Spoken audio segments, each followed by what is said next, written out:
when I just drink more and more some teas. Ready? We're live. We're live. Yes. Wow, great. So, guys, it's so great. Let me check. Is it really live or? Because there must be something on a channel in this case. Yes, It's on. it's on. Wonderful. Yeah, it's on YouTube. Great. So, wonderful. Great. So, guys, thank you very much for connecting today. We not announced this video because yesterday was International Tea Day, and this is why we now in Moychay, Amsterdam. We're streaming all day. All day. You can also answer questions. I have here the chat, so I will answer. I see already one viewer. Maybe it's me. I see the chat. Yeah, so I will answer the questions, and we're now sharing the tea whole day in our tea house at Moychay in Rozengracht. Yeah, so now we drink rock oolong, our first tea for today. Yeah, and here will be live in the tea house, so all the guests come to the house, and we share the tea with all the guests who came in, who can join the session. And we will continue till late evening, so it will be streaming all day without unstoppable tea. How it must be. Actually, any tea house is just if you go to Asia, and not only Asia, also we try to do it the same. In any tea house, you have all the time someone brewing tea and sharing it with the guests. So I think it will be online representation and offline representation of the same thing. So.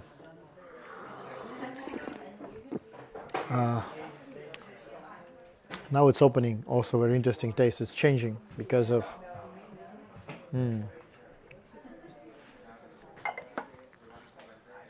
Oh, we see already 4 viewers. Great. Welcome everyone. We sharing our tea today, and I also answer questions, whatever you can ask. We drink tea whole day in Moychay, Amsterdam.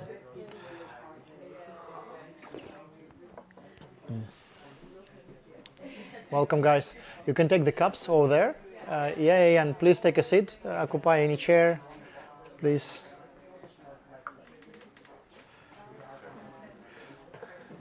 We now a whole day today. Yeah. Yes. Yeah. Yeah.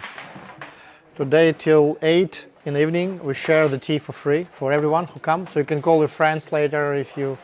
Or you came again after lunch. Yeah, because yesterday was International Tea Day. Okay. But it was Sunday and it's already occupied here, so we decided to make it on different day. You can just put the cups here and we'll fill it with the tea. Yeah, so we now drink a rock tea from Uyshine. It's called oolong tea variety. It's something between black and green, how we call it. Semi-fermented tea. Welcome. Yeah. It's very light, floral, a little bit baked because it's the last stage, the last step of the tea is actually the baking. Yes. Christian, I have my English book, please, if possible. I can. In this case, I can show what tea we drink and yeah, what we are sharing today. And we also have YouTube translation. But you're not in the cinema. Yeah. I just want to show what type of tea we drink today, and yes, one of the biggest articles in my book is about this tea. Yeah, so actually this is a processing of the rock oolong which we now drink. One of the most complex technology, so you can also have a look a little bit. It's very interesting. Yeah.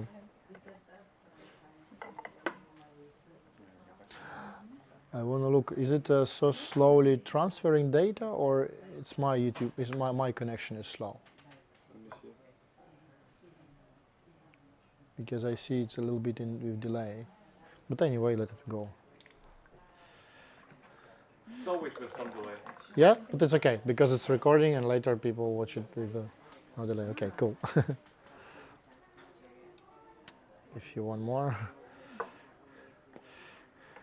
Yeah, it says my book, Geography of Chinese Tea. It's all about tea production, because I used to live 10 years in China, and during this time I work a lot on articles, and later I decided to create a book from these articles because it was too much. So we changed the tea. Maybe now we brew something. We brew. Oh yeah, that will be oolong, Gaba oolong.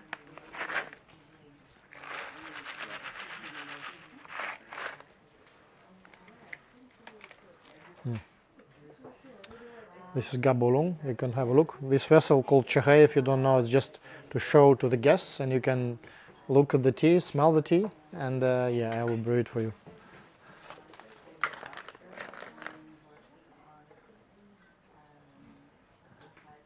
Hey, nice to see you. Yeah.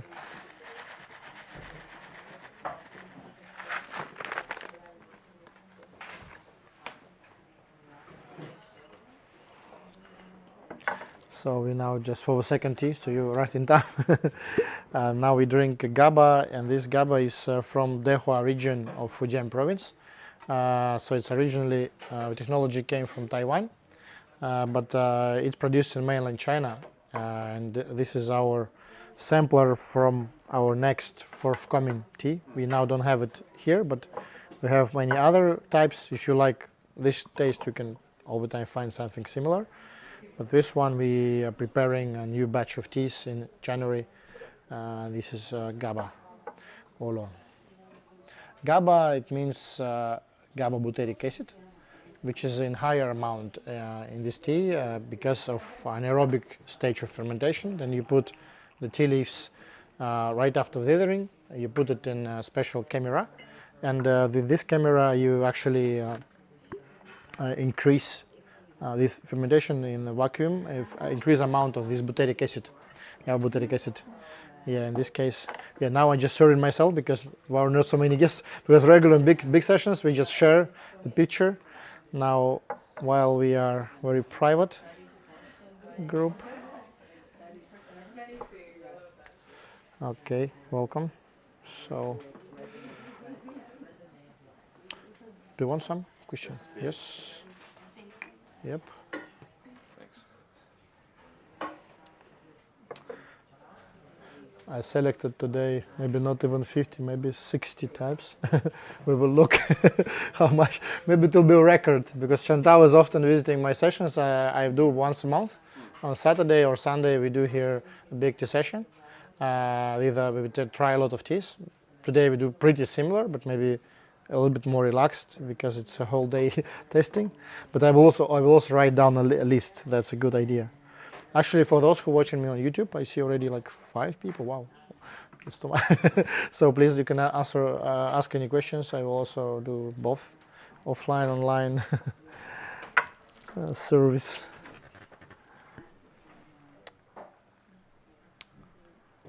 Okay.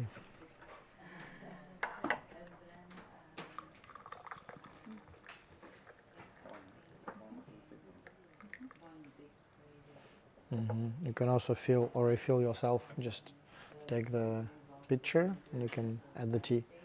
Okay. Yeah.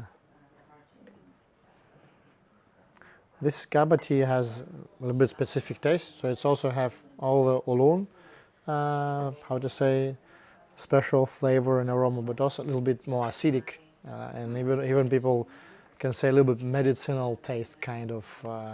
Because of the Gaba butyric acid, really have its taste of this acid. But it's very good for mental health actually, and for many other health compounds also, and Gaba butyric acid increase how to say neuronal activity and also reduce stress, and also so it's also good for memory. You remember things better.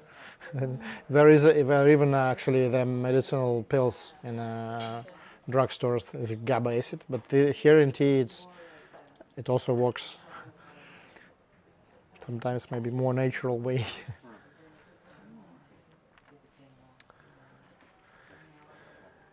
What's more we have? White tea, shampoo. Oh, we can try this one.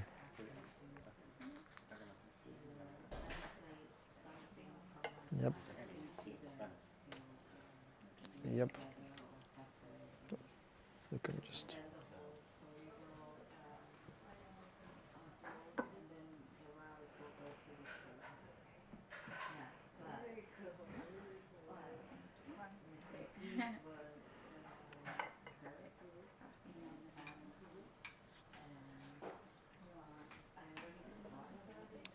Still a little bit dark, right? A little bit dark.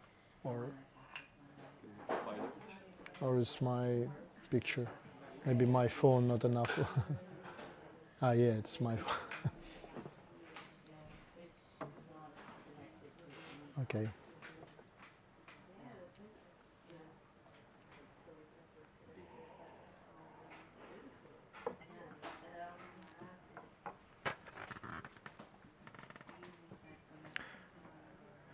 Actually, for me, Gaba tea may be one of the best mood normalizers, because once in a while when I traveled in Taiwan, it's a origin of Gaba tea, and for that time I didn't drink Gaba tea maybe for a year or something, just because I don't had a chance. And finally, after a long delay, I arrived to the farm and we drink this tea, and it was like the mood has changed very fast, like very happy, very like, I don't know, enjoyment, and they just smile and laugh till end of the day actually. And I just felt very big difference between any other tea and this Gaba tea actually, because you feel it's more, I don't know, more relaxing, more funny feeling, kind of, I don't know, mood enhancing in general. Yeah, so mostly because of this GABA butyric acid. But also caffeine, L-theanine, all the rest still there. So, but there is a measurements for amount of GABA butyric acid in tea, and certain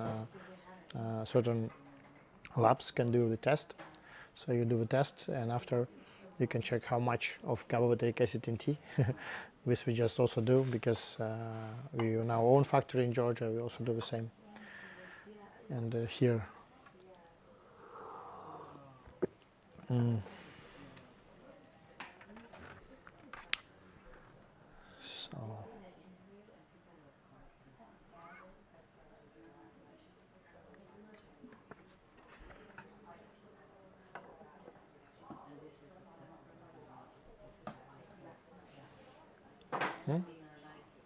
Question.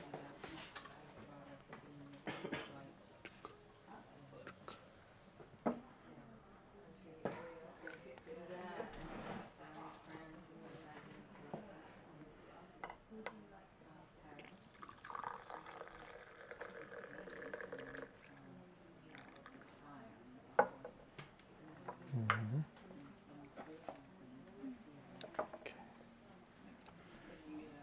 Yep.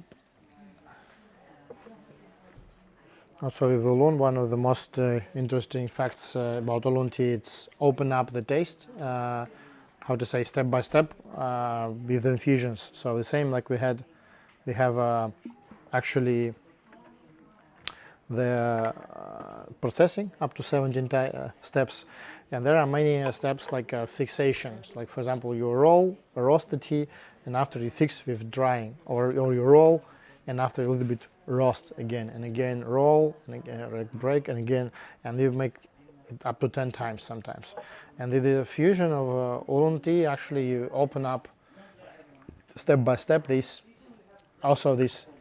technological steps, kind of, because there are many layers of fixing, and the same many fusions slowly open up the taste more, because there's actual idea of many steps of fixation is to hide something inside the tea, so you open up it with infusions, which is why some teas are like you make 5-7 infusions, that's it. But oolongs mostly up to 17 infusions, even more if it's good tea. I talk about these faster infusions, like we now do Gulf brewing. It's more related to Chinese tradition and Taiwanese, but yeah, nowadays also here.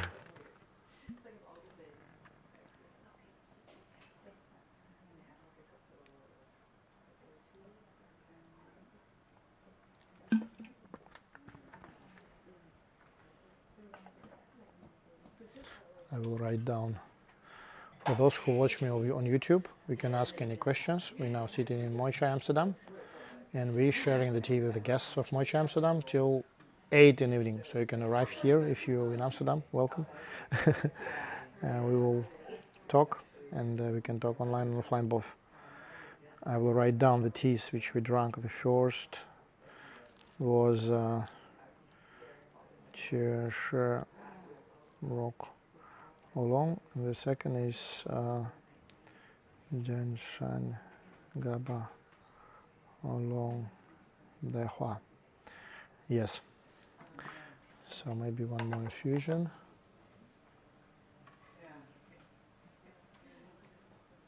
Yes.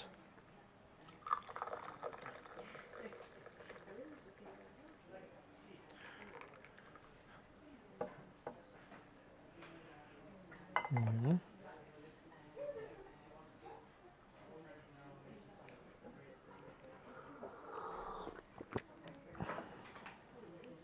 For me here is a pretty high amount of GABA, because you see like little acidic, more like a little bit, not even bitter, just acidic, and like lemon taste or some orange, a little bit citrus notes. Maybe you feel it, and this is also the marker for representation of a higher amount of GABA.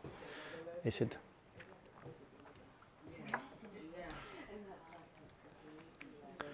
But there are different types that maybe do more roasting, like we have GABA SHQ, which is more roasted, and you almost not feel this taste of GABA, but it's still contained there. It's the same like people often asking, is white tea more soft? No, because caffeine don't have taste. So you drink, you think it's very lighter drink, like very soft, because people think like sometimes if you drink fermented teas like red teas or black teas, or you think it's more strong than the lighter teas, but it's not. For example, matcha or green teas, so often more energizing than the black teas. So there's an interesting fact. And yeah, so we're saying that also GABA butyric acid, you can hide it with roasting, but it's still in the tea. But here we also feel it by taste, because the tea is not highly roasted, it's middle roasted. And just a second.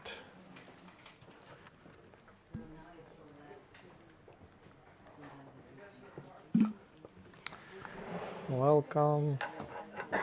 Oh, I need a picture, the glass ones. Hi guys, hi.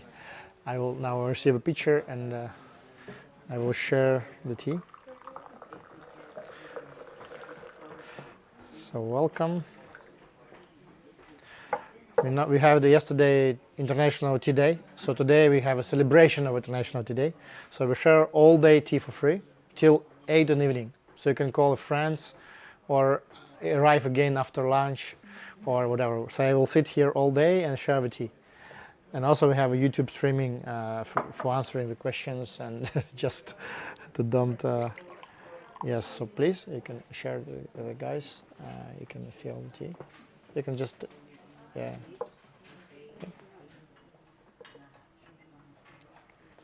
This is Gaba tea. It's Gaba oolong. And now let me check. The third tea will be Fuding, Fuding Lao by Cha.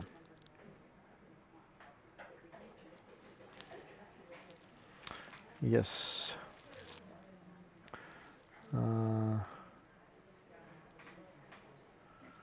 Yes. So I think maybe it was the last infusion. Actually, the Gaba tea we can infuse much more, but I want to share more teas because I have a lot of tea to share. So today we're planning, I don't know, maybe 60 types I brought or 50, but it will be a lot.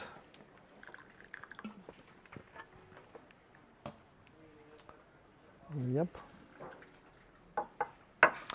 And yeah, so now we drink Fudin Lao Bai Cha.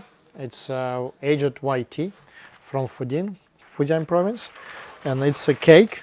So it's very big leaves. Actually, Fudin, very famous. It's a motherland of white tea in general, and also now white tea produced in Yunnan province. Also, it's produced in Fujian province, many other provinces also, but still the motherland is Fudin, and also Zhenhe, apparently quite close region of Fujian province. And Shoumei tea, this is Lao Bai Chai, it's made from Shoumei, big leaves. It's actually the, maybe if you categorize white tea.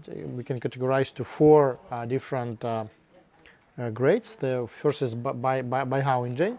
It's how to say white bud or white hairy white silver needle of the tea by Hao. Injun is a silver needle, and by Hao is like a white hair. So white hair silver needle, and it's harvested regularly in early spring. And a little bit later, like after maybe a week or two, the harvesting of by Mudan tea came on. It's white peony. When you have not one bud but one bud and one leaf, or rarely one bud and 2 leaves. And sometimes there are also tea which is called gunmei. It's also one bud or and 2 leaves, or one bud and 3 leaves even. It's called gunmei. And shomei, it's actually the only just the big leaves of the tea. And if you just harvest them and try to make it and drink fresh, it will be very, how to say, very, not flat, but very simple taste. But because of natural aging, I can also give you a tea. You can have a look. Yeah, this actually we have in the shop, and it's also quite affordable. It's a whole cake around 30 euro something, 350 grams or 40, I don't remember. And when you age it for 5+ years, there appears some more like dried fruit notes. It's very, you will now try it. It's very tasty. Even the leaves itself looks not so attractive. There's like a big stems and big leaves, which is not so good in general. If you can talk about just more, how to say, other types like green tea. If you make a green tea from such a big leaf, it will be not pleasant. It will be not tasty at all.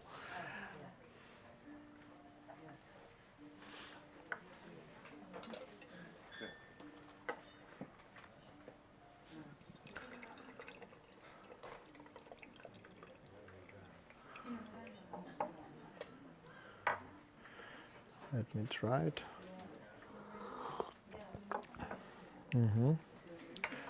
Yeah, thanks a lot. Yes, it'll be here.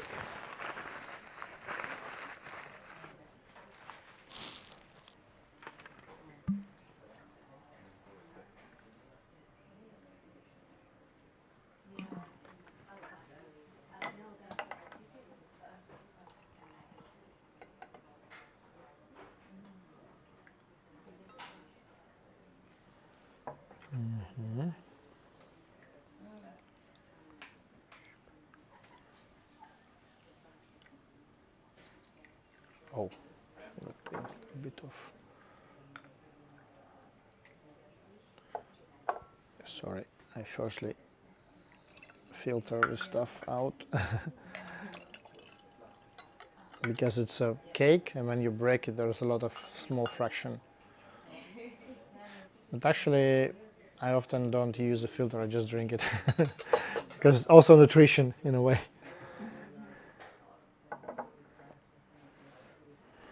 Welcome.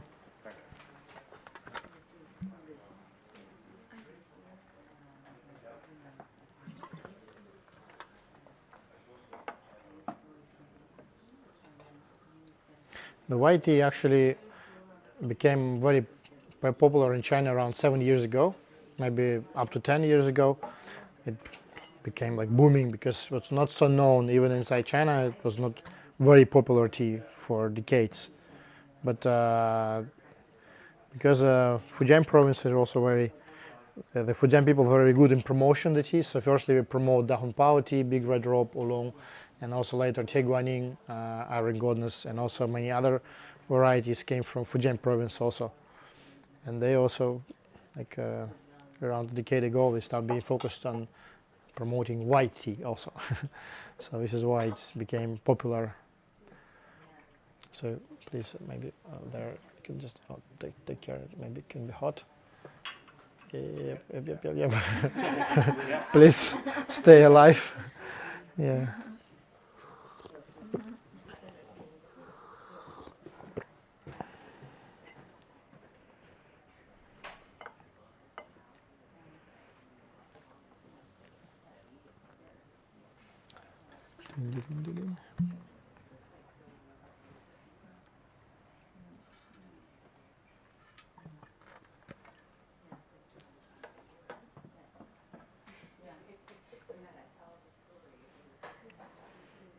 And also this, especially this tea is very good for boiling.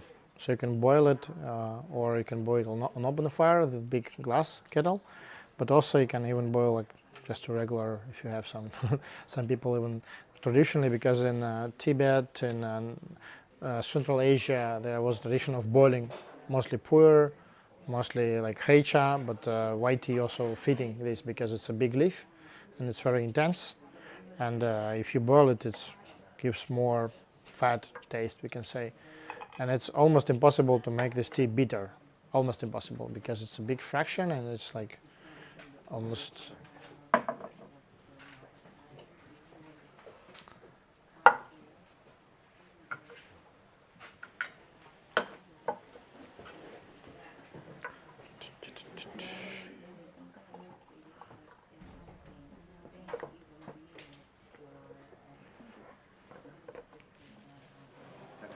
Need more.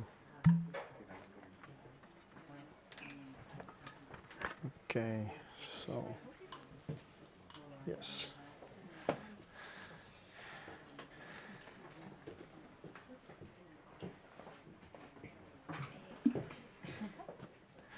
Hi guys.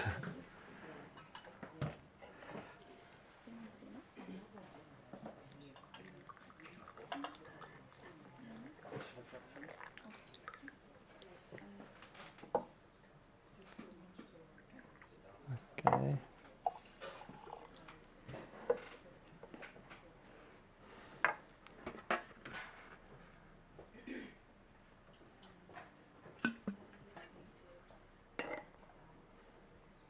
So we now drink Fudin Baicha, our Fudin white cake. It's tea number 3, but today I think we will for sure break the record because we have almost no time limit till 8 in the evening. Yes, so welcome for the guys, maybe yes. Just it also have very big potential in amounts of brewings, because you can actually brew whatever up to 10 times, maybe more, because the big leaves still have more strength, we can say. And this tea, let me say, it's from 2018, I think, or 16, I don't remember for sure, but it almost like 6-7 years aged. So when you age it, it became more and more soft, and also a little bit more deep and less bitter. All the bitterness, all like fresh notes, like grassy notes, sometimes still in the tea, they all disappear. Oh, you can take it, yeah.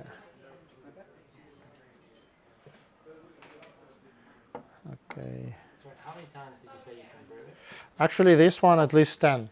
But yeah, it depends of the personal preferences, and also depends how much you put, because I put pretty lot. Yeah, but also, yeah, regularly any good tea with the lowest amount can be like 7 infusions. Okay, thank you guys. Thank you. Thank you. Yeah, welcome back. We work here till 8. Yes.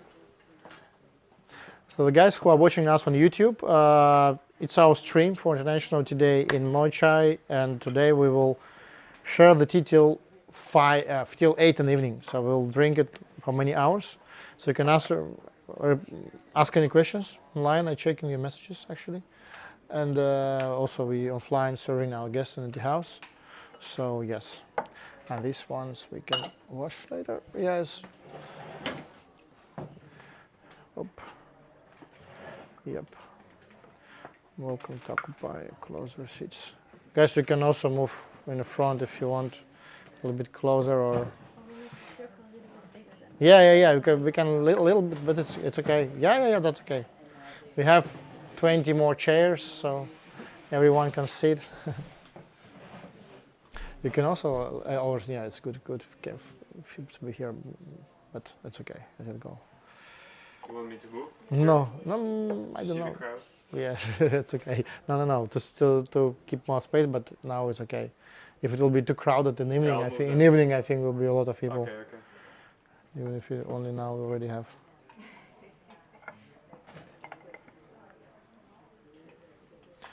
I need to share.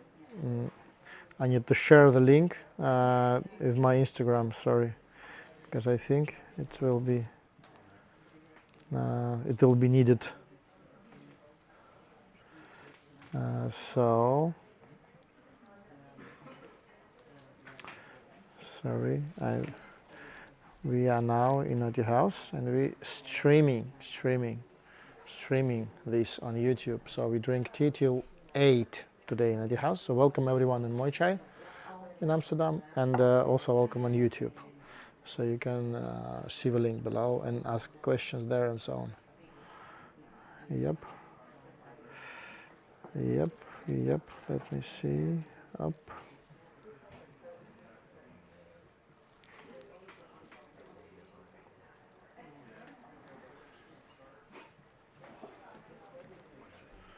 Yep.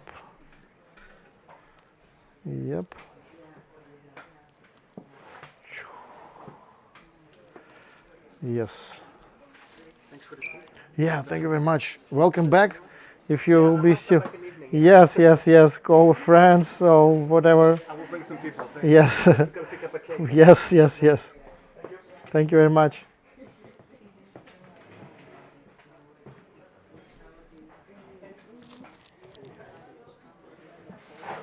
Yes. Up.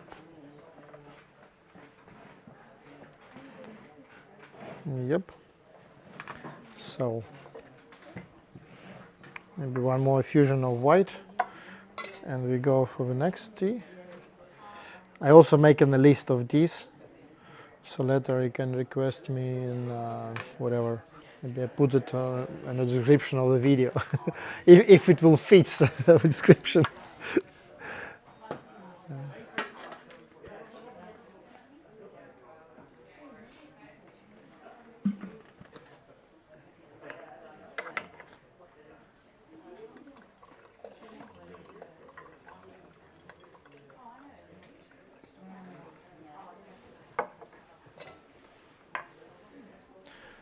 Okay, so more tea.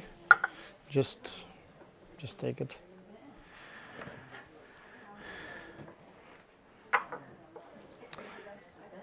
And the next tea. Okay.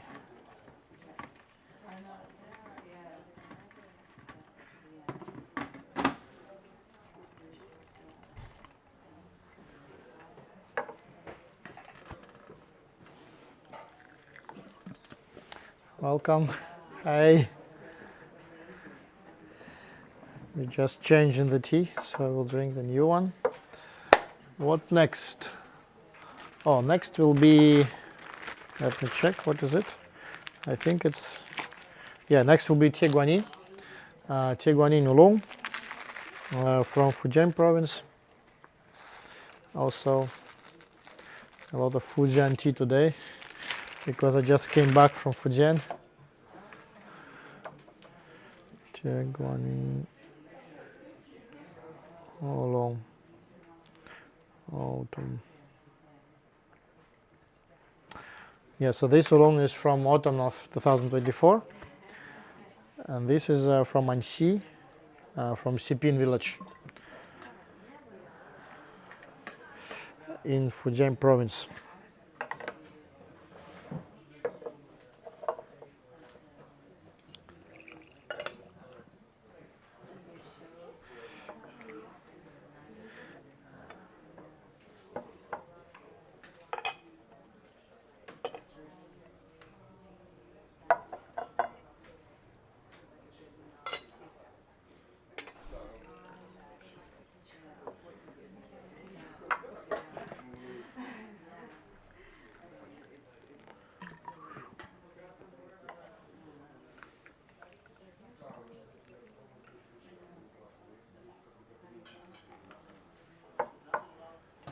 So welcome.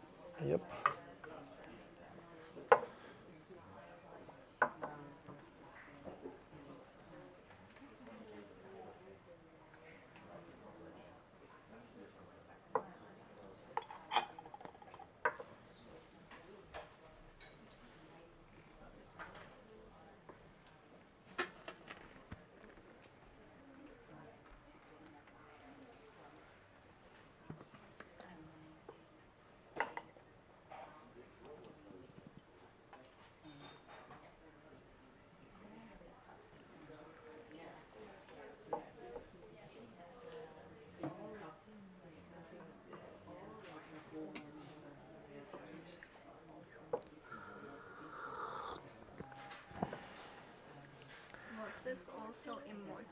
This one, I think it's finished, but only for you if you want. I have 6 packs, and it was like 1.8 euro for a bag. If you want it all or whatever, you can take it. I can keep it for you because it's all we have. It's just it was a sample, and we will have fresh Tie Guan Yin maybe in January, middle of January. It shows there is some online, Yeah. not in the shop. Ah, Yeah. maybe yes. But you can also order like local pickup. In this case, you bring to the shop, so you don't need to wait till we bring it.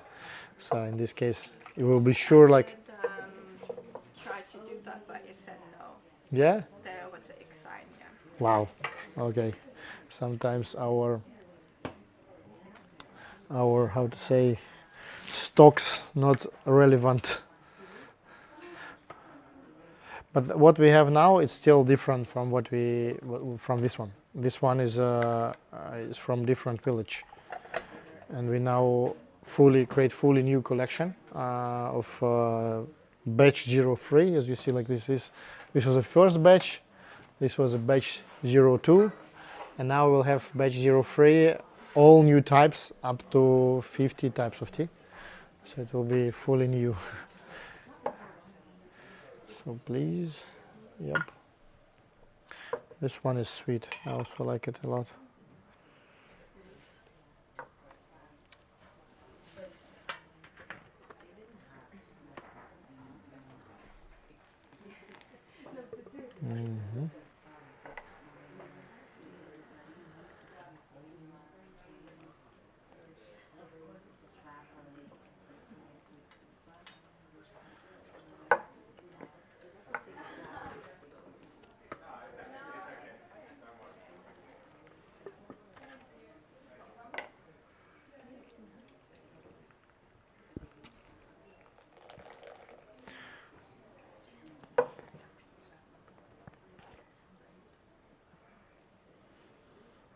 This Tie Guan Yin is very classical taste. It's called Zhen Wei. Zhen Wei, it means like the real taste, actually, the translation from Chinese, because there are many types of Tie Guan Yin, and one of the most known is Huaxiang, is flavory taste, and then To Suan or Nun Xian, it's what we had like Tie Guan Yin to Low, we had here an assortment before. It's called To Suan. It's like a little bit Swan Wei. How it's in English? I forgot. A little bit like not bitter, but I don't know how it's translated. Yeah, but in general, this To Suan is one of the most I don't know how to say promoted maybe outside of China because it's more strong. But Chinese more like this one. It's more like Zhen Wei, like original taste of Tie Guan Yin, and this one is really like more like flowery and sweet.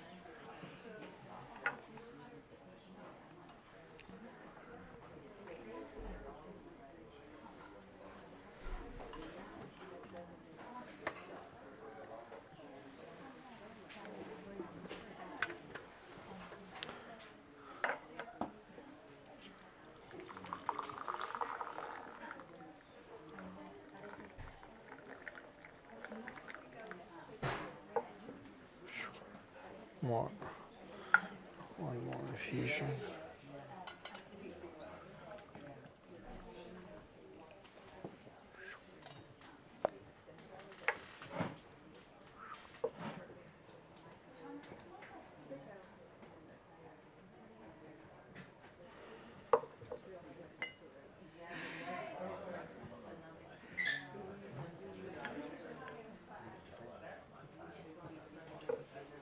Oh, I see already 8 people on YouTube. That's great. So those who are watching me on YouTube, please ask any questions. We're now sitting in Moychay, Amsterdam, and because yesterday was International Tea Day, and today we share all the tea we can with our friends, with our visitors in the house, where we're actually now sitting. So please, following your comments, you can ask any questions, and we share some tea together, virtually too. But if you're in Amsterdam, if you are close to Amsterdam, 7 hours more I'm here. So you have a time even to fly from whatever direction you. Even from US, you're still not late. If you just now pick up your plane. And at least from UK, I think it's only 2 hours. Welcome. And 30 minutes from Schiphol. And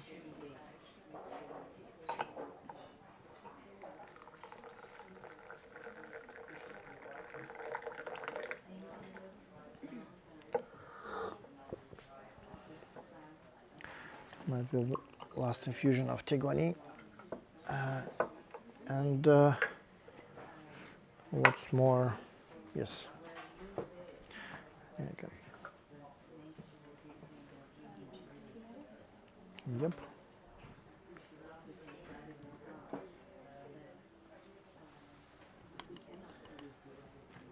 Mm-hmm.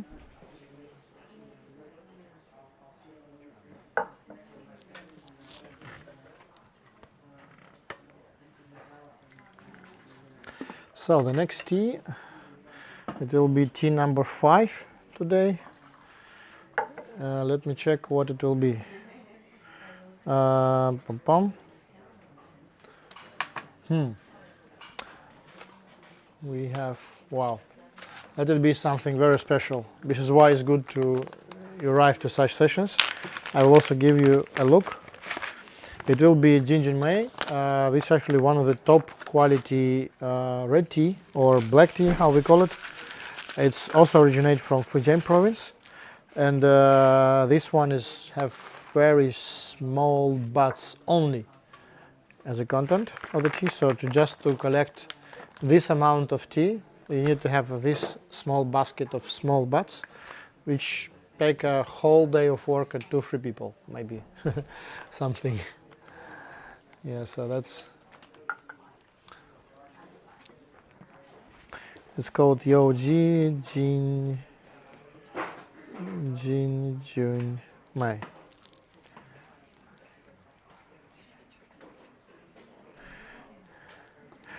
Yoji Jinjunmai. Actually, Jinjunmai, yeah, maybe from Jinjunmai actually we started the history of black tea or red tea, how we call it, because it's a Tulmuguan nature reserve, which is located in Wishan Mountain in Fujian province, and there the history of Southern tea was started there. Also, very renowned black tea or red tea, and after Jinjumai appears much later. It's only maybe I don't know, maybe around a bit more than 200 years ago, maybe a bit less, something like this age. Not so long history, but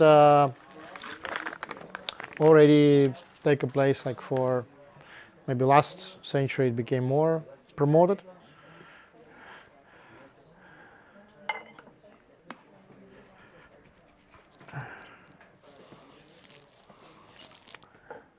And now it's recognized as one of the top red teas, whatever.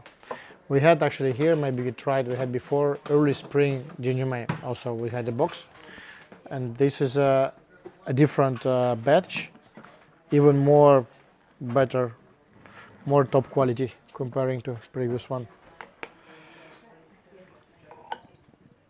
This we will have also in middle of or end of January. Also very limited because I think like 5 kg maybe, so it's very limited supply. Yep.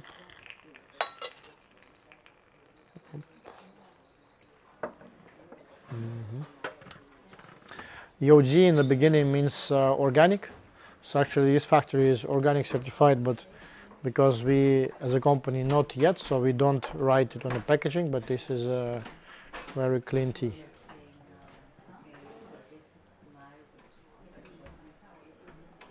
Actually in Fujian province there are very few organic producers, because I went to the big exhibition, Wishan tea exhibition, yeah, just a second, I sent to you. Yes. Yeah. So when you source these teas, Yeah. do you see the production process? Yeah, sure, sure. We often even produce by our own or produce by order. There is my book, and yeah, you can take this. Yes, yes, yes. This is my book. When I used to live in China for around 10 years, we travel in all the destinations, and I also speak Chinese fluently. And we have our own tea factories also, but not in China. We have our own tea factory in Thailand, in Georgia, and small production in Vietnam also. Yeah, so the biggest factory maybe in Georgia for now. But in China, we often produce by order. So, for example, some certain taste we want to develop or some certain tea we want to produce, we often make a tea by order to have some specific tea. And we try to have most of our assortment the teas like that, like something a little bit unusual, not very typical, because I like experiments. I like to search for not regular teas, let me say. Yes. So Jinji Mai for me, it's one of the standards for red teas.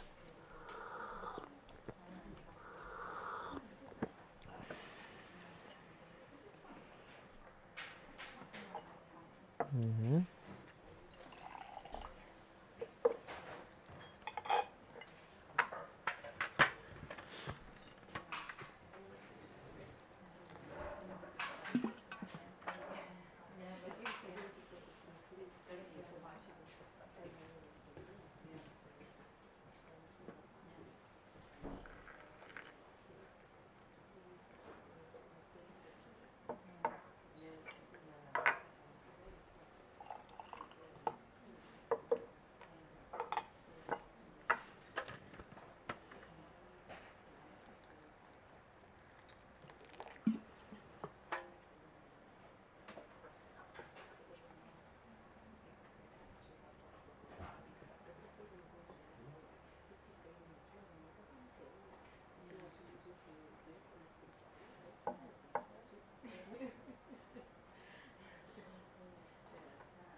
This one you need to try. Yep.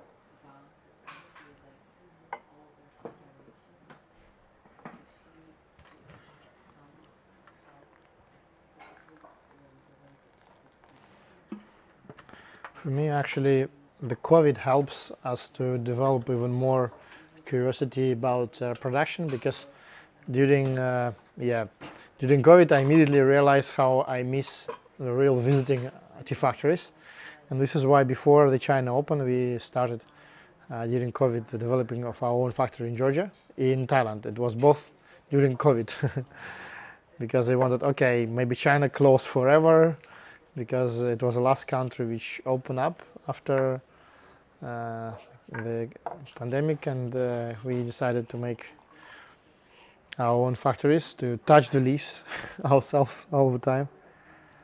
This was my very big intention.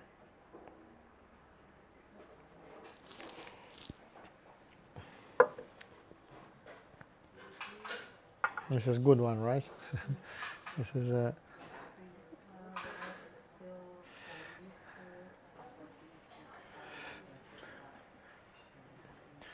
maybe because I like the red and oolong the most, so we have the best of our selection is the red teas and oolong teas. The rest a little bit not so much, but next year we want to develop more green teas, finally, because we now have a good selection of Japanese green teas, but not so big of Chinese. Hopefully next year will be more, because greens are more sensitive to storage, to storing, so you need to also be mindful about buying them in advance. Thank you so much. Thank you. Yeah, if you have time till evening, arrive again. My pleasure. Thank you. Yep. guys who are watching us on YouTube, thank you very much for watching. I see a few people watching. That's great. You can ask any questions, any comments below, because I'm sit here till 8 Central European time, quite long. So we are sharing the tea because of International Tea Day, which was yesterday actually, and we share the tea whole day for free in Amsterdam Tea House. So welcome if you are here.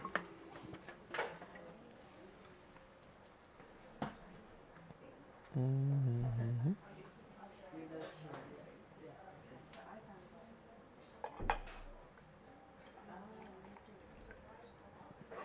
Mm-hmm.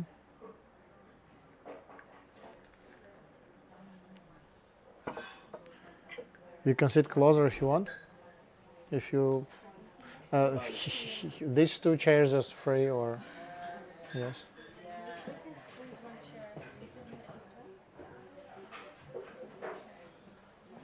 You can a little bit move this one, and with two will be fitting. Yeah, right. Yep.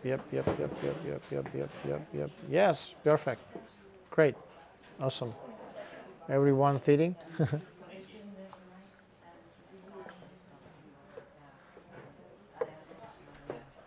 Great. So you can take the tea just directly, direct supply.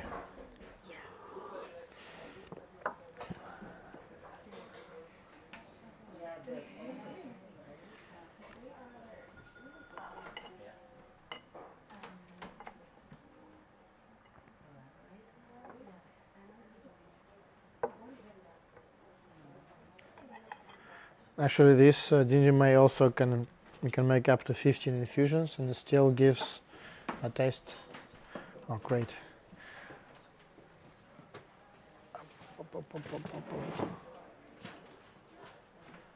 Thanks a lot. You need to try. You need to try this one. This is great. Yes. Yes. Yes. This ginger may red. Oh yeah, this cup also good.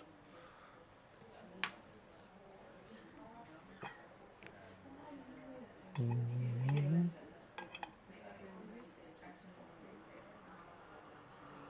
Mm.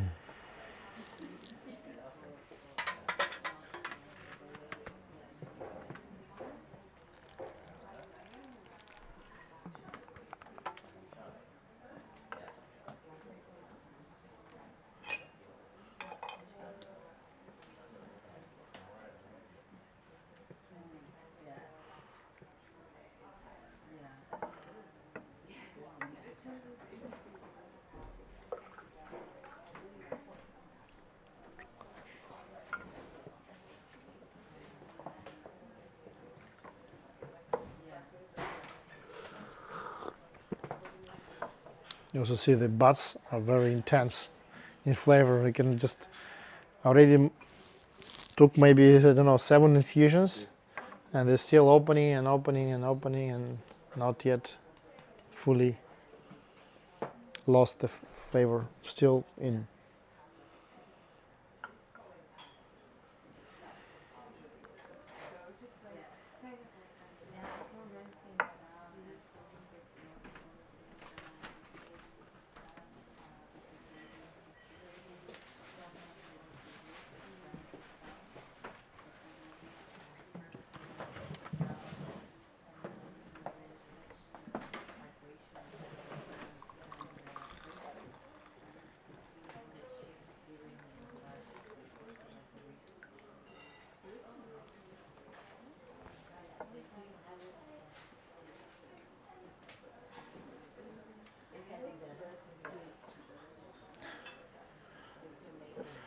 So maybe last infusion.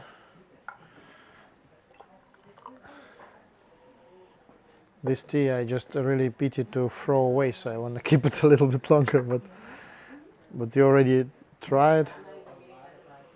That's one great.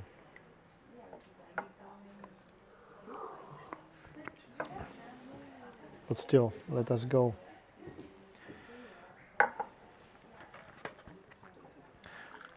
Actually, we can do even more, 4 or 5 infusions. But let it go. So the next tea, let me check. It will be tea number 6. Oh, who of you hate matcha? No, you hate. I don't like it. Okay, because yeah, I have actually matcha, but I will keep it for later because I regularly not share matcha. But now I have exclusive matcha, Chinese matcha, which no one have. Everyone have this Chinese matcha as Japanese, but it's real. Yes, we actually, yeah, I will later. I take it a little bit later because I will ask the guys to bring first. Bring here the little bit colder water. So we're trying. Instead, we drink Danson Oolong. It will be better for today.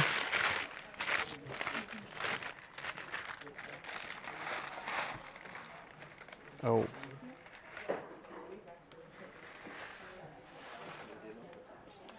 They can have. Ah, yeah, thanks a lot. Yes. This tea called Yashi Xiang. It's a very funny name actually in Chinese because Yashi in Chinese means actually dog shit, sorry to say. Yes, and but and many people say there are so many legends why this tea have this name. I will tell it just Yashi Xiang. Yashi Xiang. Danzong. Yes, so actually Yashi Xiang Danzong Oolong is one of the famous Danzong oolongs from Guangdong province, from actually Fenhuan mountains, and also semi-fermented tea. It's also roasted, and the name Yashi comes just because of the appearance of the leaves. You can see it now. It's a little bit. When it's dry, it's just dry, but then it's have a semi-fermented. We can say semi-fermented state or state right after rolling. It's a little bit looks like a fat green duck shit. It really looks the appearance of the leaf itself because the Yashixiang, the tea variety itself, it has a very big leaves, very fat leaves, and this is why. Yeah, thanks a lot. Yes, yes. Okay, so we will try Yashi.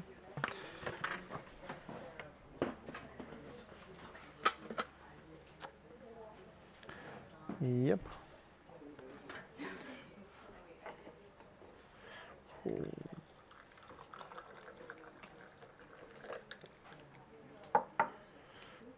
Yep.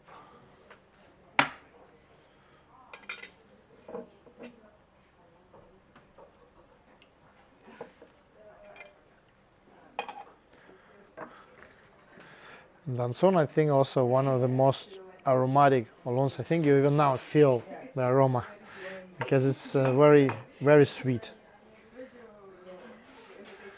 But maybe the sweetest one is a Milanxiang.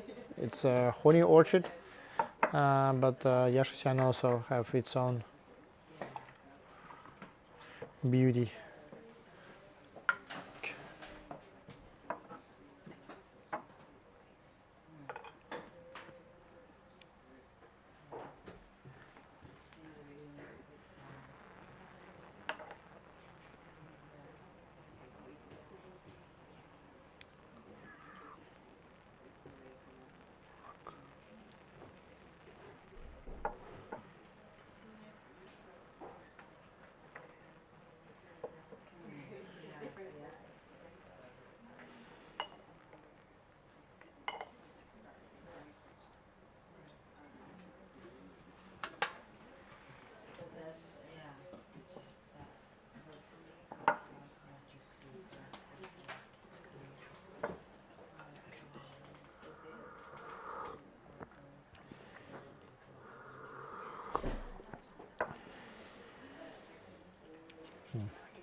Interesting how different water is I just drank this tea yesterday at home. It was completely different, even if it's quite same water, but still.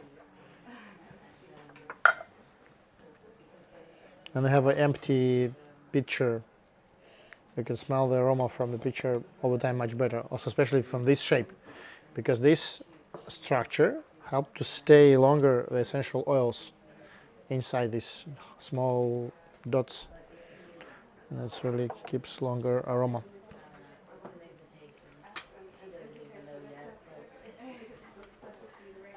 Yes, for those who watching me on YouTube live, thank you very much for watching. We're now sitting in Moychay Amsterdam Tea House, and we're celebrating yesterday's International Tea Day. And actually, we are sharing the tea with all the guests who came to Moychay Amsterdam today.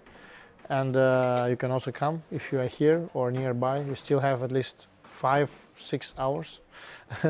We will sit here till evening. And you can ask any questions in the comments below. I can also reply the questions as soon as they appear. We are here, yes.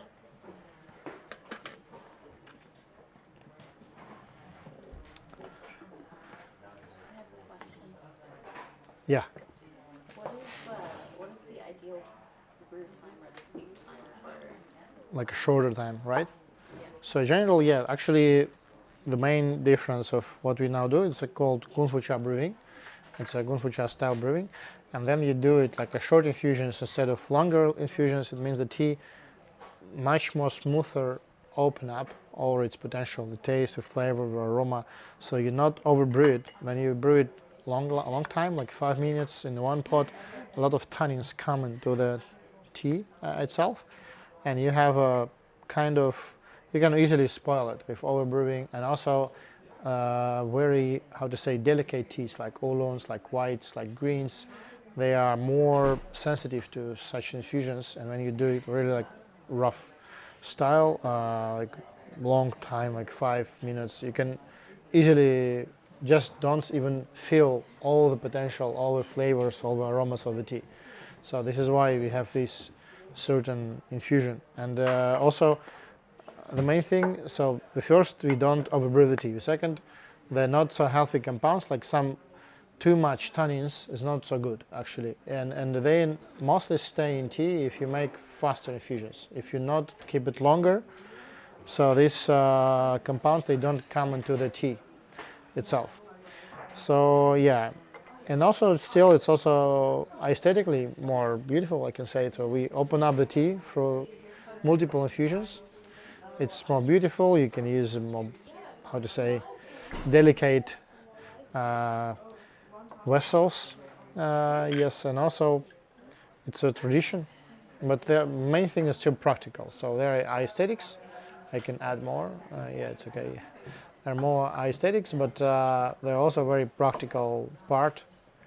That's actually the tea just became more sweet, more, how to say, present, more delicate. It's almost impossible to overbrew the tea with such methods. So it still be more lighter. Oh, great to Atlanta. I see the Angelo. Great to Atlanta. Thank you very much for watching. Yeah, now in the US is now a good time. Yeah, so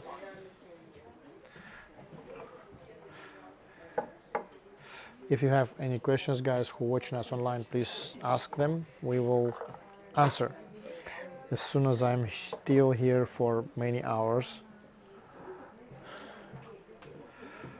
And now we're doing Kiashishan, oolong from Guangdong province.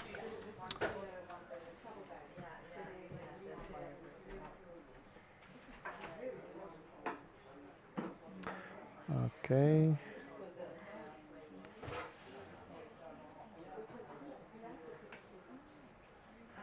I need to share the link in some other social media. Maybe also on Facebook. Yes. Maybe but I afraid too much spam on just on my private one.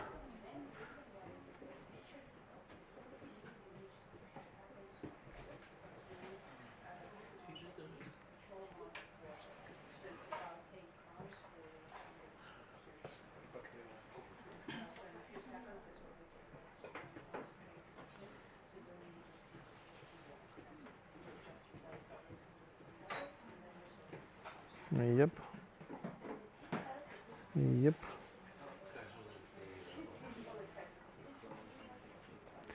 Yes, I shared.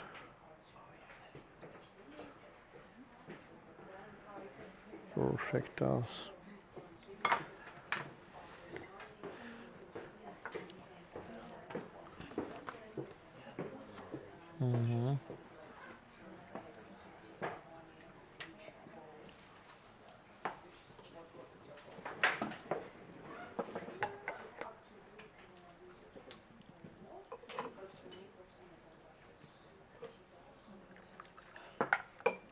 I can add a little bit.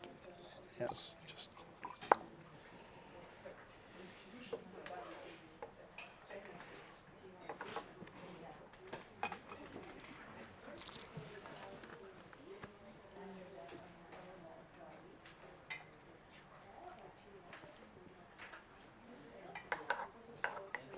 Which tea was this?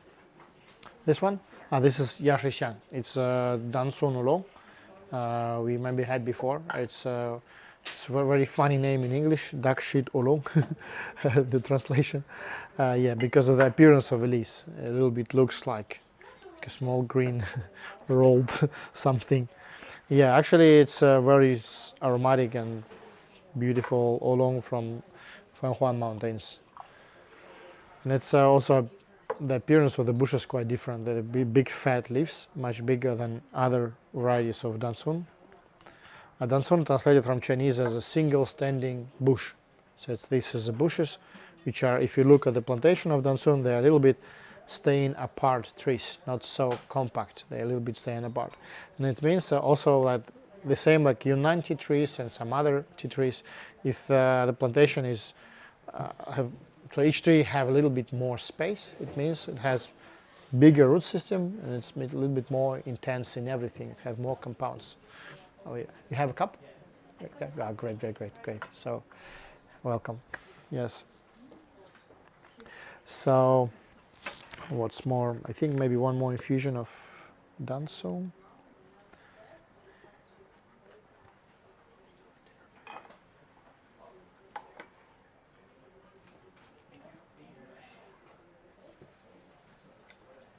Yep.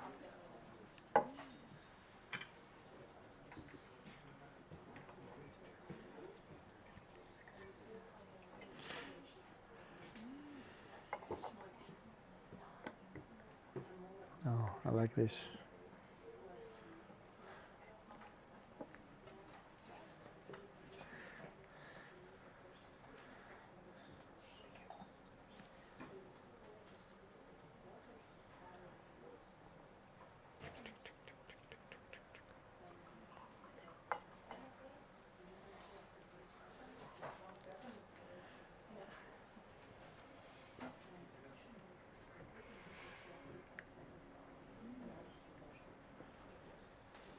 Yes. So one more infusion.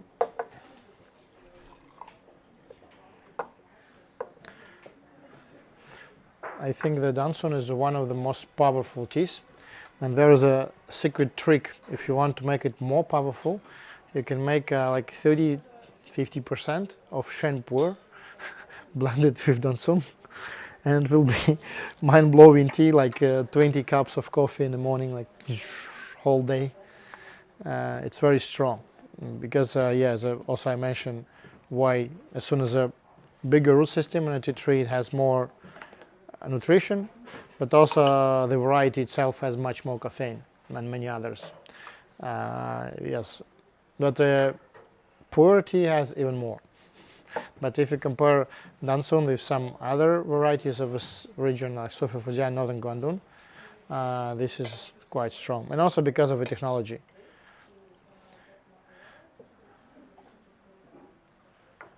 And this is not even the traditional way to brew then song, right? Yeah, traditional way is like I need to put it like this amount and even press it, keep it longer for a minute preferably, and then make a super bitter. Like you can't drink it almost. Like drink it and like it's like I think Espresso X20 something. So it's but now we brew it quite light. But you see, I put pretty big amount of tea, and as soon as we use traditional Gulfucha brewing, we still infuse fast. So, but if we infuse longer, we still can make traditional chow draw style brewing. When you have, mostly we use a Gai one cup with the lid, not the teapot, and they keep it longer. They keep it longer, not like 3-4 seconds as I do, but like a minute, half of minute sometimes. But also it depends. Not each master do the same, because there are no very strict rules. But I remember when I first time arrived to Meizhou County in northern Guangdong province, they had, it's a very remote area. Actually, they do chow cha. Chow cha is a fried green or fried oolong tea. Actually, it's famous from Song Dynasty. It's very famous variety. And the chow cha tea is also not so famous outside of the region. And it was like a first foreigner, so this small, it's called, I think it was Basian, Basian Shan, I think. It's a very small village. And we talked to the guy on the bus station, and he said he worked here like 30 years, and he never see any foreigner there because there are actually nothing to do. It's not means that there are already many foreigners in China, but in this village particularly, no interest actually. And they was like, what are you doing here? And we just, okay, we're here for tea. I have a documentary on YouTube from that times. And like, okay, and you know, we here do tea which no one like, only we drink it. Because it's too strong and it's too bitter and it's, why are you searching for this? Okay, let us drink this tea. Because we just randomly arrived. We know that something there is something specific. And they brew us like undrinkable, super dark color. Imagine if you make a green tea, but with a almost black color. Imagine how strong is it. So we're like 100 grams in a bottle like this, like maybe liter. And there's 100 grams of dry leaf, like already full pack. And they brew it, keep it for 3 minutes, and get good. Oh, you dry, but I like it for some reason. I say, yeah, it's great. And I say, wow, great. And this from this day, like all the residents, like we had, it was accompanied by 30 maybe kids who just give us a small discovery travel through all the village. And it was a very funny story, but because they say like no one liked this tea, even in other places of Guangdong province. It's very local, Meizhou County tea. But it's not about this one. It's just the same tea which produced from the certain region, but different technology. So I think this is the last Yashishan, and we're doing more. Something else. If you want more of this, or it's, yeah, you can, yes, yeah. Yashishan must be still good. Thanks. Actually, we can infuse more, but as soon as we are, I have many teas today to share. So the next tea, let me see what we have. Ziyuan Hongcha. Oh, yes, Meizhou Hongcha. Yeah, now we will drink. Oh, that's interesting. This black tea or red tea, how we call it, Hongcha from Zhaoan County of Fujian province. So it's a very special type. We can say quite unusual tea, and same time it's it's regularly from this material are produced oolong tea, something which we just drank before. You can make this almost same, very close tea by taste to what we drank before. But if you produce it as black tea, you have more sweet black tea, because oolong is just a sweet variety. You can make white tea, you can make black tea, you can make green tea, whatever type you want, you can make from oolong. One of my favorite teas actually is teas when you produce the black teas from oolong, because they are very sweet and still intense and still also fermented. So they combine all the benefits together, I can say. Because for many people who like fermented teas, like me actually, I don't drink too much of lighter oolong. So it's just my personal preference, I can say. And I like when you have these oolongish tastes, but in something which is not oolongs.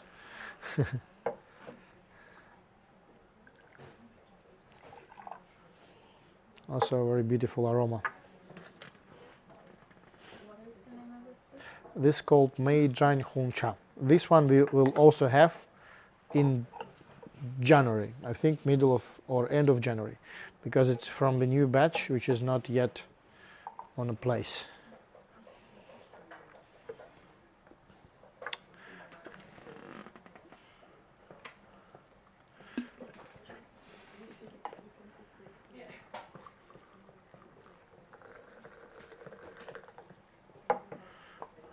Okay, so you can try. It's very beautiful. It's like, I don't know, like a ruby.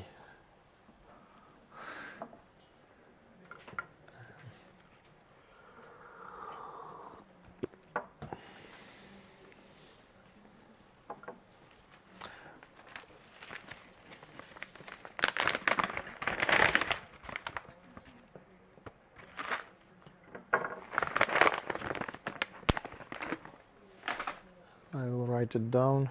It will be tea number 7 for today. Meizhan Cha.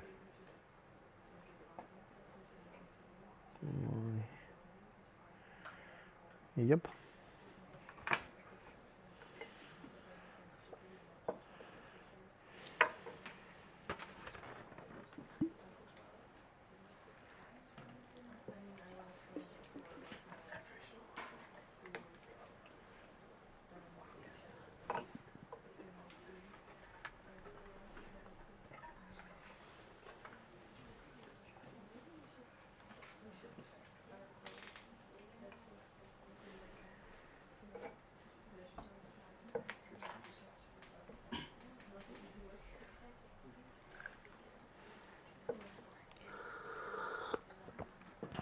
Actually, with Meizhan variety of tea bushes, they are.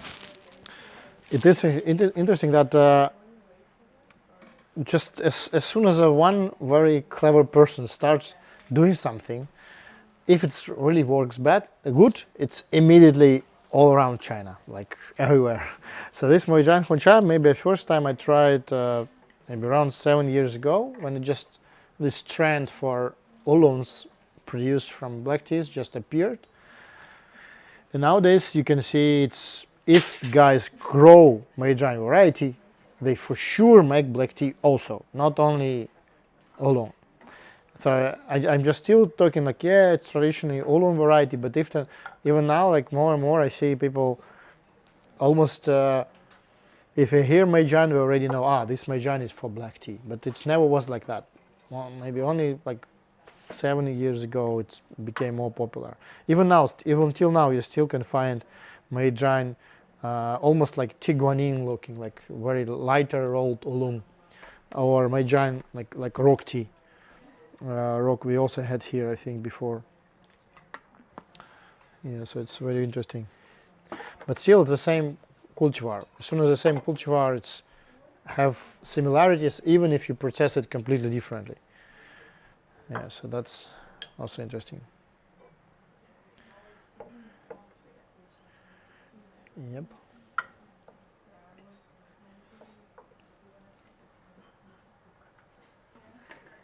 Guys, for those who are watching us on YouTube, please ask questions. I read it all.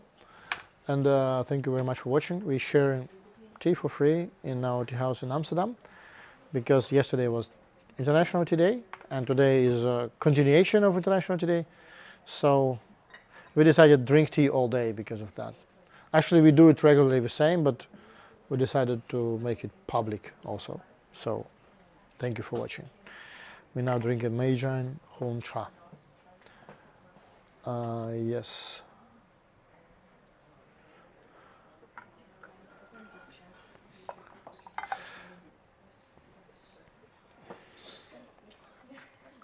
How do you like it? What's your, yeah? Cool.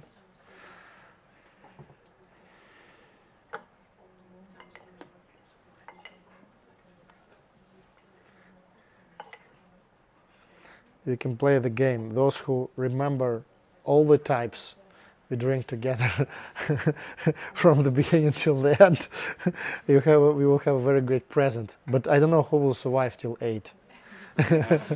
I know he will survive for sure, because you stick to the place. I had the challenge before, like with my friends, we traveled to, my employees actually, we traveled to also to China, and we had a batch of samples, like a lot, like 60 samples or 50, which we can't try, but we must try because we need to order the tea. And we only had one day, and we said, okay, let us just not waste this day, just record all our session. And I had on Russian YouTube, I have this session like a 16 or 14 hours something also, maybe even longer than today. So I think, oh, it's like 8 hours, nothing, it's okay. And let us just drink tea all day, and we'll check how it will appear. And still even 11 people watching. Well, that's great, guys, thank you very much. You can ask all your questions also, and we have same amount almost here. Let's see how it will work. But because this channel is very small, it's only 4,000 subscribers, please subscribe if you watch it. And also that time we had 100,000 subscribers, so it was different approach. So I don't know, do you finish it or not? If you're not, maybe just share with the guys as you done last time, and I will brew some other tea, because I have so much to share.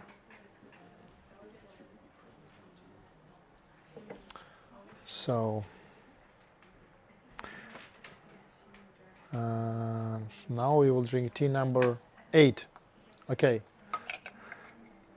let it be matcha. I know I also don't like matcha.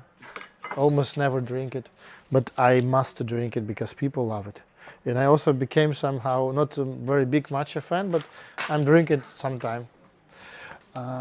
Christian, may I ask you please to make a, Christian, may I ask you please ask the guys, yeah, it's just yeah, ask them to make 80 degrees water.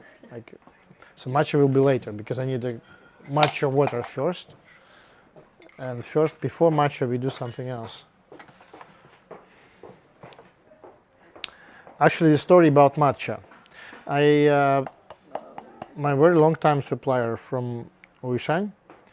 We know each other already, I think, 12 or no, 14 years actually, 14 years. And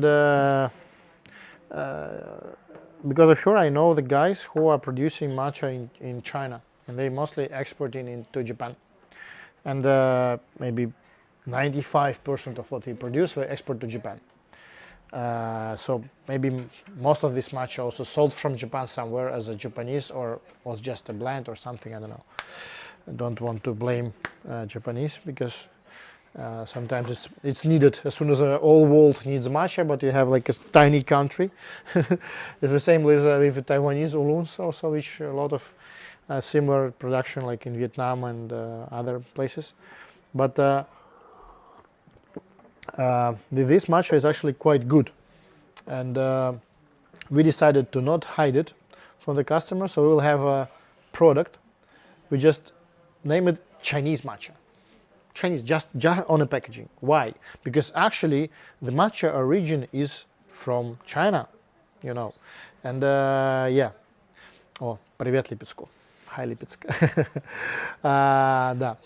And this original matcha from China, actually, it's fun fact. it's a kind of back to the roots, because originally we had Dian Cha. Dian Cha, it's a very how to say, the powdery tea, and in Tang Dynasty it was mostly spreaded. Also, we had the similar bamboo whisk. We had the similar vessels actually, and there is my book somewhere. Must be there. Yeah. I can show. There is a very good picture from Song Dynasty tea set, and yes, and you see, here it is. So we have a small compressed tea bricks or tea kind of tablets, which you grind to the powder and after whisk and drink. So almost same, yes, almost same like now with what we do with matcha, but the only one main difference which was developed in Japan later, it's actually the shading the tea bushes to make matcha this color, very brightly green.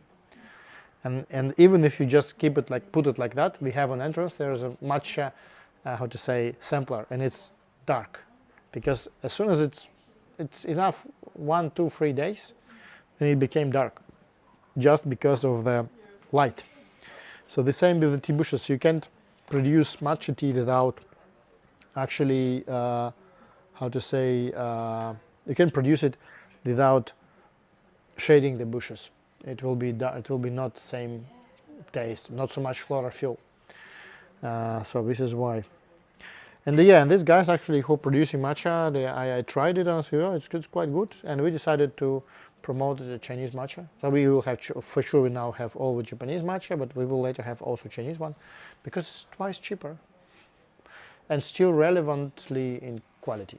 A little bit, you will try a little bit more, how to say, a little bit more, not so delicate, creamy, a little bit less creamy, we can say, but still very good. If we talk about cost performance, I think it's very reasonable, and we will have it.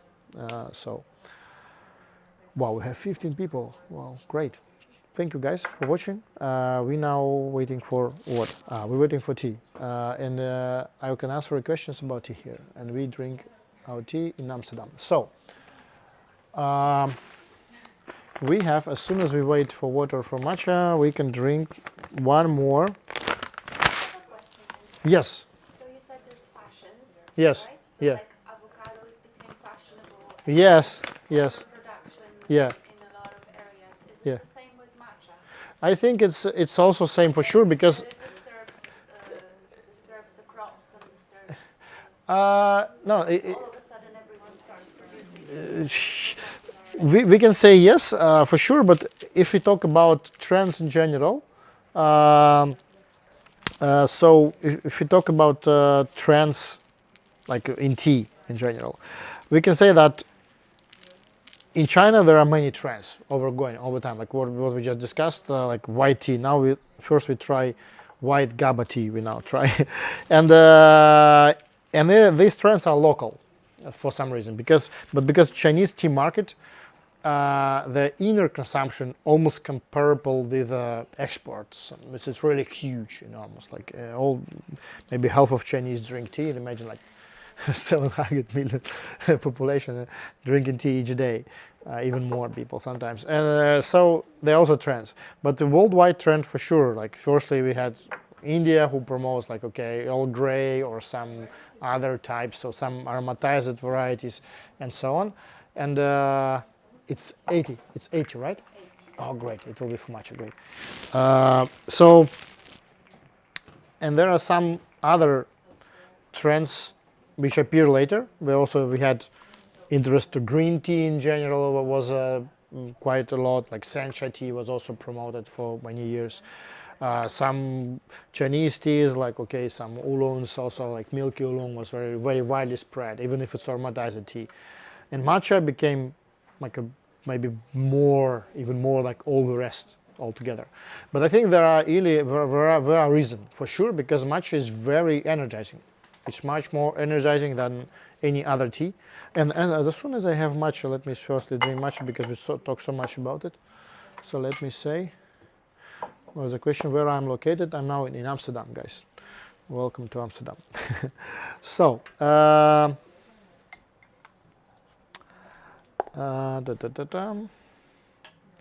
we drink matcha. I'm not a matcha master at all. I even never went to Japan, you know, never. It's so pity. I want to go there in 2020, but COVID appeared and broke my plans. But I have very good Japanese friends. One of them I met in Australia, one of them I met in Taiwan. So we had very good suppliers from Japan. But hopefully I will visit Japan next year because it's needed for a certain reason. How to properly prepare matcha is quite easy. You have the main vessel is a bowl for matcha, chawan, and a whisk, and a little bit cold water around 80 degrees, and you whisk it to create, how to say, to see the foam on upper layer. Firstly, you make put very small amount of water, and later you add a little bit more, and whisk it again. But also the intensity itself, you can make whatever you like. And also people use some electrical whisks or any other options. But the main thing, yeah, as soon as it have a very big amount of antioxidants, it's really true. It was a very big scientific part. I think the main reason of the trend is just because it really works, we can say. Yes, it's clean. Let it be here. You can just feel. You can feel a little. And later we wash your cups. You can take it, and I will make one more. I make it a little bit strong because I took 3 spoons. Some people take 2 spoons, but and this is only one tea. Then where you actually eat the tea itself, the leaves, not only the tea soup, we can say, but just the tea also. So this is why for matcha it's quite important to have it organic.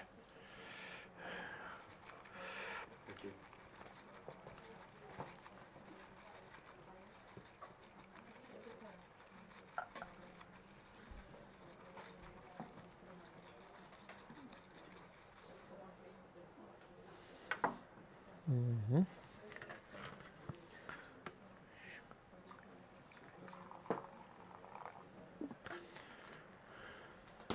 What do you feel?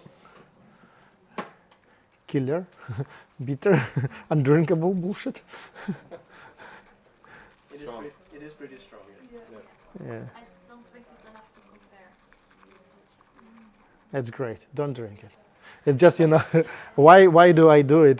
Just to let you never drink matcha anymore. Just drink only Chinese tea and Taiwanese and other Georgian. Joking. Yeah, actually, I'm also not a big fan, but sometimes I drink a little. Now I make it a little bit softer. Let me also try what I made.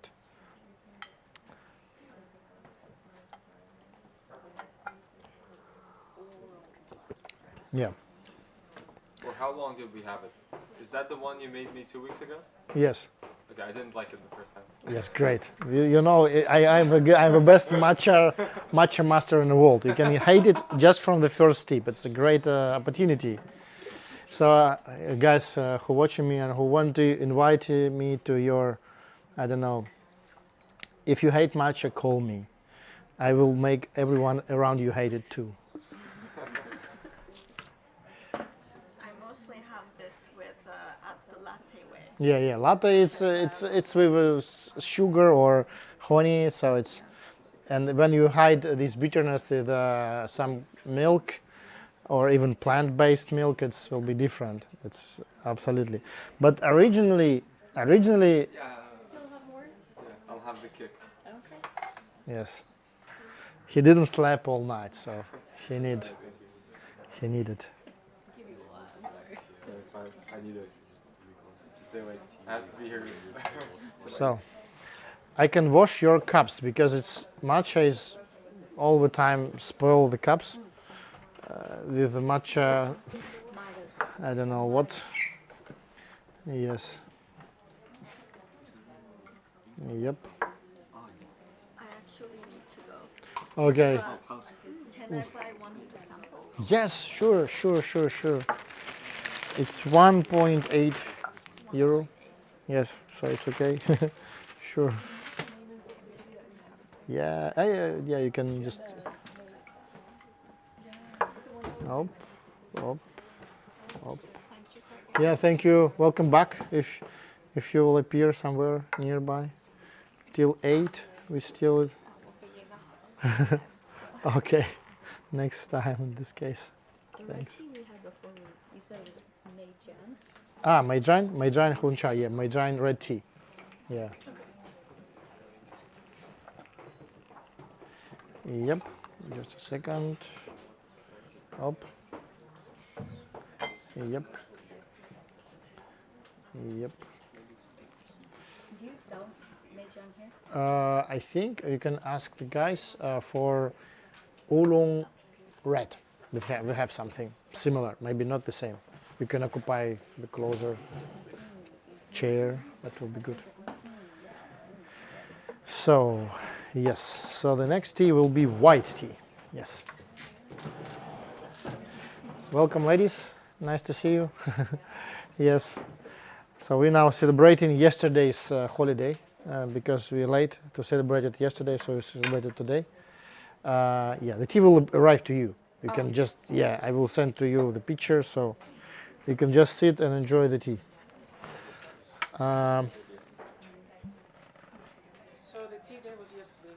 Yes, but we celebrated today because yesterday was Sunday. Too much people here, it will be overcrowded, and I decided, okay, those who really want, we have a big slot from 1 p.m. till 8 p.m., whatever time you arrive. We're sharing the tea for free, and it's my pleasure to share. Now I'm also writing the list of the teas. Chinese matcha.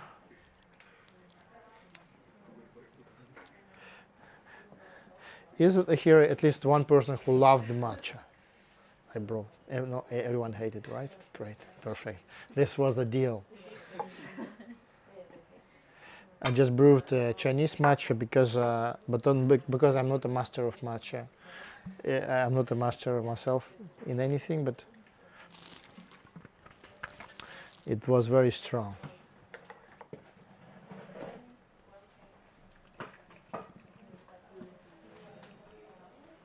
So now we drink white tea, and this white tea is very interesting because it's a little bit how to say vacuumly fermented after withering. So it's a Gaba white tea, and this is Gaba butyric acid. Here also contains in some amount.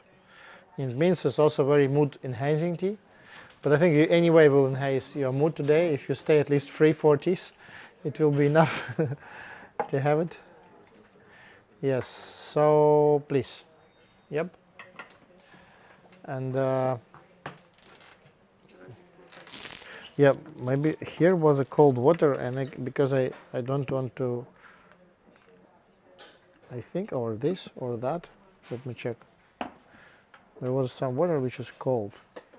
I think this, we need to make, because it was for matcha, it was 80 degrees, but we need to make again 100.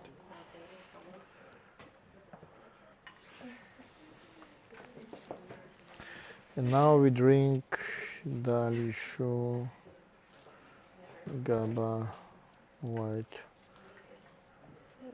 tea.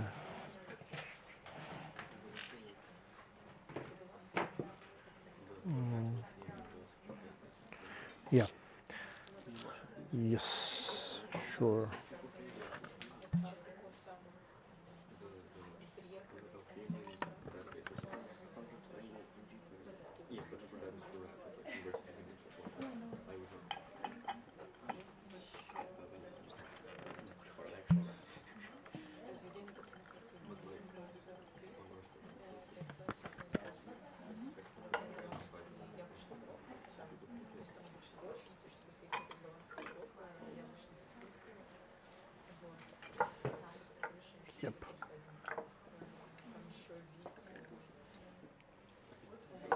I do like this white. Yeah, you feel it? Good.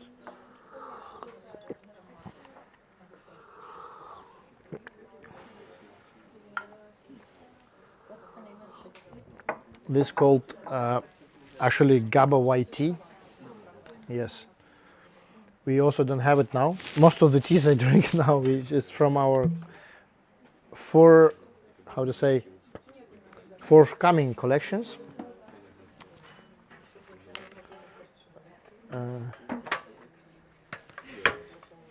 But hopefully we will have it, maybe in April next year. Yeah, I will make all the list. I will put it on my YouTube, or you can check it on Instagram, Moychay.Sergey, or so DM me. I will send, because I'm now writing all the teas. I make the list. Also, to don't forget myself what we drink.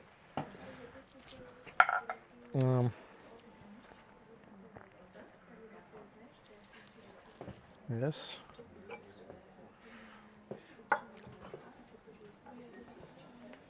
Yep.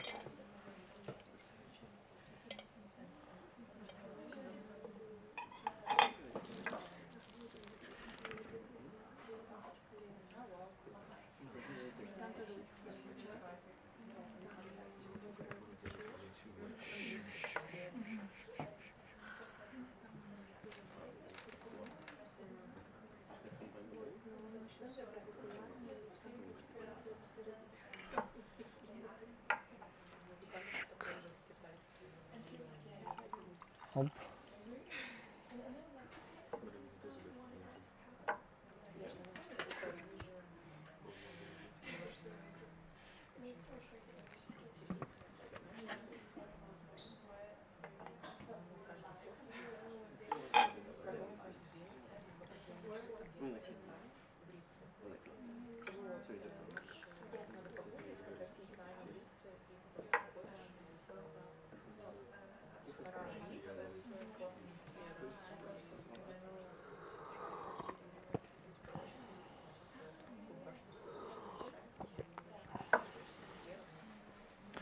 So a little bit more white. I think I will brew different tea. Already it's still actually also as many types we can brew today. We can have much more infusions out of them, but I want to share more varieties for you to discover. Yeah. Now, this is a very interesting cultivar. It's called Foxiang cultivar. Actually, it's from Fujian province, but it's grown on the high mountains of Yunnan province. Yes, and the place in Yunlong County is one of the biggest tea plantations in Yunnan for green tea actually production, but they also do some small experimental batches of actually Gaba puer. Also from there we made Gaba shu puer, Gaba shen puer. And which tea is most popular in China? Like generally, if we will say just like an average, like normal people, what do they drink? Usually it's like a puer or red tea. The most they drink green tea actually. If you talk about especially Southern China, because there is quite hot. Thanks. There is quite hot. Daniel. Thank you very much. Yes. Yeah. So actually, there is mostly green tea, but more and more red tea became popular, and also white tea became popular. But it depending from province to province, because there is a tea producing provinces which are drinking what they produce. For example, we produce black tea. In this case, everyone drink black tea. If you go to Yixing, for example, and there are people are more. We now drink Zia. Who had tried before? Zia, purple buds. What is it? Zia, purple buds. Oh, great. This will be the second tea for today, which we have, if you want it, because, yeah. Actually, yes, and for example, if you go to Yixin, they produce mostly teapots, but they also have Yixin Huncha. And it means everyone there drink black tea. Everyone. Red tea. So whatever we have, you can't find anything else. But if you arrive to Yunnan, for example, Manhai region, everyone drink shen puer. And if you ask, like, do you have oolong? I said, wow, what is it? I don't know. I never tried, even that. It's very local. And if they produce something, they drink what they produce, mostly. But in the cities, yeah, like if you go to Shanghai, if you go to big tea market in Beijing or in Guangzhou, there are still some local, how we could say, likes or dislikes. For example, in Shanghai, people like jasmine tea. Many people drink jasmine tea. In Guangzhou, many people like pu'er tea in general. But still, you can find whatever tea from all around China, and there are many fans of more fermented teas, but mostly like tea, like more fermented, more stronger teas people drink on the north, and more lighter teas people drink on the south in general. But still, it's divided. It's not very strict. Yeah, so it all depends. So now we drink purple buds. This is one of my favorite teas actually from our collection. This one we have now. It's purple buds from wild trees. Maybe you already feel the aroma because it's very aromatic. And this is wild trees of Yunnan province, of Linshan area of Yunnan. And they also have a little bit similar variety which is called Dragon Claw from Vietnam. Maybe we will drink it later. Yes, so please try. And also I will give you a look a little bit the tea itself. Yeah, here it is, the purple buds.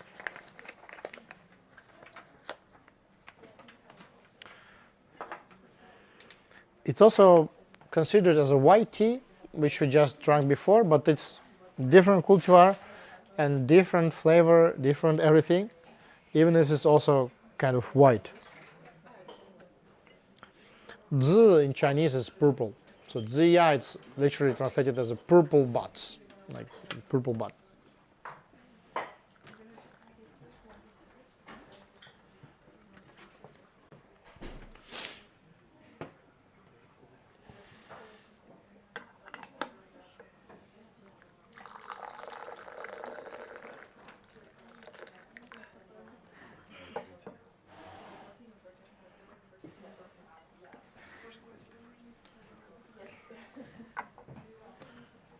Yep. Yeah, thanks a lot. Can I ask, how Yeah. you started with the Moychay generally? Generally, The beginning, like your first. my very first start was in Moscow, and actually when I used to live in Russia, it was 2000.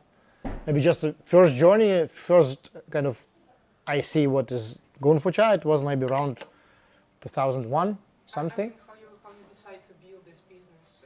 Yeah. Firstly, my wife, she wanted to work. She would go to work to one of the first Moscow tea houses, and it was for maybe 3-4 years before the crisis of 2008, when everything was destroyed and many businesses collapsed because of a crisis. And 2008, we decided to make something ourselves. In 2009, I opened the first tiny tea house in Moscow. In 2010, I decided to go to China because I just decided, okay, I need to feel it. And I was amazed with China, with the culture, with the people, and I decided to spend there more time. Actually, from that time, I spent up to 7 months a year in China, so I can say even more, almost lived there, more than in Russia or other countries. Actually, the rest of the time also traveled. So I was like 2 months in Russia, all the rest of the time somewhere else. And after, I also find some partnerships, some franchisees, and I mostly was not into kind of developing the tea business itself, more like sourcing and researching the tea, writing the book, and so on. And later in 2017, we see like Russia's direction in general, not our direction, we can say, more politely.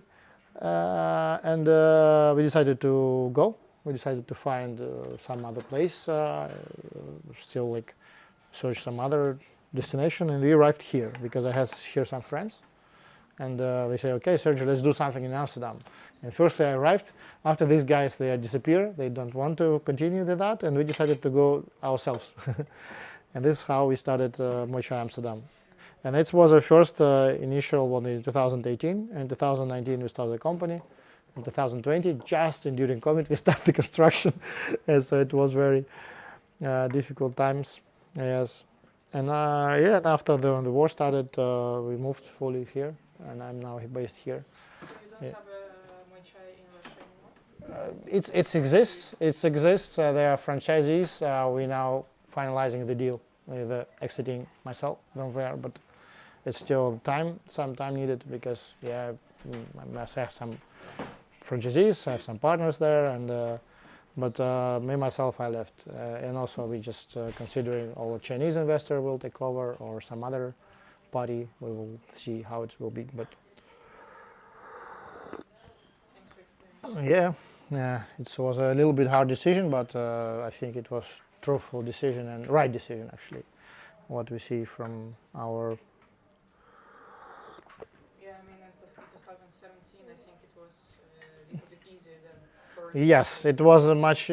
Many people say, "How did you predict it? How did you predict it will be like a war and whatever?" I say, I just felt it's like you not to be very mindful to see which direction the policies are going, but still actually there is economic reasons because as soon as you stuck in some market which is a little bit more how to say disconnected, yeah, it's still like you need to select and I see like, even from economical reasons it's much more interesting to be open to a world than to see like in one very divided market. Yeah, so.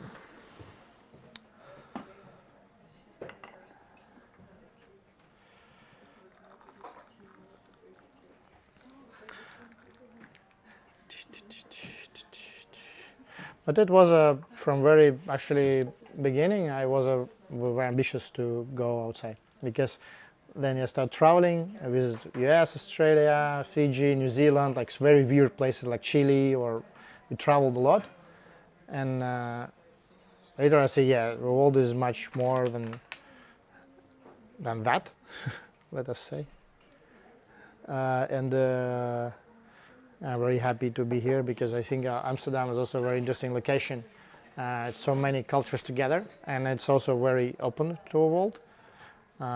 We can talk about like some Dutch policies or current politicians maybe not so open to like before, but there was a reasons. But they still are. I think it's a very good hub to start because we have ambitions for other countries like we're now developing in Spain. We now started also talking about Germany and potentially next year also yes. So we are preparing to big scaling, but now we're on a stage like to firstly root here and to develop the products better. And to also we need for the 5 years, one of the most hard challenge was to make a certain certification for all the European standards, because before then we work in Russia and also these countries, they had much lower requirements for tea safety, for the food security, and I invested like 10,000 of euros in just testing all the tests for the tea, and that was really So there have to be like chemical approvals. which is a funny fact. Legally, you don't need to do that, but if during imports the customs find out that your tea is not clean, you will have fines and you have to send tea back and so on. So there is this, some people do the crazy risk, but I think it's just not honest to do that. We just import the tea which we don't check. They just take something, whatever country, import and check is it, but it can be checked. It's mandatory to have certification, but on behalf of a producer responsibility, and you as importer also have responsibility. So because I didn't knew that before, we like some time ago we also had some party of tea like which we had this problem, and we decided immediately check everything after just to be sure. Even because even your suppliers say, for example, here I have like all the stamps like organic, like certified, EU, USDA, and so on. Most of the time it's really like that, but some suppliers also can be not honest, or even as I know China and I live there so long, some batches may be wrong, or something can be wrong here. So what we do, we just when we have a batch, we do the test. We do a batch, we do a test. So it's like 300-400 euro for type of tea. It's still something, but if you import some amounts, it's reasonable. It's not like thousands, but still it's a small investment, but you're sure. So, and this what was done because it's difficult with Chinese tea especially. So actually all Japanese tea is easy. Thailand is, for example, Thailand is we have forest. Georgian tea, which we had, we also make all the tests like for 650 compounds, even one, zero pesticides, zero herbicides, nothing, empty. Why? Because it's just no one use it. No one use any kind of fertilizer there. But in China, there was a long history of using of any possible fertilizers, and this is why there are more and more producers who are clean and who want to work on sustainability, but there are still way more which are go biao. In Chinese it's called like country certification, like inner Chinese certification, only for Chinese market. This tea is not fitable European or American or even Japanese regulations, so you need to select properly. So first stage we select the tea, and second we make a test, and outside of that up to 80% of tea also not fitting, and you have only like small amount of tea which you can import. This is why we don't have so broad assortment, because you need to test so much. Yeah, but we are now increasing. My last travel in November was very focused on that point, to increase the assortment, some types which we don't brought before. So we certainly find some teas which are fitting.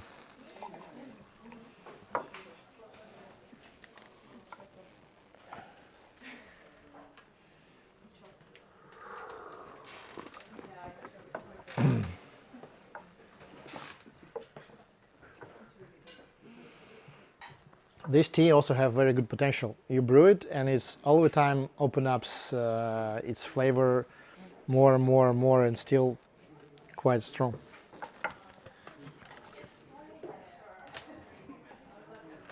So maybe we brew something else. This I write it down. Guys who are watching me online, please ask any questions. Thanks a lot. Thanks for congratulations. So it was the purple buds tea. It was tea number 10. Oh, I missed matcha. There was also matcha. It was here. Yeah. Okay. What's more? Oh yeah. Let us drink something more fermented. So now we had Fujian aged oolong Qilan tea. This is tea from Fujian province, and this is this actually we also have in the collection. What I like a lot. It's not only, you can try. This is aged, so it means it's from 2006, and in 2006 there was a certain type of how to say technology more implemented, so it was like in more roasted, a little bit more roasted, a little bit more baked, and here we have thank you very much. When you have time, you arrive again. We're here till 8. Yeah.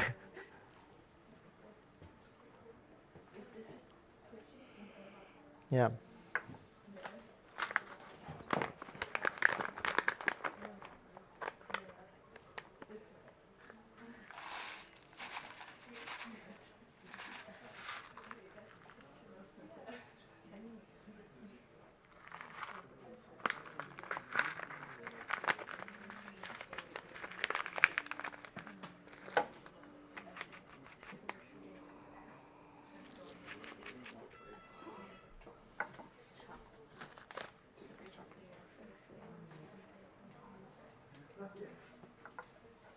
You said this was dark tea?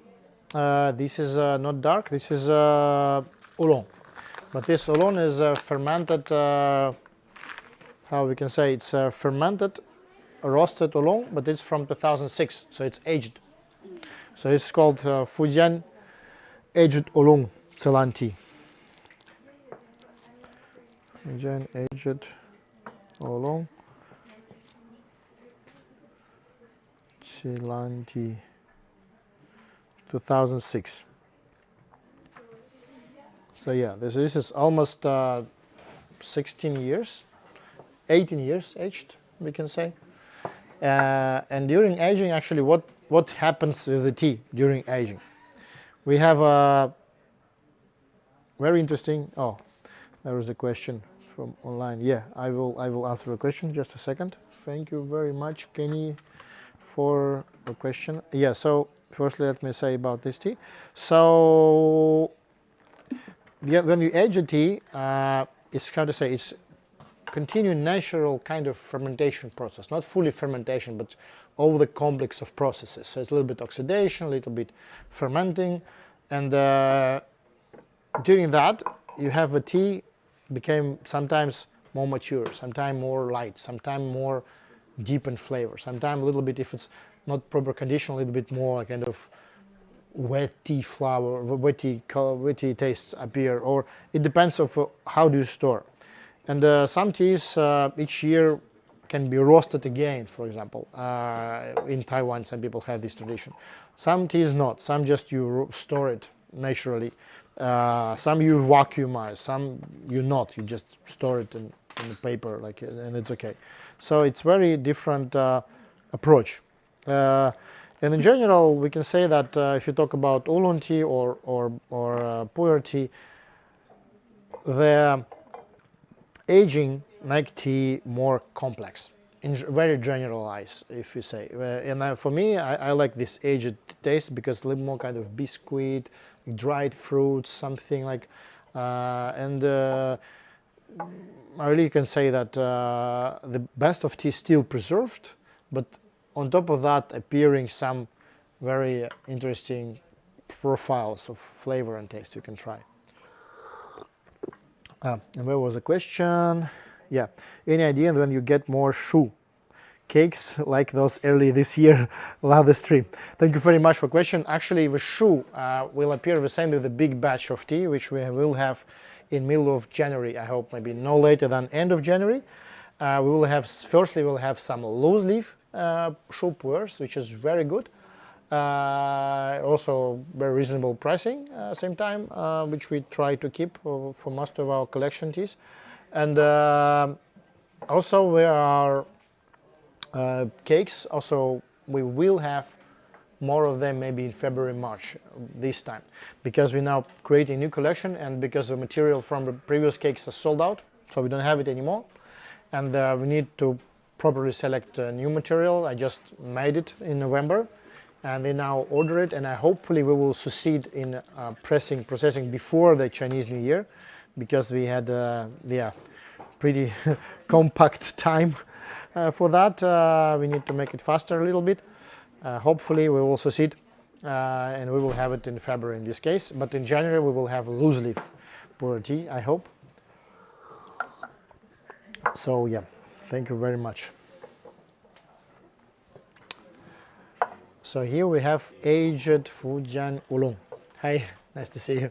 We drink aged oolong from Fujian, and this one is, we can say, one of we have it here in our collection. It's one of our collection of aged Qilan oolong. Qilan is how to say, beautiful orchid or something like Lanhua, because Lanhua is orchid, and Qilan is like precious or like beautiful, something like this.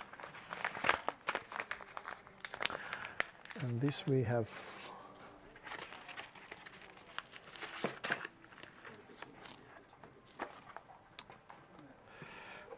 Okay. Yep, you can try.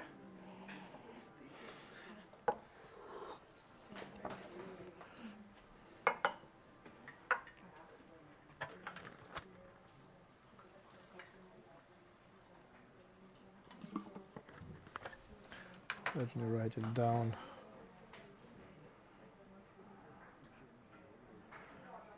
It was a tin number 11.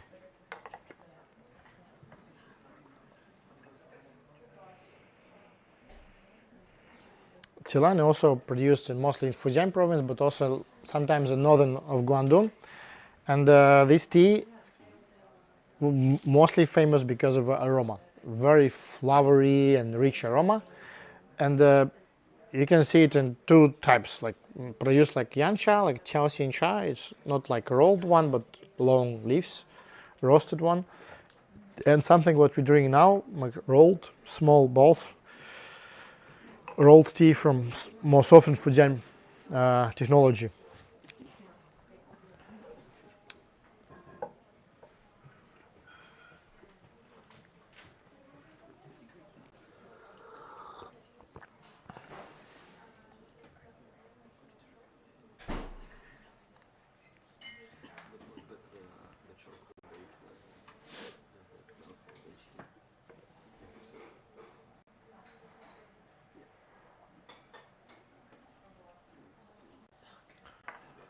Okay.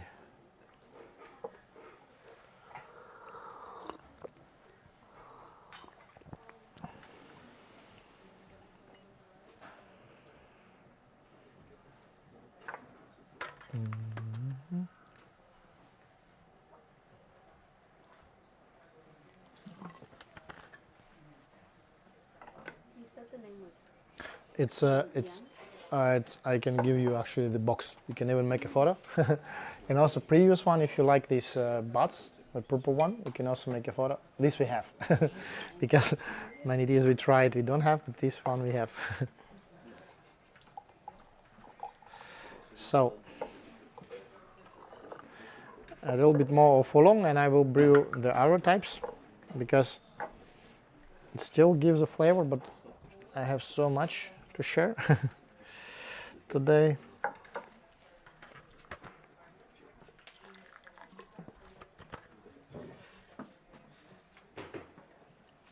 Okay.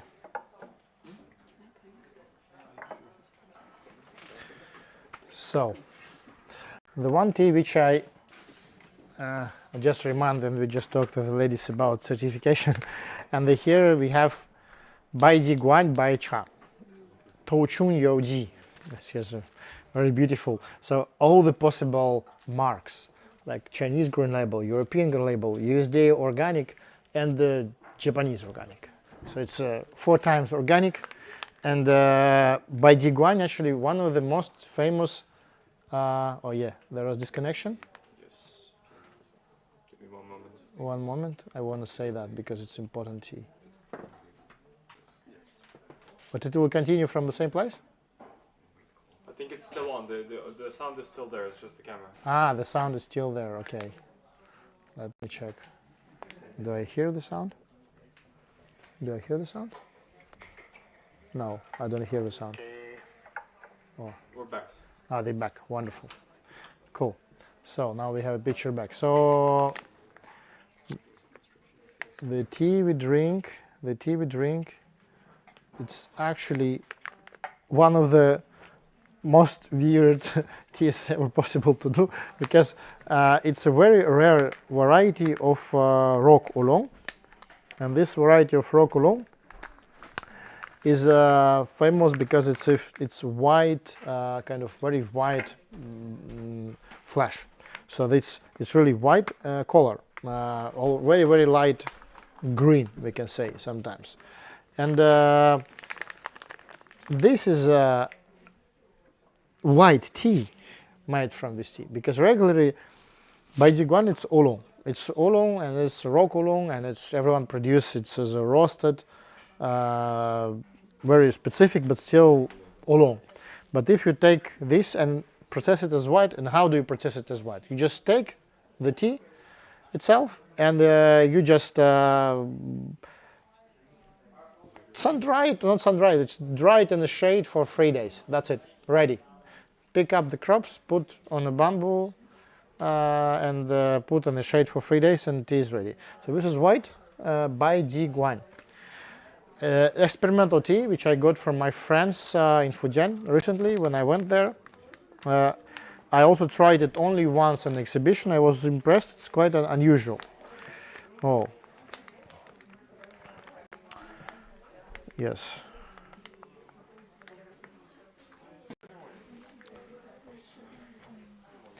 And what I like now is so many. Yeah, you can take the cup there, please. So there are so many people who are now becoming tea farmers, and these tea farmers, they are all young, many young tea farmers, and these young tea farmers, they became big fans of experimenting with tea, which I was all the time very into, because when you drink tea so long, you're all the time searching for something completely new. Let me find that tea, this tea, like people asking like today also, what is your favorite tea? I said the tea which I never tried. This is my favorite tea. So because I all the time want to search something. And this is a good example, this tea is a good example of when the farmers, young farmers came to power, maybe they take over their parents' farm, or they start their own tea factory, or they just consult or somehow influence what to produce, what is produced on a factory of their relatives or whatever. And they all the time search for, let us find something unusual, let us find something which was never present on the market. And what I like, because imagine, as soon as you have thousands of varieties of tea bushes, just the cultivars, and they have maybe few hundreds of possible technologies how to produce it, and they have many terroirs. Please give me the tea. I see like it's circling all around. Yes, yeah, it became smaller amount. Okay, everyone like little. Okay, it's also eatable. Yes, and actually, the more and more people who started, okay, let us just experiment, do some crazy tea which no one done before. Oh, I out of water. Can you please say about water? Like I need the water. Yeah, yes, because you will have a little, but only a little. Just even this. Just give to Renata, and that's okay. Thank you very much. Yes. I also need to try. Water is finished. Yes.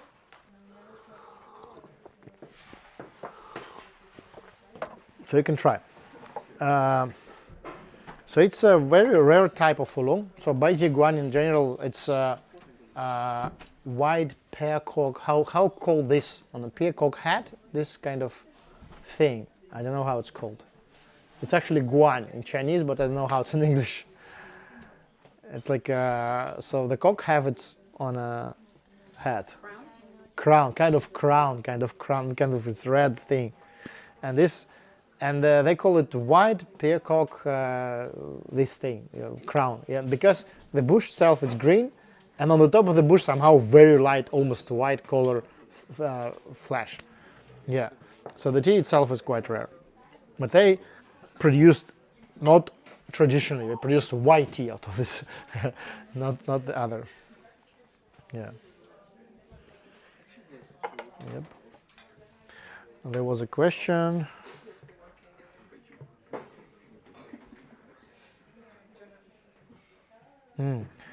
Are there any teas you love because you have a good memory with them? Oh yes, sure. Actually, very good question. This question from my YouTube subscriber. Thank you very much for the question, Kenny. Yes, actually, I can say yes. I have some I have many teas. I have many teas which I have certain memory. Actually, it's rock teas, but now almost disappeared this kind of taste because the price for good quality yancha now dramatically increased for the last 10 years. Like something which was like from original rock area, because if you talk about Oishan, also it's related to the tea which we now drink by Tie Guan. Yes, so this is all about Ui Mountains, and Ui Mountains located like over here, Oishan, north of Fujian province. And that's very scenic, beautiful place. This is why it's very famous tourist attraction in China. And this is why it's also motherland of tea. of oolong tea, we can say. And this is a cliffs, actually the rocks, which is why it's called rock tea. And in between we have a soil, which is have a lot of small stones inside, because the cliffs are slowly destroyed because of just erosion and so on. And it's all the monasteries over there. Yeah, here we see the cliffs. Actually, it's Yin, I think. And in between we have this tea, and this tea have a lot of nutrition from these stones, and this is why we have this Yan Yun, the melody of, we can say, the rock melody. It's called Yan Yun in Ui mountains, and this is why the tea, which comes from original area, it's really priced like a few times higher than the regular rock tea from outside, like Wanshan cha. Whereas Zhenyan cha, which is from Zhenyan, it means real rocks, real cliffs. There's Zhenyan cha, whereas Banshan cha, like half, like for example, there's a cliff and here is just a flat something. There's not between two cliffs, but just nearby area. And Waishan cha, it means the tea which is from outside of the area. And this tea, which is, yeah, this is very good picture here. Yes, we have a cliff and the tea in between. And the tea which is really from the Xinjiang area, now maybe for the last, I don't know, 70 years, it maybe price increased 4 to 7 to 10 times even for some certain types. And this is why when I have a chance to drink such teas, which is like really super high priced, because of actually because of the market need, people just search for these teas they wanted. I immediately have very remarkable feelings, like I'm 10 years ago sitting here and it's still the same aroma. So in modern rock teas you almost don't have, from the same price range, you do not have the same feeling. You wait for the water, sorry, and when the water appears, they will brew the tea again. So thank you for the question. We can also ask other questions as soon as we have a very private session today, but it will be till 8 in the evening, so you can stay whatever you want and call the friends. Okay. Question. Yes. What are your thoughts on red robe tea? Red rob, Dahompa red rob. Yeah. Actually, if we very generalize, it's a common name for all yancha, all the rock teas in combined. Because big red rob is actually, there are no variety big red rob. It's just we can say it's a geographical trademark. It's even registered as a geographical trademark. It means that the retailers who sell the tea from outside regions, they can't market as a big red rob. They still do, actually. If you go to Southern Fujian province and even some other regions, people also process the tea the similar way. And they can just call it oolongs, or they can call it Tiao Xin Cha or rock oolong, but they don't call it like Dahon Pao. But still, it's often, because Wishan in Big Europe is very famous tea, it's very promoted, it's very renowned all around China, outside of the country. So the amount of production is huge, and you can produce all of this tea in this Wishan area. So it's many of this Dahon Pao came from outside. And the main thing that you can't distinguish, only there's rock teas which is original, you feel, if you drink it for a very long time, you feel the difference. But if you just drink a random Dahon Pao tea, actually I have one we can try right after this, as soon as I have water, I hope I will. I have one very affordable version of rock tea, which is from outside, I mean not from original area, but also good. This Dahon Pao actually most of the time is a blend. So this is Zhougui, Shuixian, Qidan, Beidou. Sometimes it's maybe some other varieties, and which is all blended together. And the main specification of Dahon Pao Big Red Drop is not the varieties which are in content, but the technology how it's produced. So traditional Dahon Pao is highly roasted. It's a highly fermented, highly roasted. It's a little bit have its kind of bakery flavor, like with baked. So we have also the roasting, and also on top of that we have 3 times of baking the tea. So traditionally Da Hong Pao, as soon as it's finished the production in end of May, and after in June, sometimes in July, in August, and even in September, like 3 times, they done the roasting. Not the roasting, the baking. The baking is like a bamboo baskets. I have a picture here. The bamboo baskets, traditionally it's bamboo baskets, but not necessarily actually. Yes, so it must be here.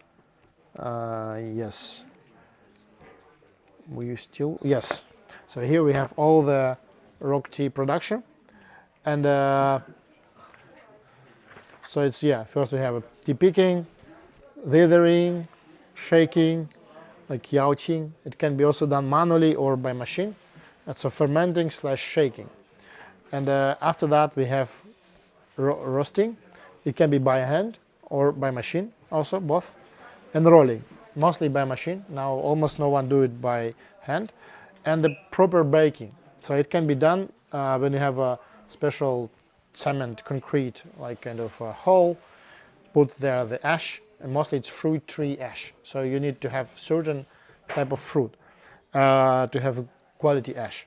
And after you put the bamboo basket on top of that, and then in between the bamboo basket there is a kind of just a bamboo shield or something, and you put the tea there, and to roast it, to bake it, kind of baking. It's called hunbei in Chinese, and this hunbei you do pretty low temperature. It's around 70, sometimes 80, sometimes no more than 85, 100 degrees sometimes, but rarely.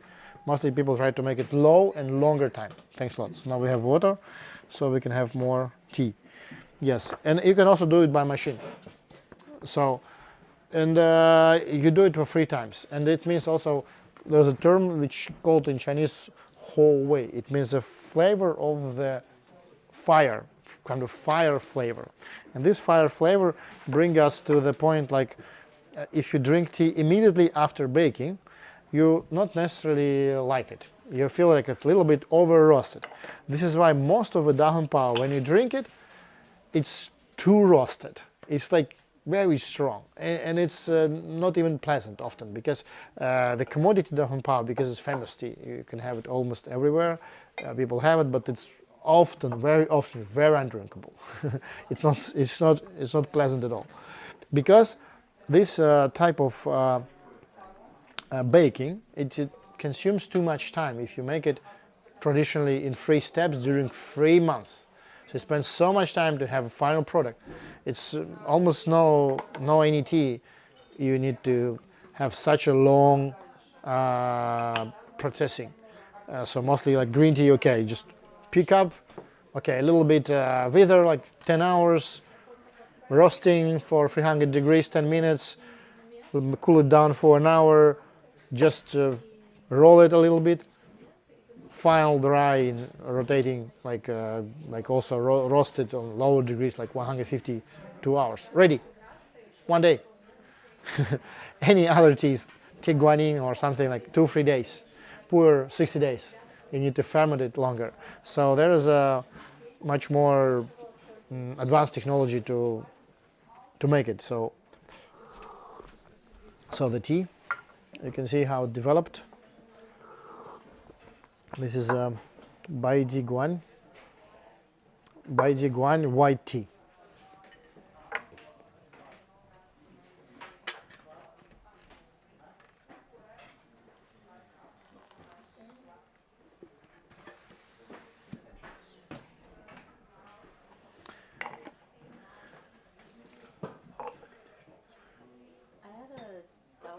Da Hong Pao that was only one variety of tea leaf. It tasted completely different than the other Da Hong Paos. Only one variety. It means that just raw gui or something, which is called Da Hong Pao. Yeah, possibly. Actually, it's each Da Hong Pao is different, because it's all the time, or it's a blend, is, as you properly said, it can be also one variety, but it's still not Da Hong Pao because we're not Da Hong Pao variety. It can be Zidan, it can be Zhougui, it can be Shui Xian, whatever. Mostly it's Zhougui or Zidan or Beidou or some other varieties, but still not Da Hong Pao because we're not Da Hong Pao variety at all.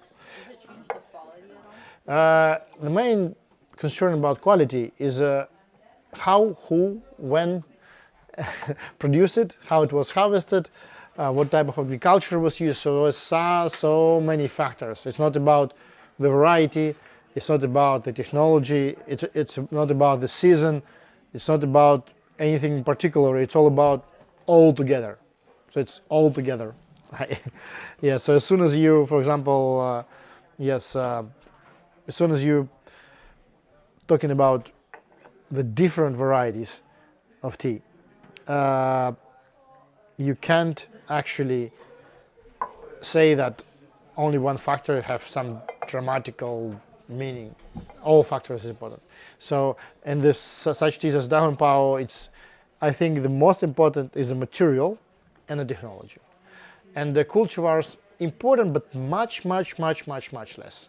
Because still, if you have a good technologist and the tea is properly collected in proper season, so it's not too old leaves, or it was a very rainy season, or it's what during summertime then the crops grow too fast and they not take enough nutrition from the soil. So it means you need use certain technology of agriculture, certain technology of production. And the main important is how the tea leaves was picked and who and how it's processed. So this is the most important. And also there are the parameters like soil. What type of soil was on that spot? And what type of whatever temperature. Okay, so as I told, the summertime. Summertime, the crops grow very fast and they not take enough nutrition and they use a lot of pesticides during summer. This is why summer tea we never buy, never, only spring. Most of the types, some teas are also winter and other harvests, but still. And organic producers, for example, they also don't have a summer tea because it's too much bugs. All these bugs eat the leaves and it's so difficult to protect them. So there are many issues in that, how to make a proper tea out of that. So white by Tie Guan, I think maybe last infusion. This is just white tea from oolong cultivars. Yes, right? yeah, That is it. Yes, yeah. It was a white tea from oolong cultivar, but it's really more white than oolong, right? Yeah. But for example, It tastes kind of similar to Gunmei I have, just a Yeah. bit sweeter. yeah. For me also actually, but it's still interesting that they produce it. It's just experiment because not any experiment a successful experiment, because as we know, like, okay, we can say many teas are people willing to do something. We want to do some very specific aroma or very specific flavor or whatever, and it's experiment, but not necessarily it's a very successful experiment. Yeah, but here I can say that it's good, but as I know the price of this tea, I think it's not fitting the criteria we searching for. But it's good to have, and we tried it and let it be. Yes, so by Tie Guan white tea.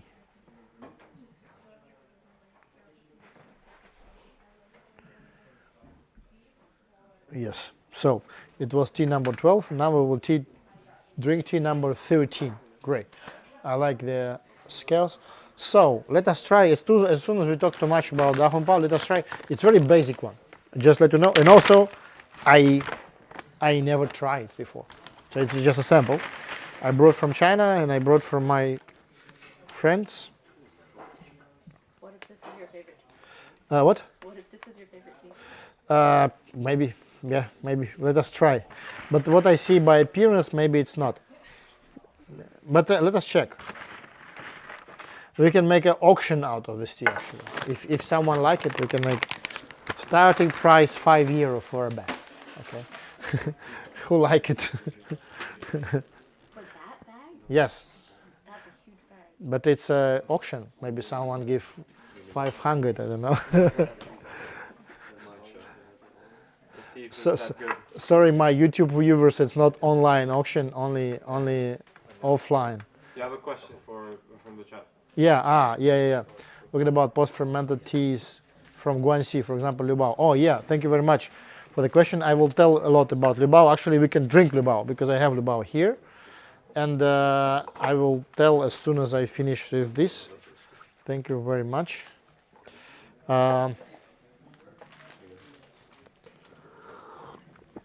So, the roasted dahon pao. Wow, actually it's not bad. So starting price not €5 but 6. Sorry. Okay, no. It will be still 5.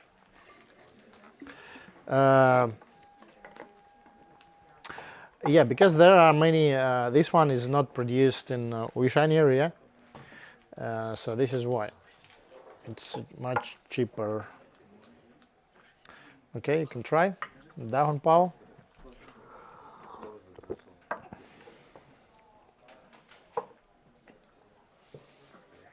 Yes. I'm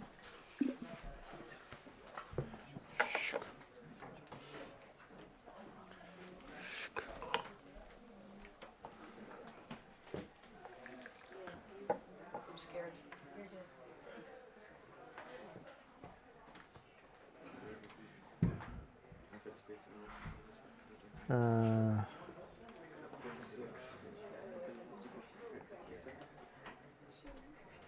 Wow.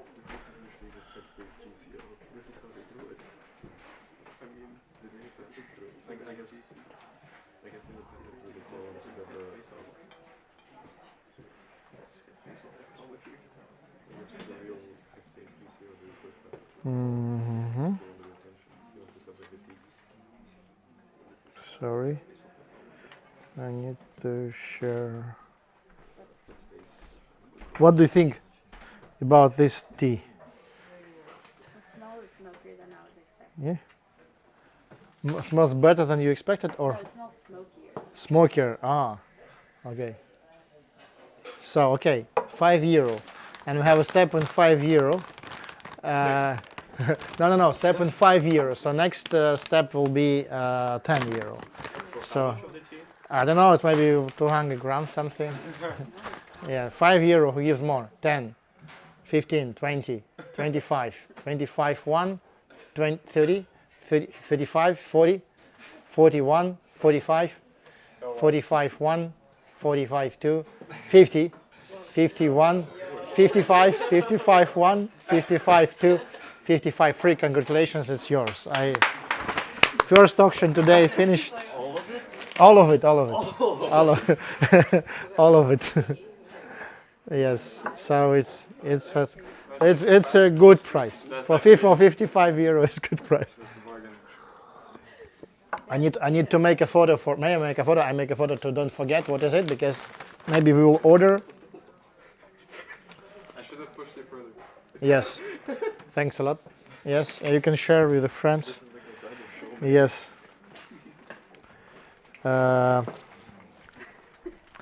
I'm sorry, I'm streaming now. So.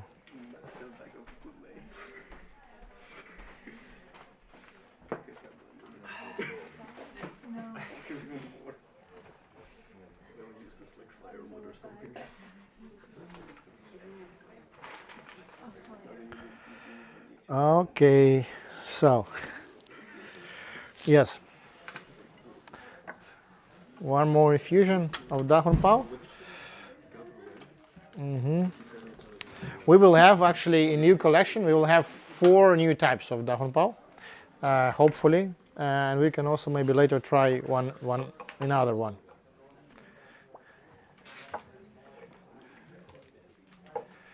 Yes. Yep.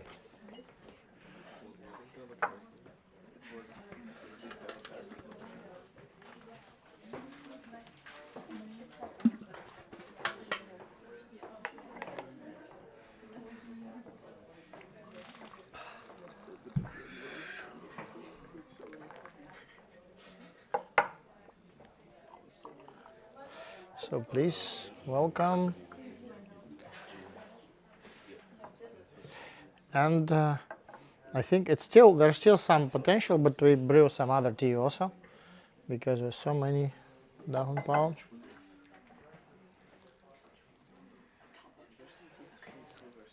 Oh yes.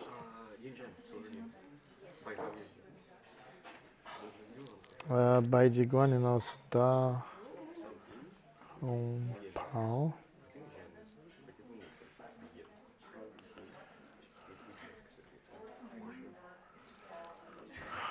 Yes.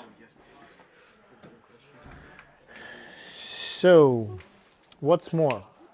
I promised there was a question on YouTube about Liu Bao tea, and I have it somewhere over here. Let me check. Where is it?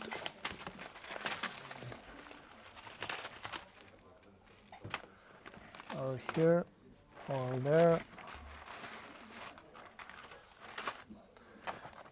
When I need it, it disappeared all the time.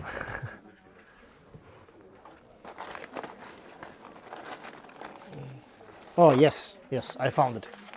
Great. So,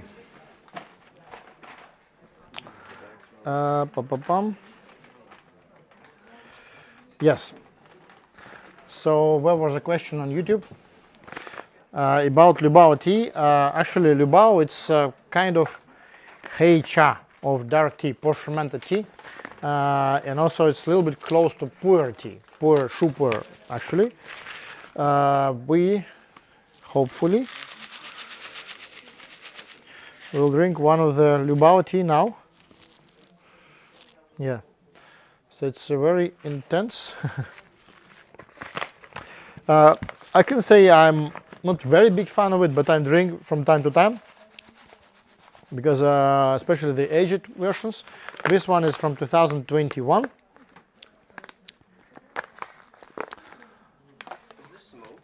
A bit. It have a kind of a smoky flavor, but I think it's not about smokiness, it's about maybe one of the stages of drying. I'm not 100% sure, because I need to ask the farmer how it was processed, because there are many producers, as I know, who use the baskets for Liu Bao to store, and sometimes they kind of put these baskets on certain kind of, we dry it with firewood sometimes. I think this is why.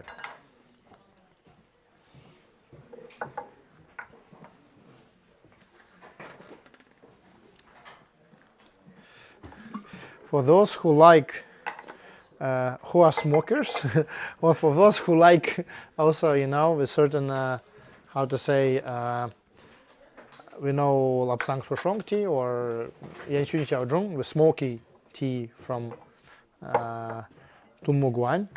It's also part of that, and we can say, yeah, it's something close.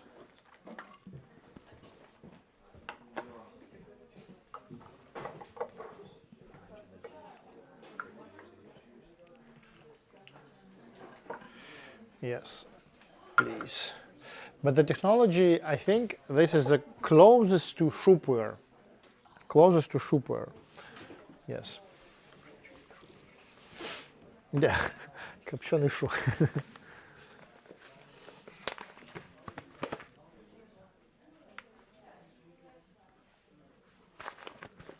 Yes. Now we sadly out of our Liu Bao in the shop, but hopefully we will have a bit later. It's almost, it's a super challenge for me actually to develop the collection, especially what I told before, because as soon as you need to have all the types, and there are hundreds of types, and this all must fit in European regulations, which were really strict follow. And there are so many types which are almost impossible to find organic, or at least obiao, how we call it. Yeah, so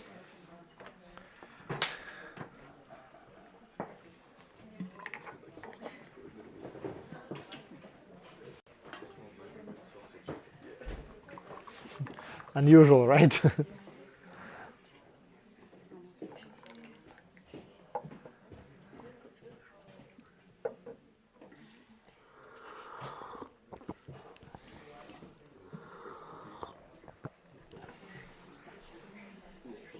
But after this smokiness, I see a little bit sweet aftertaste. It's not very smoky. It's kind of upper layer smoky. And because of it's not was specially smoked, it just was dried on the wood, I think. This is why. But I'm not 100% sure. I mean, that's similar what they do to the Lapsang Souchong, right? Yeah, not. Lapsang Souchong, there's kind of smoking. There's a special process, like we smoke the tea. And here I think it was just a kind of drying. They're not like smoking step. Yeah, but like, didn't they just do the same, but like probably by accident? Anything is possible, I don't know. But still, we have very good tea in assortment which is called Yanxun Xiaozhong or Laosong Xiaozhong. This actually Yanxun Laosong Xiaozhong, the whole name. It's a tea. Oh, actually I have it. I have it here. Oh, and I have it here. I have here something even better. I have here Yanxun Xiaozhong from 2012. This possibly I will put in my subscription, the next subscription, just a sample.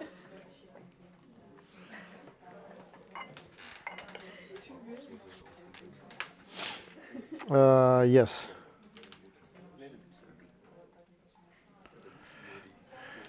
Libao teas have a very difficult taste profile. Right. There are comments on YouTube. It's really not very easy to describe even sometimes and also there are so many inside Libao. There are so many subgroups because, for example, there are some big leaf varieties, and also they do lighter tea, which is much close to white tea, and also they have some Libao with golden malt, which appears on Heicha. So there are so many types of Libao tea.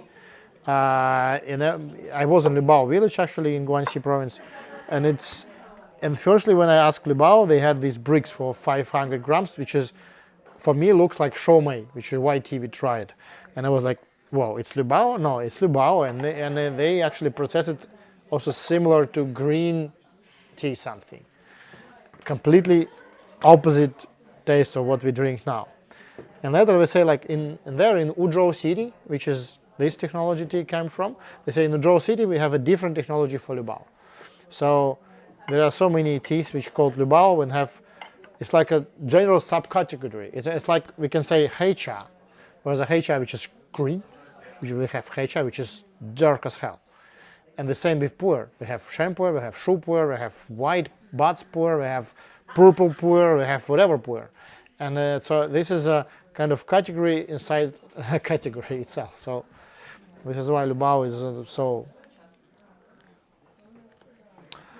unusual tea. Is it fermented at all?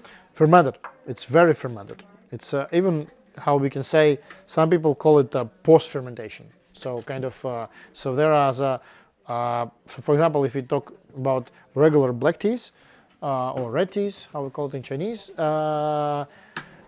these teas are just fermented 8 hours, 10 hours, 12 hours, no more. But shu pu'er fermented 60 days or 45 days.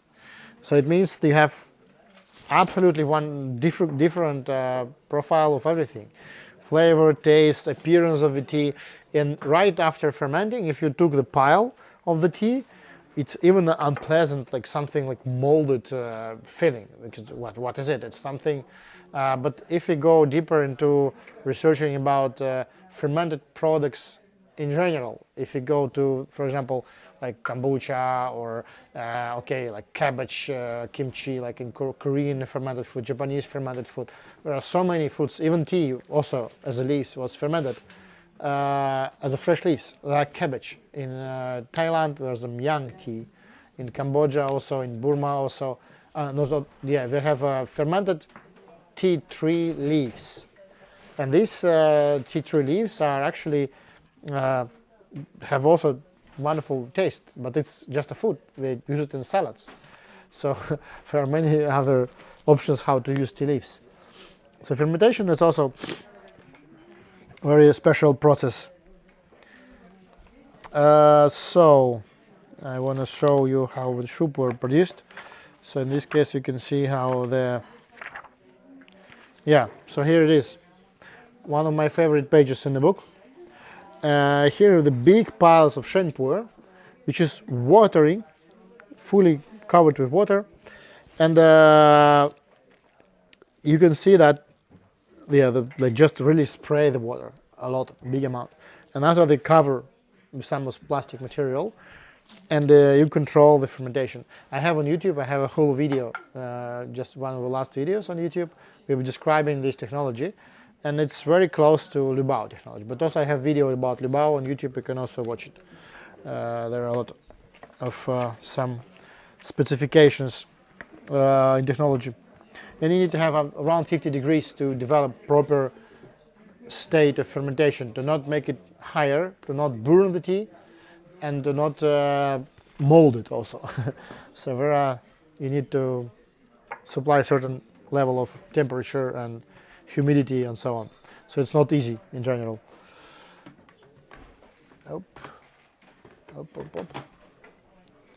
So it was Lubao. Let me write it down.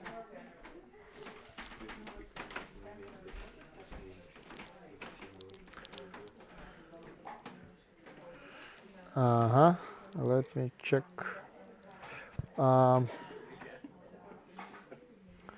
Liu Bao.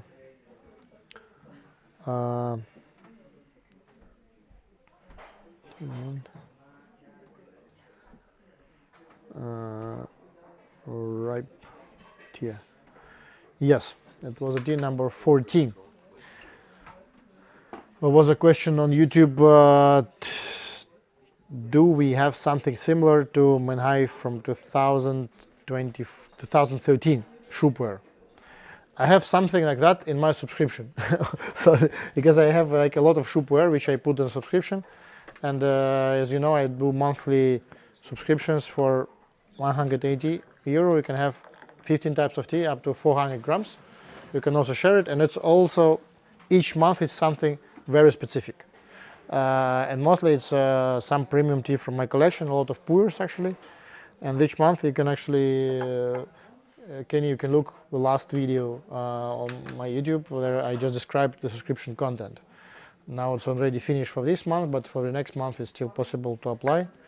And there are some aged Shu and aged Shen and many other teas which are very close to this age actually, because at the age I just started collecting it. So the next tea would be, let us try, as soon as we tried the Dahun Pao, the previous one, which you won, we can try the Zhou Gui. It's actually also famous cultivar, one of the most famous maybe. And actually from Zhou Gui, most of the Dahun Pao made, you can say. But this is Zhou Gui, it's from one organic producer who do make a small kind of premium level material, you can say. It's called Hua Xiang Zhou Gui. So it's Hua, it's a flower in Chinese, and Xiang is aroma. So Zhou Gui is flowery aroma. Very poetic name. Yes.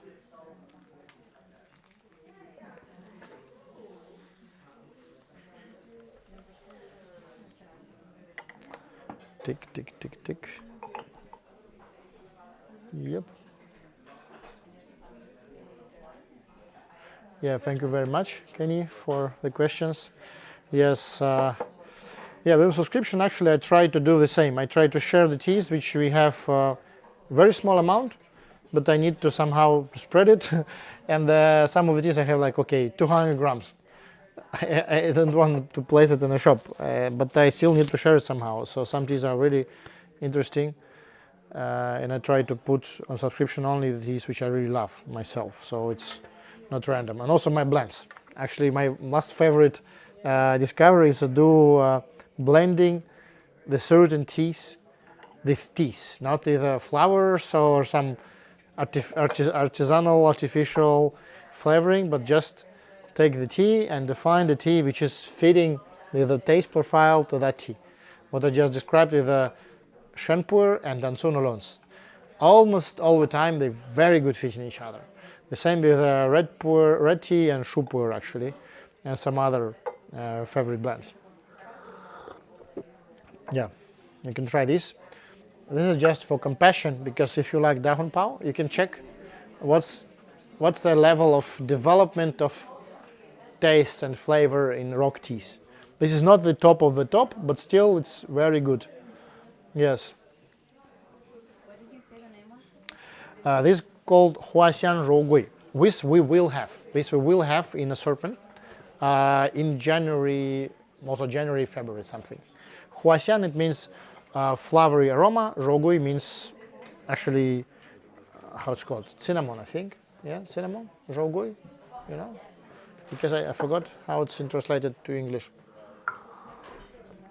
Kind of, yeah, cinnamon. It's like a raw. It means it's like a meat, but not in meat. Here it's not in the meaning like it's meat, but it's like fatty something like rougui. But when you take the leaf of rougui, of cinnamon in wild, it's a big leaf and a little bit fat. And I think this is why also the tea has this name. Yes.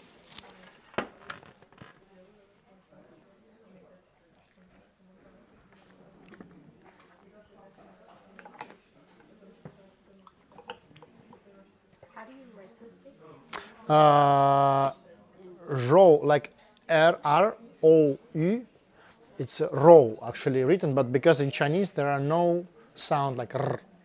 So for Chinese people, the most difficult is to speak some languages where there's a lot of R. So it's most complex. For transcription, they use this pinyin in Chinese. They use a pinyin to type. Actually, when I type the characters, I not type it like that. I just type the Chinese, the English letters actually, and out of these English letters appears the real characters later. And this is how we have really the characters to be to have them online actually.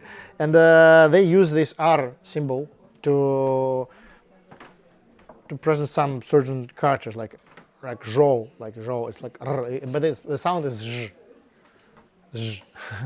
So when you see like in Chinese transcription like R, it's all the time zh. So this time people say like ru yao, often they call like zhu yao. It's also a type of glaze, for example, zhu yao. But it's never ru yao, it's zhu yao. Yeah, Rougui is like R-O-U, G, like Germany, and U in and E, like Italy. Rougui, Huaxiang, yeah. But there are actually, the fun fact with Chinese tea, as soon as you know some name, it absolutely doesn't matter. The tea you drink now have an even close taste. If close, maybe, yes, for sure. If you know pu'er, shu pu'er, it will be still something looks like shu pu'er, even if you buy very cheap variety, something very not so pleasant in taste, but still it will be close. But as more delicate tea you try to find, for example, Tie Guan Yin, it can be absolutely undrinkable something, but also have completely same name and even quite similar appearance, especially for many teas actually it's quite similar. So this is why it's the most complex thing. Even me, for example, I know the tea is so long, this is why I value so much that people do select in the tea. So even for myself, sometimes I even buying the like kind of top level teas, not from the factory, but just for some collector, because I know how difficult it is to find certain teas in certain region. If I very familiar with some regions, it doesn't mean I'm familiar with all the regions. So some teas even I can, okay, let me pay a little bit more, but I know that this guy spent his life to know everything about certain geography of tea. For me, this is why I all the time still traveling, still developing, still learn, still trying, still. So nowadays we also drink, we also share the tea, we also try the teas. I have something which I already tried. I have something which I want to share with you, which I will also want to try later. Actually, I have some samples which I need to try today. Yeah.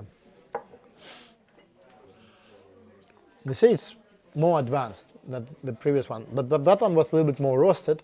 This one a little bit more light, but it's more advanced flavor, more like floral, not so, how to say, not so flat.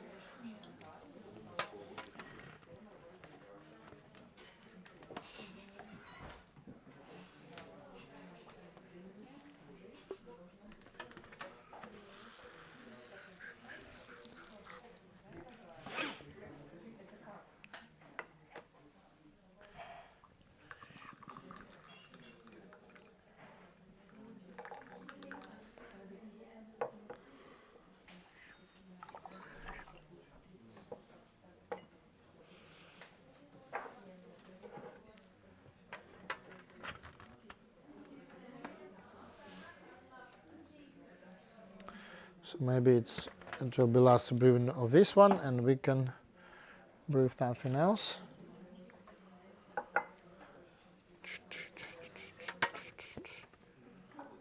Now we're already drinking tea more than 3 hours, huh? Almost half. Only 4 hours left. I don't even start it. I just feel like we a little bit drink some tea. Okay, so next time we need to do it from 6 a.m. till midnight. Good idea. With someone else. If someone else is not, yeah, okay. I make it out like a 花香肉桂。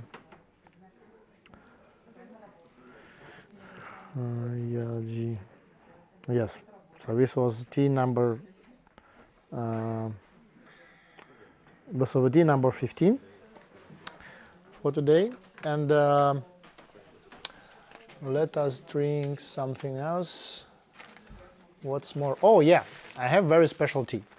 It's a white label, and this is I just got. Oh, this is good story actually. By appearance, it's very look like you see maybe white moon lake or Guan tea, but it's made in Vietnam. So this is a white tea from Vietnam, and the material from ancient trees, from old trees. Yes, so this we will try, and from Hà Giang region of Vietnam. I just got it recently. We have so much white teas today. Yes. So this tea also possibly will be in my January subscription. I think it's a good example. Vietnamese. When is white. this month's subscription sent out? It's actually packing today. I think this week. If you are here, and you will deliver it this month for sure. This week, I think even. Because there was one of my Ukrainian friends, they consider how much order, and they finally make a placement, and I need to increase some teas amount, so to have, but we will still like around 400 500 grams in total, so in 15 types. But 15 types you already seen. There was a YouTube video about what is the content of current subscription. This month there is already on YouTube. Yeah. I will also film this week. I film also the video about January subscription. So each month, because there was a questionnaire from one guy, like, okay, I want to know what will be in subscription, because you can. Thank you very much. Because you can subscribe or not subscribe whatever time you want. But the thing is that it's all limited, and it's all only 1 month. These teas, and never again. Maybe 1-2 years later we will have something, but not necessarily, because some teas, for example, I made the blend of 500 grams and it's finished.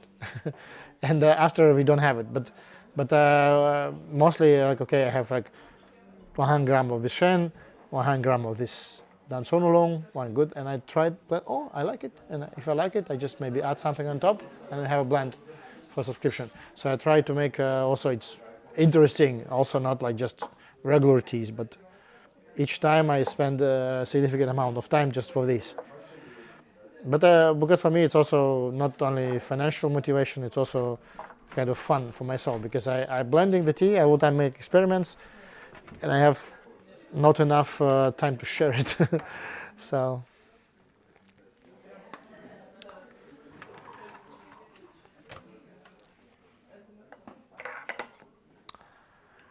here we have the white tea from Vietnam, something very specific.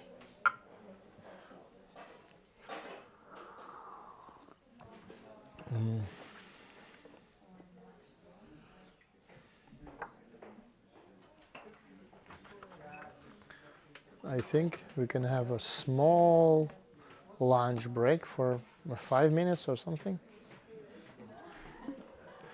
Do you want a lunch break? I have lunch. Yes, but we don't stop the record. Or maybe if you want, you can do something. If you want. If you want to break, I will take it. If you want.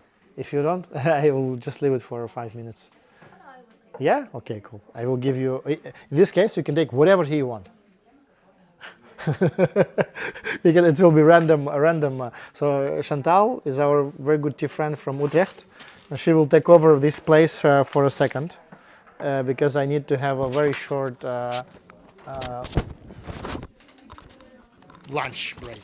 Okay, so you can take, you can just this white tea. I will just make one more infusion, and I will free the teapot for you.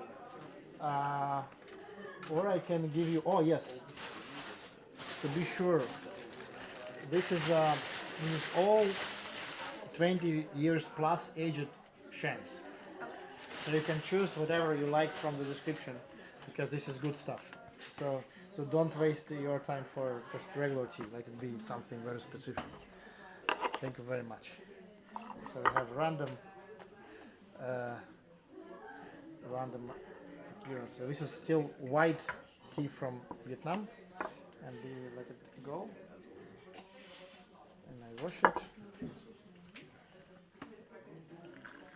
Yep. Now we'll have a lot of questions on YouTube, and then we will see you instead of me. That's great. Okay, thank you very much. Yep. This I will put here, and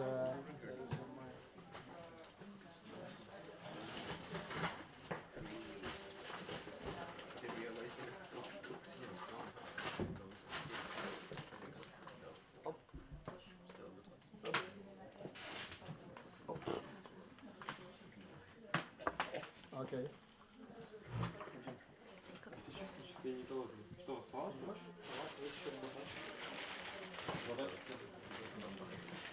Does somebody has a preference, or shall I prep a random one?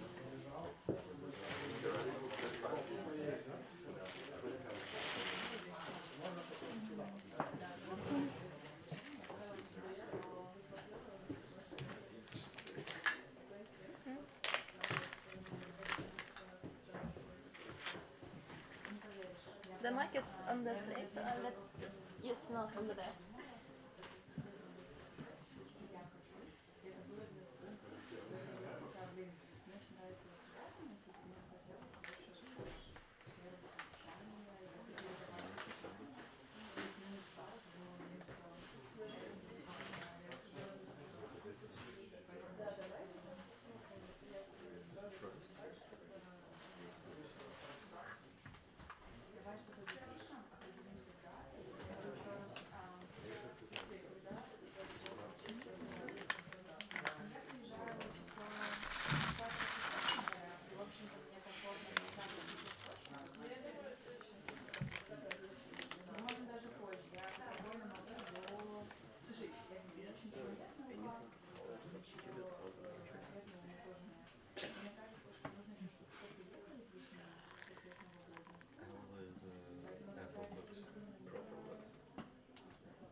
was that?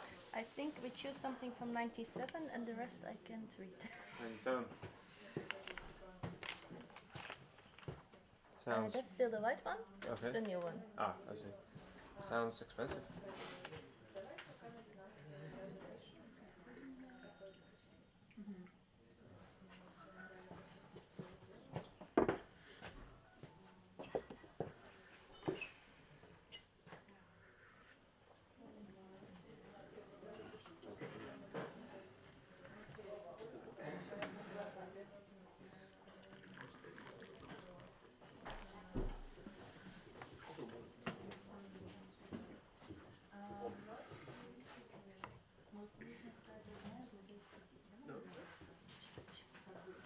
We have a new host. Yes. Amazing. Yeah, it was pretty like.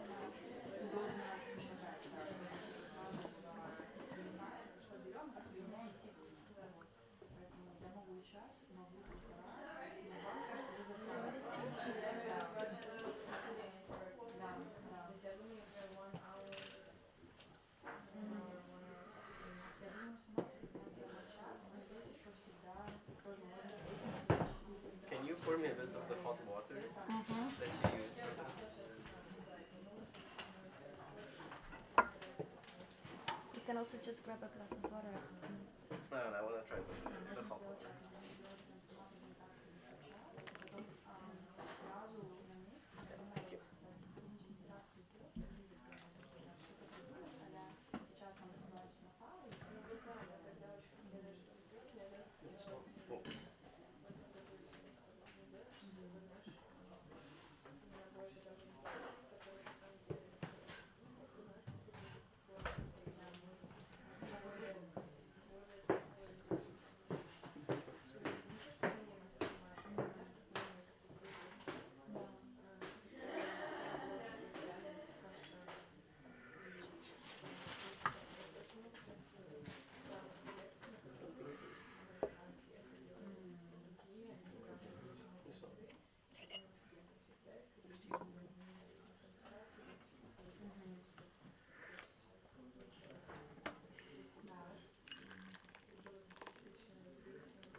You have some more if you want to? Yes.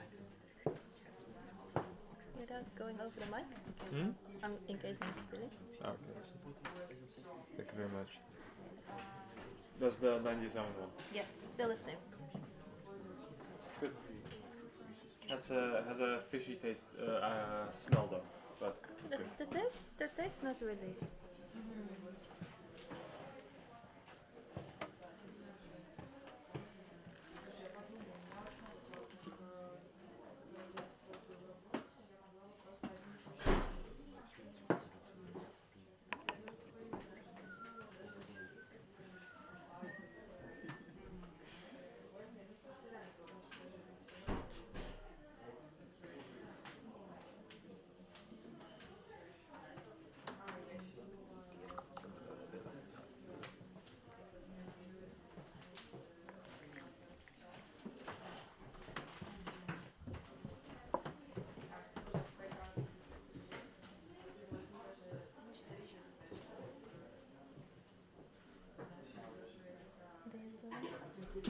I have one more. I already had like 10 grams of shu in the morning. So then, It's going to be a lot. if I wanna stay in this reality, I think I have to stop. Yeah, that's the most tea I've drank in a day. Hmm? That's the most tea I've drank in a day. Yeah, especially if you're mixing them, like, Yes. yeah. You go from strong to light and strong. You have a tasting. It's a little bit like alcohol. Yeah. Just stick with one.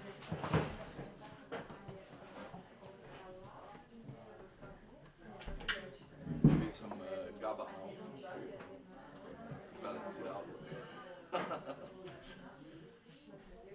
Downside is it's really nice tea.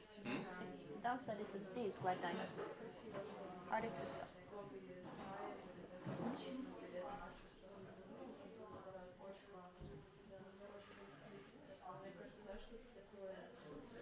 It's interesting that it's like, kind of tastes like shu, but a bit weaker.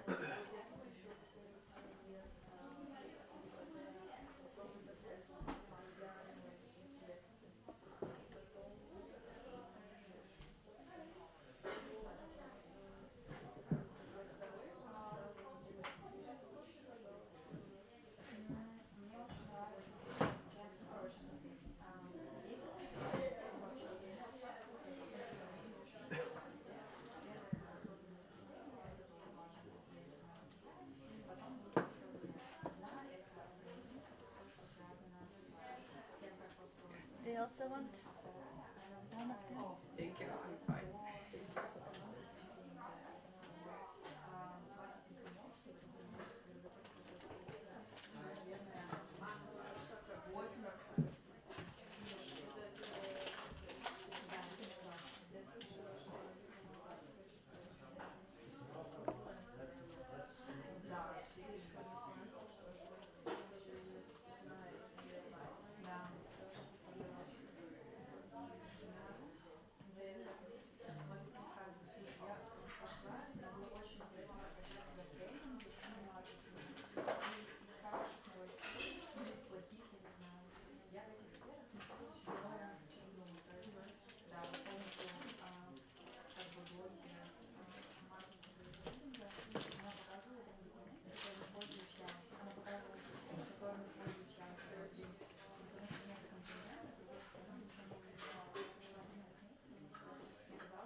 This is my stop. Thank you very much. I'm super into super. Don't have to worry.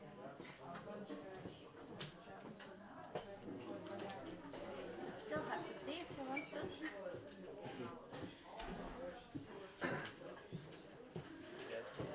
Not enough tea today.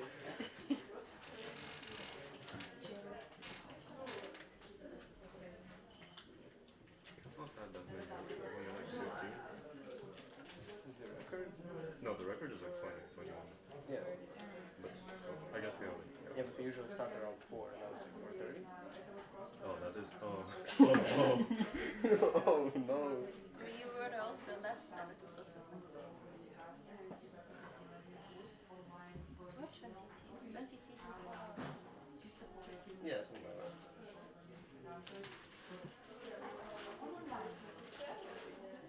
But here I think it's more deep for Yeah. less people. So. Yes. We probably can break 30. We really try. We started at 1. But only at number 15 or 16. Something like that. Yeah, we'll probably break 30.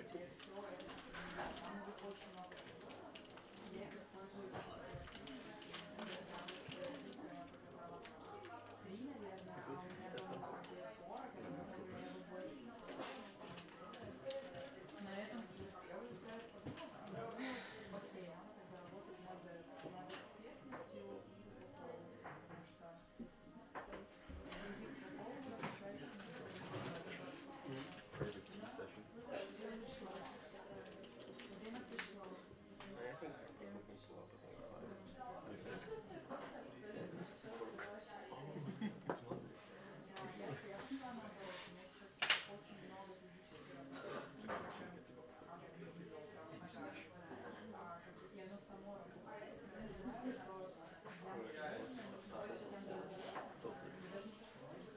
And even then, it's okay.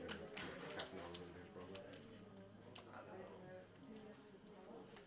Because after the electrophoresis, Oh, pussies are into it for now. I mean, but I guess Fritz wasn't there to call it. I don't think the guy was there earlier to arrive. Like, one thing, he wasn't coming to But no one was in the hit the green tea. I know Seb was in Plaza on campus. I mean, no, Plaza sucks. If you don't want Plaza, because you will also from the previous year, it's more than 20%.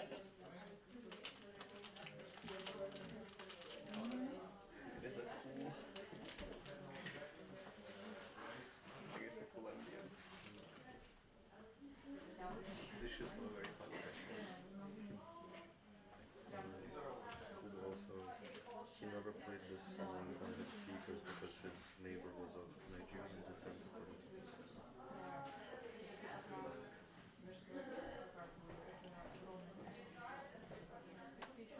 What does that even mean? As he says, yes,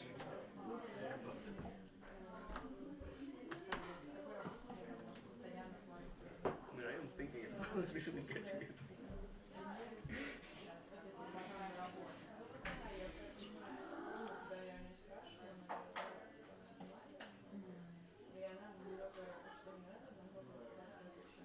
So how did you guys end up here? Did you know there was going to be tasting today?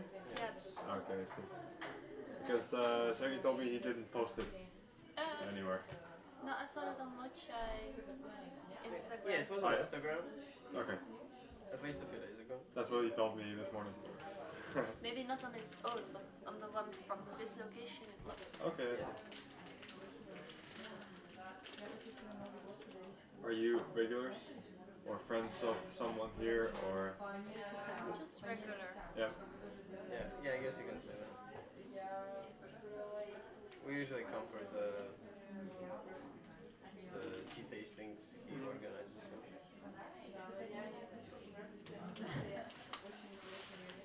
And you?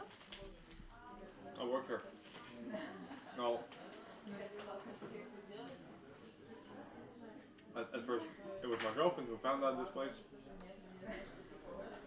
And she started working here as one of the, the tea guys, tea masters. And now I'm shooting promotional stuff for Instagram. So if you see reels, most of them are done by me.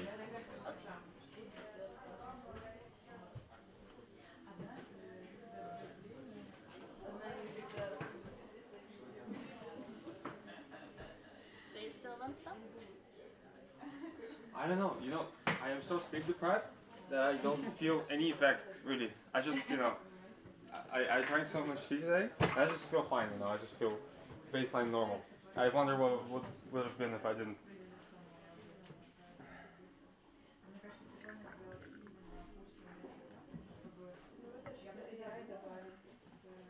It's good. This is really nice. You also still want? It's maybe a bit too much. Yeah. Also knowing what is to come. Yes. Another 3 hours. Are you guys gonna stay till the end? Probably. Seriously, wow. What else to do? I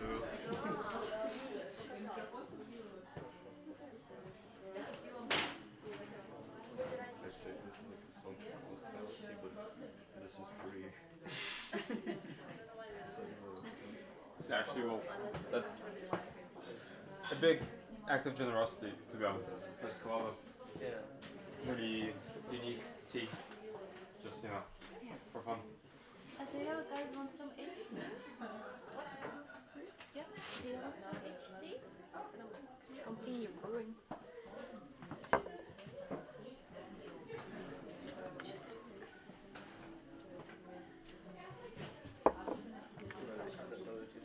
I will brew some. What do we need to do?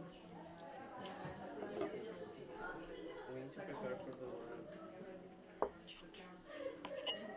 I mean, like, realistically, you come back, you just don't know what to do. What's gonna happen? I think it's just SDS.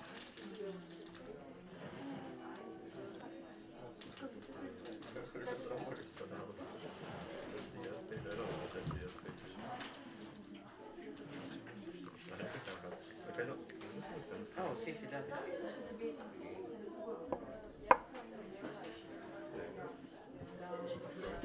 Like, what is this? They discuss with your teams with me.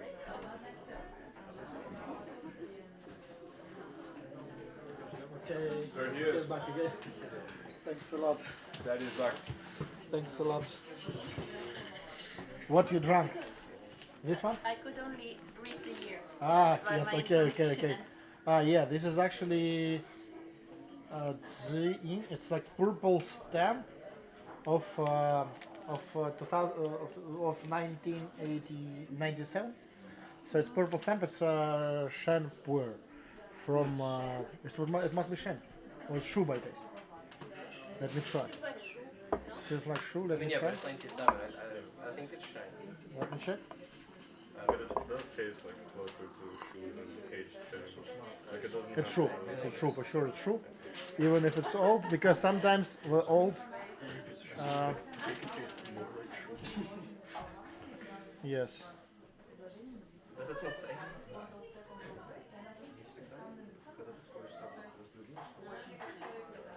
So great. Don't forget the microphone. Yes, and don't forget the microphone.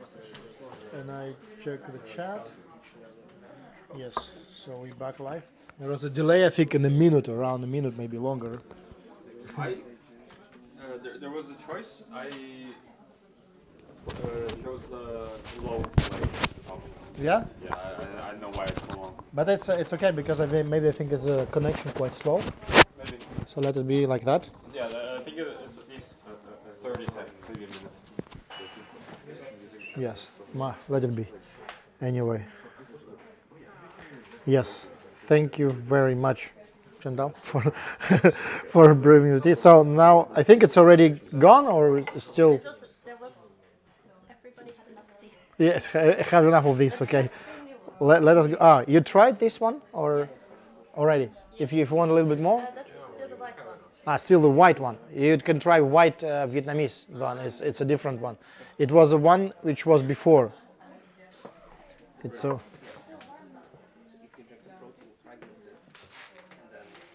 The white Vietnamese. Yes. And this one is a little bit of super. I will keep it for longer to have it like a stronger little. Yes.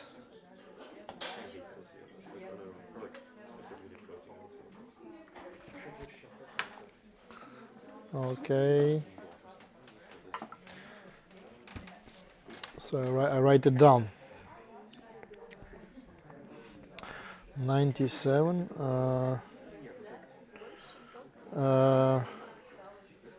Purple stamp. Purple stamp. Shopware. Yes. So it was tea number 17 for today. So we almost 17. Yeah. But we had, I think we had a record like 25 something, right? It was one. Last time was 20. Yeah, but before I think was one session like with 25 something. Yes, that was a year ago. Yeah. But Berlin was also very, very long. Ah, that one which last year, not this one. I think last year. Oh yeah, that was. Yeah, when I have no limits in time, let us drink tea all day till evening. Hi. Welcome to Occupy Any Chair.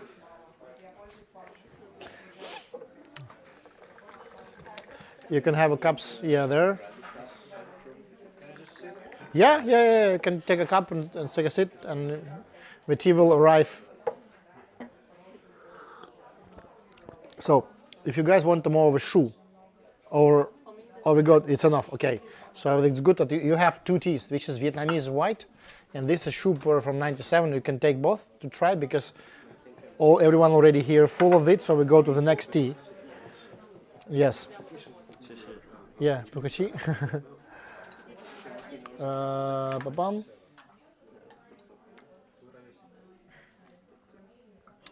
Yeah, thanks everyone who watching YouTube. So please, guys, if you have any questions, please ask in the comments. I'm reading the comments, and we now in Amsterdam tea house, brewing the tea for our guests because yesterday was International Tea Day. Wow. So, up.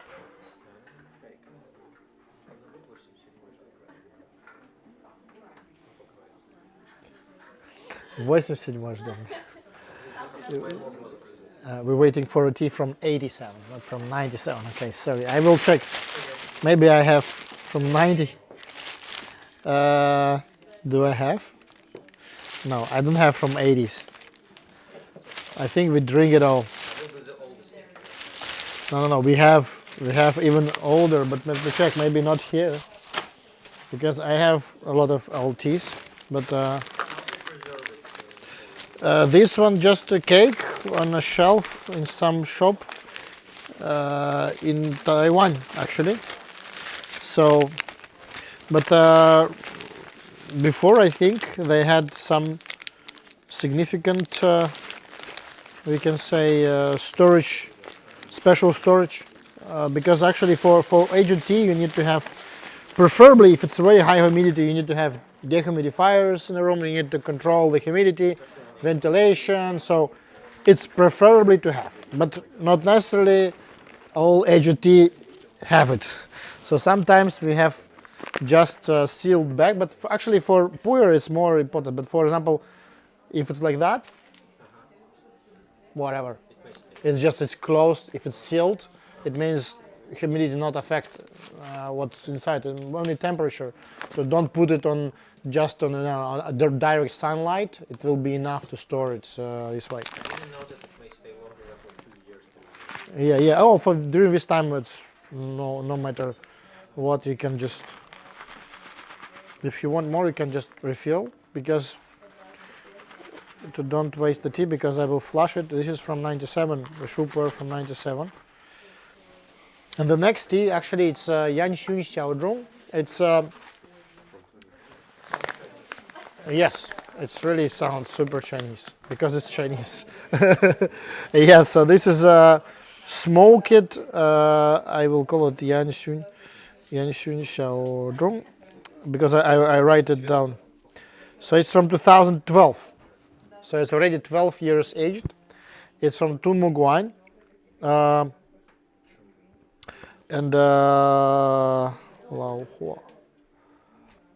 yes, so actually this Yanxun Xiaozhun is from 2012, and it's smoked red tea from Tonmuguan, and it's really smoked on pine tree trunks. So because nowadays you almost don't have it, but still some very few producers still do smoke it. And we before tried Lubao, which is, but you see difference. It is not same level of smokiness. It's really super smoked. If you still want sure, you can finish it also. It just to don't waste the tea. Yes.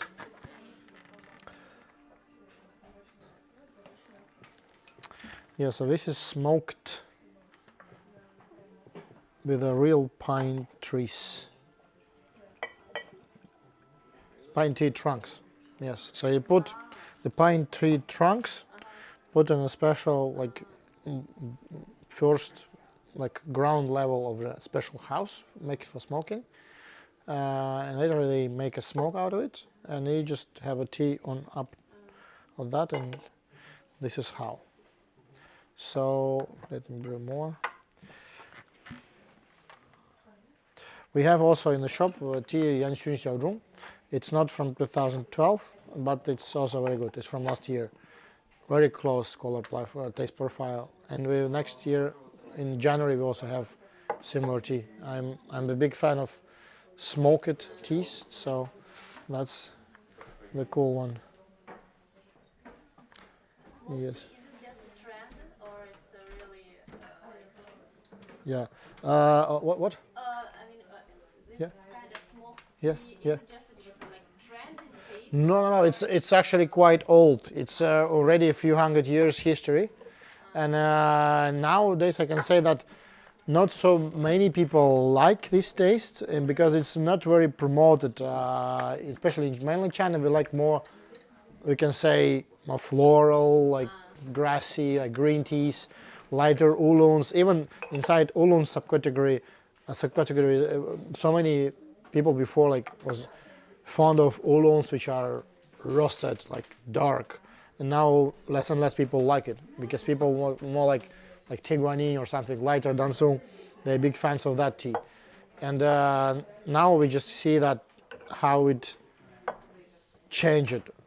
But still there are some people who are really big fans of just they like it themselves, and they produce very tiny amounts of really artisanal teas. And mostly, if you talk about these teas, as for example, properly baked oolongs, like rock oolongs, which is traditional technology, dark, really smoky, or not smoky, but just highly roasted Dansun oolongs, the smoky red tea, something which is more mature, more strong in terms of flavor, more fermented.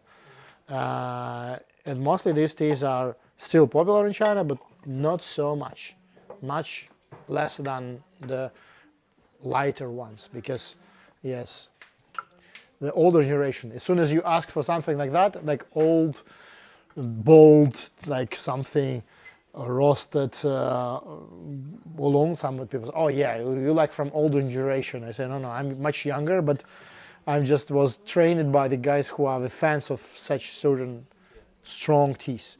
Yes. I probably will like it. I'm very amateur because I drink only one type of tea. What kind of? It's a Persian black. Yeah. I just like Persian black. keep It's it there for 15 minutes. yeah. It's still actually Persian black. We can say it's very traditional for. Yeah, as I know, we were the guys who now also exporting from there. But it's very strong, and not so many people use proper technology there. Mostly like old style, handmade machinery, everything like. Yeah, but it's like in Turkey. Turkey a little bit more developed, but still very close. Actually, there was a question from Daria. Is it possible to grow high quality tea in China, Taiwan, Georgia, Attic, somewhere in Europe? Actually, it's possible to grow, and we even have Dutch white tea here in assortment. So because there's a few options to grow, you can also look on my YouTube. There's a video tea plantation in the Netherlands. You can see there is a guy who growing tea in the Netherlands. and we work with him. And actually, there are also a union of farmers in Europe, in France, Germany, Belgium. They grow a lot of tea, but not in amounts, maybe just in varieties and how do they are. Each of those farmers are different, but the total supply of all the farms in Europe are lower than one small tiny farm in China because the climate and other issues. So and also because the costs of European grown tea is quite high. So, but if you talk about Georgia, Georgia is quite different because Georgia is actually a subtropical region, and there we have it's the biggest production of tea closest to Europe, we can say, because it's a very special region, and in Georgia it's possible to grow.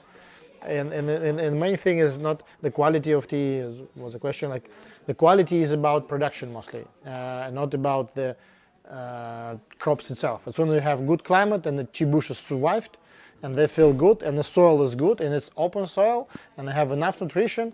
If you use proper technology, you most of the time got very good tea.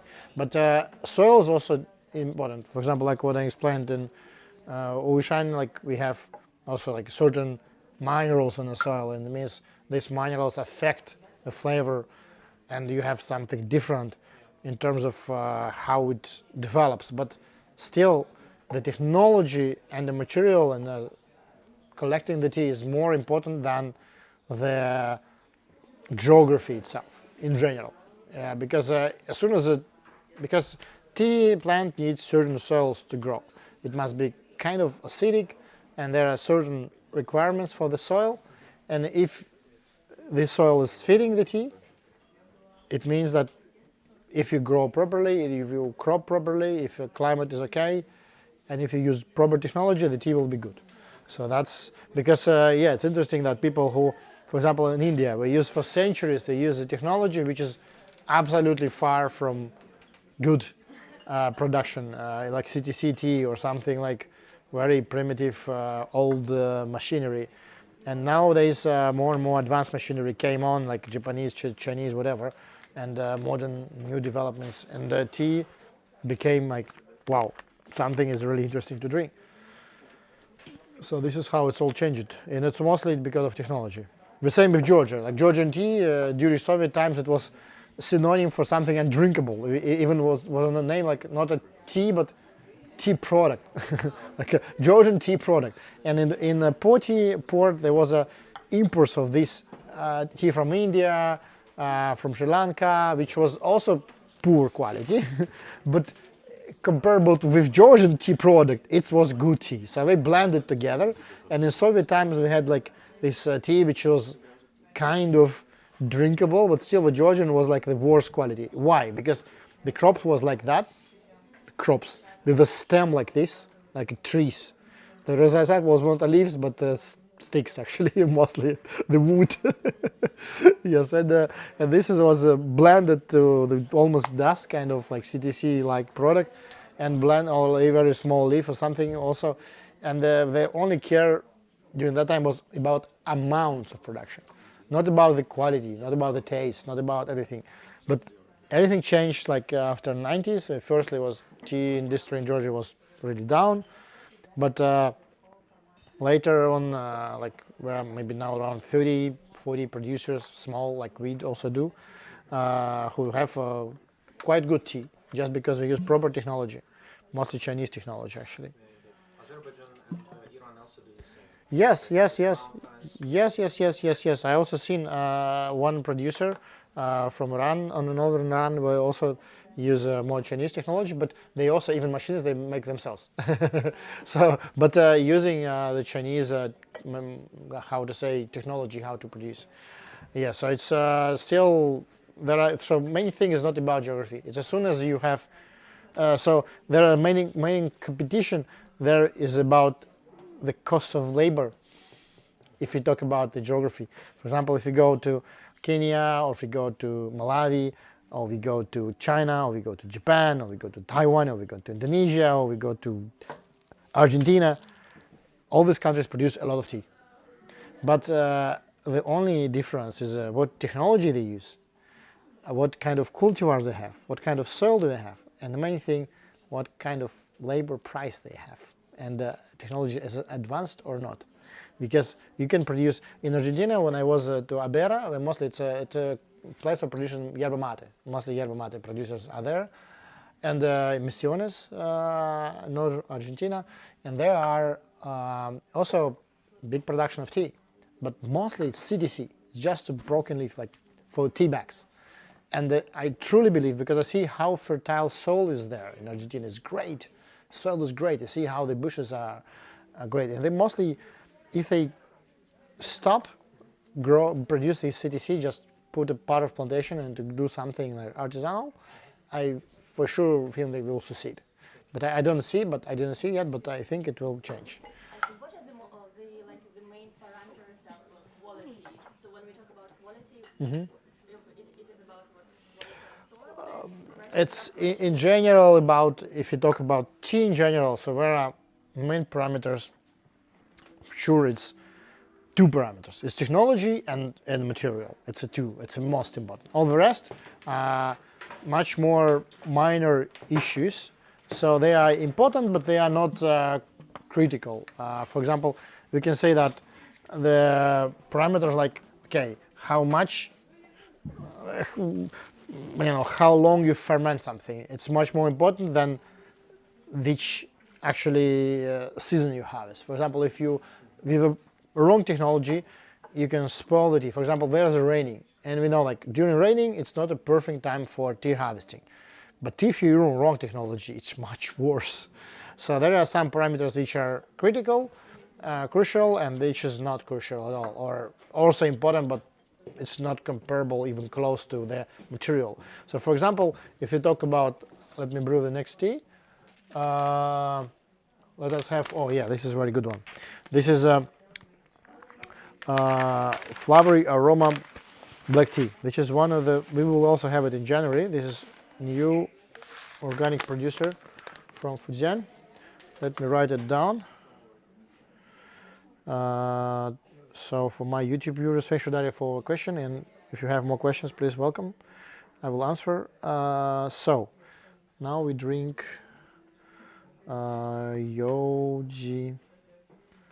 Huoxiang Hong Cha. It will be tea number 19 for today. Yes. So about the quality. So in general, we can say that as soon as we have really good soil, really good technology, really good season, how we pick it. We pick one bud, one leaf, or one bud, two leaves, or only one bud, or one bud, three leaves. It's also important. But this is more important than the season sometimes, because not season like in general, but season of, for like if it was raining. I'll talk about weather now. But if you talk about summer tea, for sure, summer tea, if you put one bud from the summer, it's much worse than one bud to leaf from the spring. So it also maybe not fully like that, but what I checked, in 90% it's like that, because during summertime the tea crops grow much faster, and they don't take enough nutrition, and they need more fertilizers, and the plants are weaker during summer, and so on. So it's not so much rain. So there are many other things why it's so that. So the soil, the harvesting, the type of flash, what kind of technology. So geography, it's also important, but geography, it's actually soil and climate, and yeah, and maybe temperatures. So that's it. So if we have some average temperatures which are quite close climate between China and Argentina, really close in some places. And the same we can say about, okay, India and Japan or China. So it's a little bit close. And these geographical differences are much less important than the differences in cultivars. which is the next thing, the type of tea tree. Camellia sinensis or Camellia assamica or Camellia italiensis or some jiajie, some blends of cultivars. There are thousands of cultivars. So types of plants. So actually, yes, types of plants. So when you have a kind of plant which is only suitable for certain soil or suitable for certain, I don't know, agricultural activities and so on. So for example, now a lot of institutions, they are constantly working on developing of this, we can say, new cultivars. Like in Taiwan, there are tea research station, tea research institute even, we can say, and these places, they are all the time developing new types of tea. And for example, they are more fitting certain climate, or they are more fitting certain technology. They are more good, like you can use less fertilizers, or you don't need to use fertilizers, or we can fight bugs themselves. They are more strong plants. So it's all, there are many, or they are fitting that climate, or fitting these soils, for example. I'm not scientific person myself, so I can't go in too much details, but I can say that yeah, this is also important. So in this certain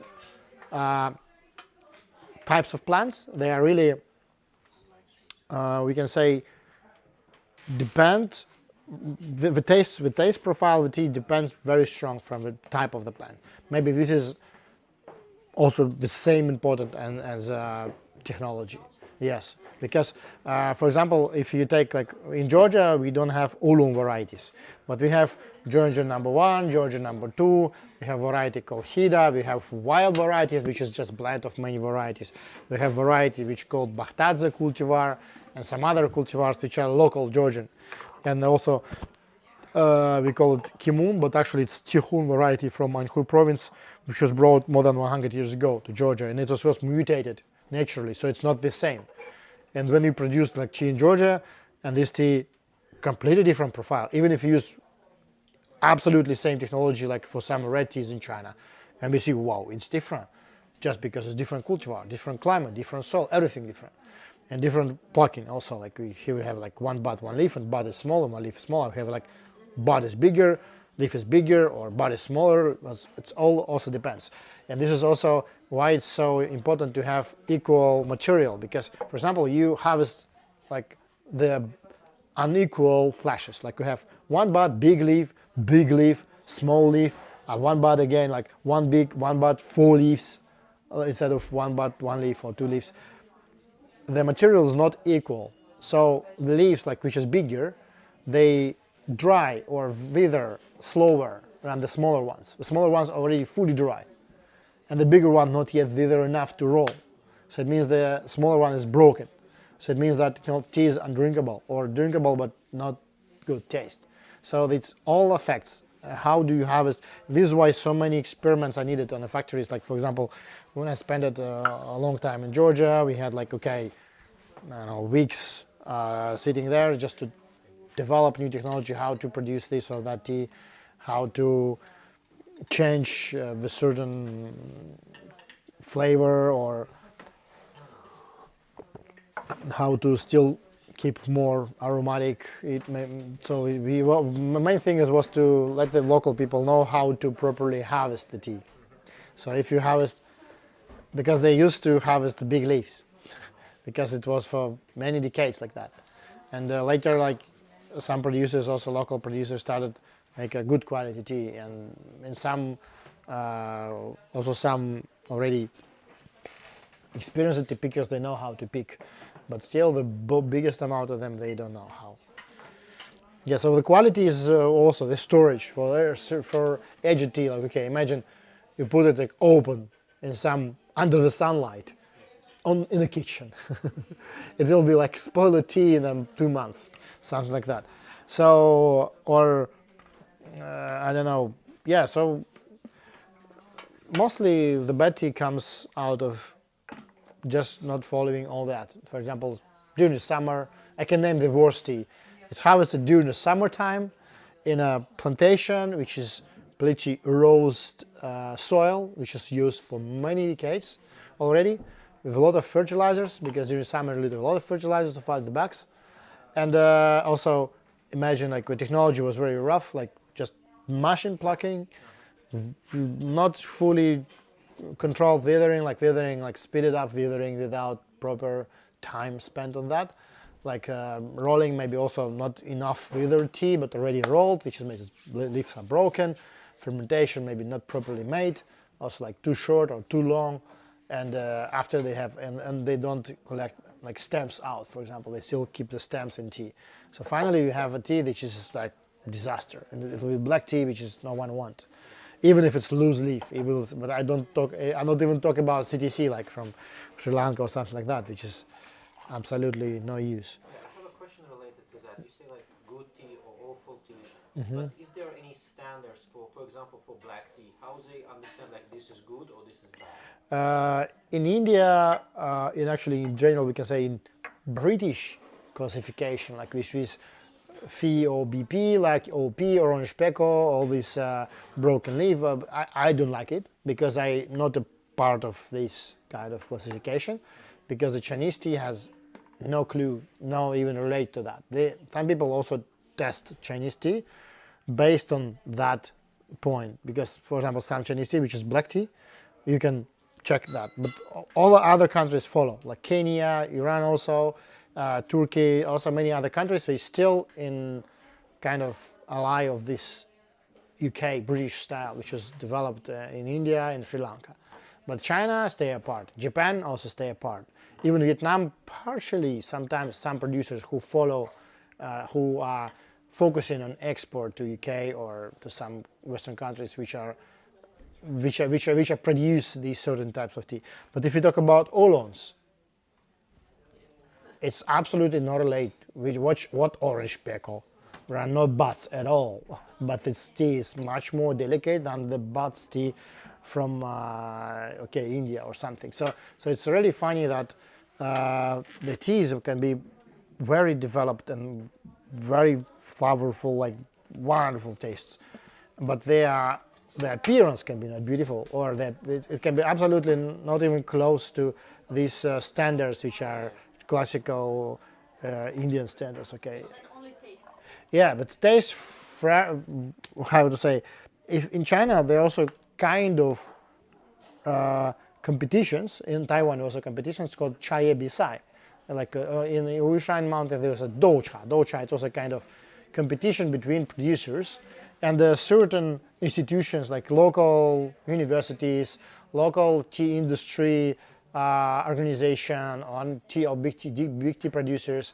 They're sponsoring such events, and there are any farmer can bring your tea on the table, and you can compete with others, and everyone try which is the best, which is like, and there is a kind of jury of tea testers who try, and it's sometimes formal, sometimes informal, but it's certain, because as soon as it's in Taiwan, it's often organized by local official institutions. It can be tea-related organizations who are, like, for example, like a cooperative of local tea producers, and they organize neutral event, which is not owned by some tea company. It's government or unrelated to certain producers institutions who are checking the quality. And they compete each other, and they're like beside each other, which just means like this tea is a winner of competition in this area, because they compete not like one tea with another tea, but just the tea from the local place compete with the teas which are same level or same type, even same type, and this is how you can distinguish. But in general, for example, if you want to say like, okay, that tea from this region is best, and tea from absolutely different region, it's just not even close to that. It's just something different. But you can't say that this is better or worse, because it's different regions, different cultivars, different production. Even if it's also black. Like for example, we just now trying the black from Fujian province, and now we can just right after it. Before we also tried this smoky black.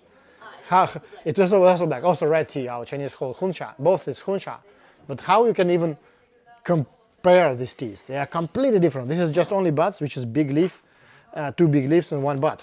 But the price of the first one was more expensive, even if this tea is more complex to produce. So this is also very interesting. So it's depending not only the complexity, not only what markets wants, but also for some reason if you produce like very small amount of something, you can sell it for whatever price. And like the same with antiques. Okay, I have this jade bracelet. I bought it like 10 years ago, and I know that it's at least like 50, 60 years, maybe even longer. Who knows? Some people sell it as antique. I don't know. And there are no price for this item. It can have 200 euros, it can be 2,000 euros, whatever you want, because no one can make the same, or can make similar but not the same. Still, because it's kind of vintage stuff. And the same with teas. Sometimes it's also so. This is why there are no very precise standards. There are kind of market standards for a certain category in certain, let us say, region. So for example, this region we have a tea which is produced by these cooperatives, and it must be this price in general. But also there can be lower and much higher. And also if the same tea produced outside of a region, but the same technology and same cultivars, and they are closer by color profile to that taste, it still can be different. So there are no kind of standards. Yes. So. I like the last tea. I like it. Oh yeah. Thanks a lot. You go? Yeah. Thank you very much. Or at least for something to eat. Yes. Yes. Welcome back. We're here till 8. You can sit closer if you like, because there are some sitting. I think that guys maybe with back. Yeah, but okay. But you can move it a little bit and put 2 chairs in the front. That's okay. Thank you very much. Yeah. Thank you. Thank you.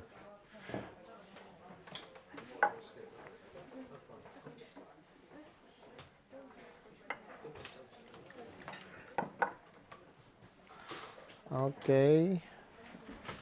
Can I restart the camera? Yeah. Okay. Yes.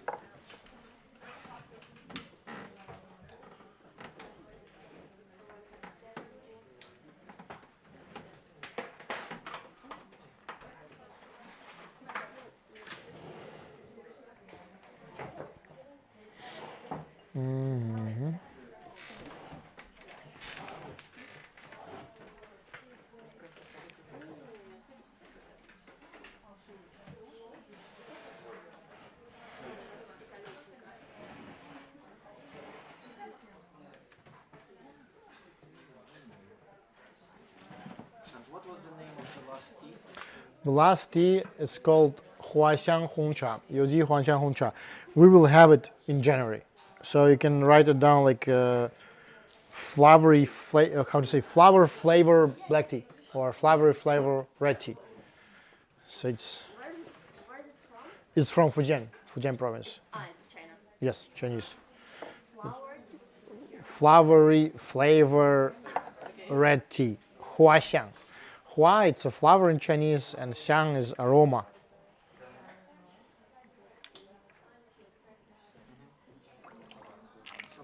Okay, we're back. Yes, we're back online. Cool. So the next tea, if you like the red tea, let it be one more red tea. It's from in there. This is also our forthcoming black tea. Welcome, guys. Yeah, you can occupy whatever place. Yeah, we drink. It will be tea number 20 for today. Yes, but we will drink more, almost 3 hours, I think, till 8. So you can spend whatever time you want. Call your friends. Yeah, so now we drink black tea, which is called, it's really actually more, You mean black or red? more proper call it black white, because this is from Inde, and this is Guangdong province, and mostly this tea came for export to Western countries for centuries actually.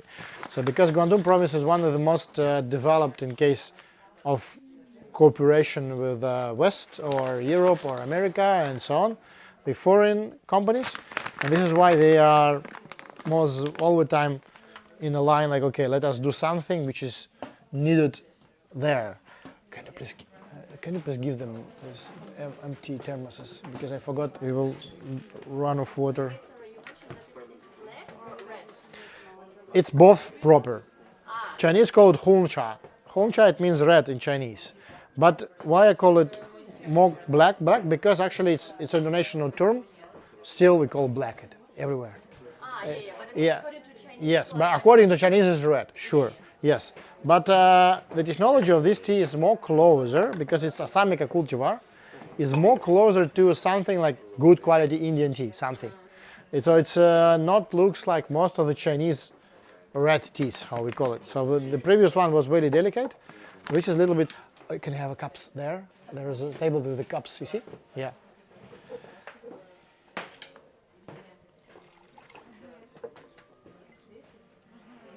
So this is a, people even call it like artisan Chinese black tea.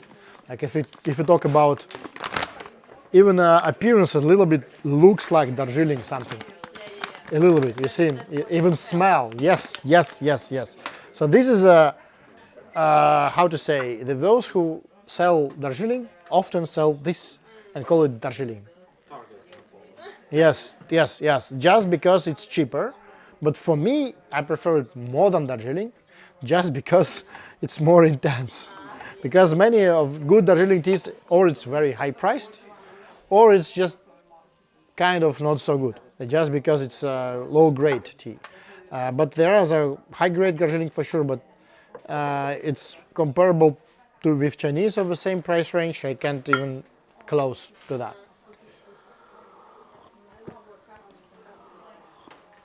But this is Assamica cultivar, and it's from India. They never sell the tea before, but we will have it for the first time in the next year, because so many people ask me, oh Sergey, do we have Darjeeling? Do we will have Indian tea? Do we will have like Turkish tea, whatever? I say yes, we have, but from China. The same with matcha actually. We now have Japanese matcha, but we will have a lot of Chinese matcha also. Yes, so what I will try. Yoji in the Hong Chao. It sounds like why? So this tea number 20. So this is what we call classical black. How do you like it? That's the tea.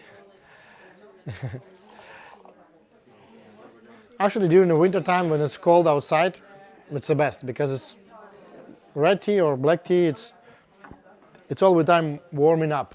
It's a tea which kind of let us feel a little bit warmer.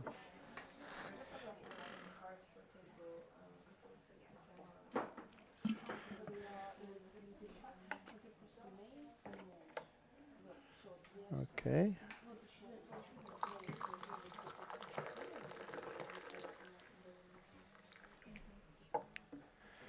Welcome. It's free today. You can take the cups and sit. Oh, okay. Till 8 you still have time.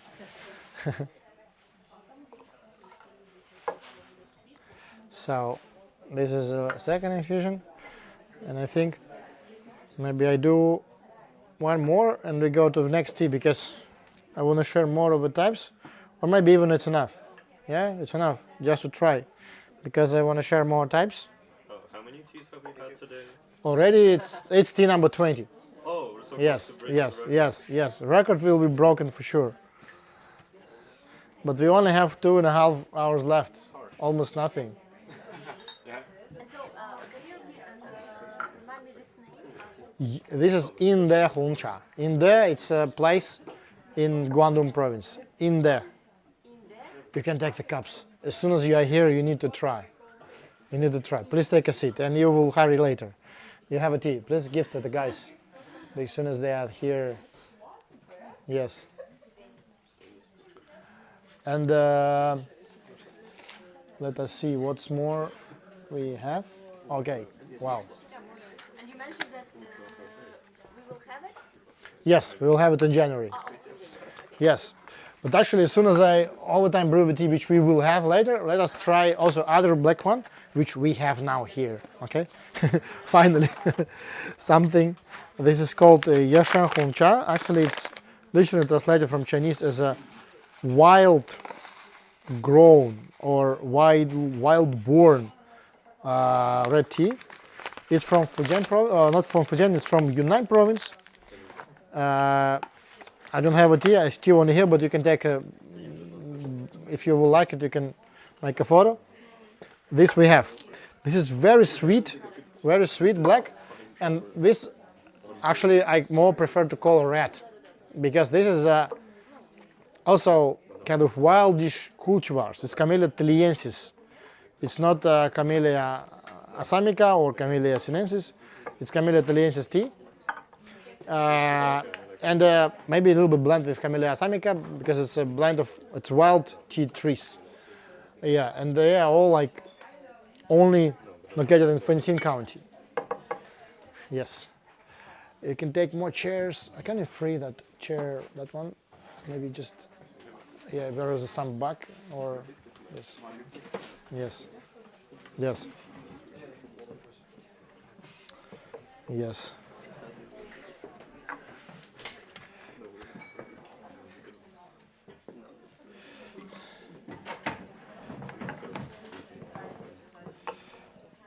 So this is classical wild tea tree red tea. Yes. And please. Again, wonderful, wonderful, great. You can take the cups there. If it's not, I will. Can you please ask the guys to bring water faster and the cups for the guys because the only one. Ah, there are two cups. There are two cups. Yeah, you can pick up there on that table. There are two cups. Just yeah, and we will bring water.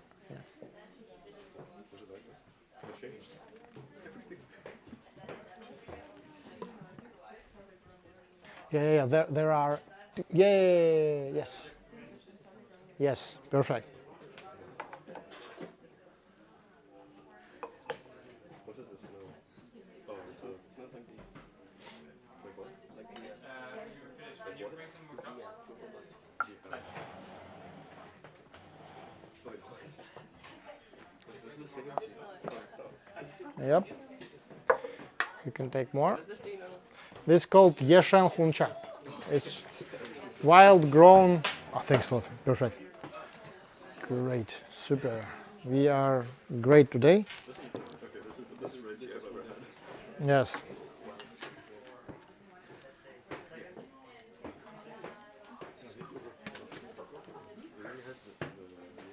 Yeah, that's kind of crazy.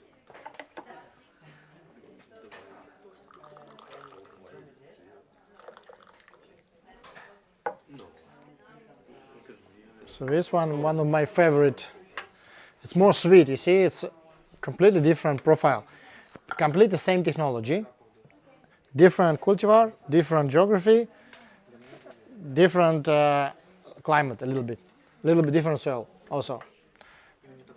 This has a note similar to Jia we had earlier, like the sweet. A little bit, yes, because it's the same cultivar. Yes, right. Okay. The same cultivar. The Zuya, yeah, also wild. Actually, I'm a big fan of wild teas because it's actually the main difference. Because as soon as it's not agriculture, the soils are much richer in everything. If they are just from the jungles, okay, jungle tea. This is why, for example, our Thailand tea, why it's so great because people really like. Okay, wow, it's something completely different because it's a jungle sourcing. It's not from a plantation thing. Let me write it down for the list. It's tea number 21. Geshan Hong Cha. Okay. So what we have? Oh, there is a question.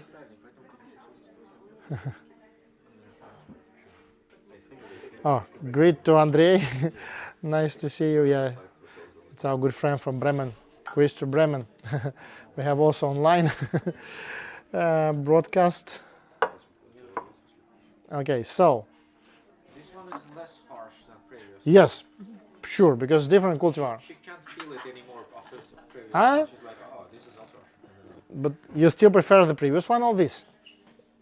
For me, harsher it is, better it is. Yes? Okay, I cool. have another standards. Okay, cool. Let it be. For me, actually, I more like this one. I think it's more like floral, and it's still, you can make it harsh if you want, but you need to like keep it longer in a teapot, and you can just make it stronger. It's also possible, but for me, more delicacy. When more delicacy present, it's more. But Assamica cultivar, yeah, it's like more harsh, really. Maybe I have.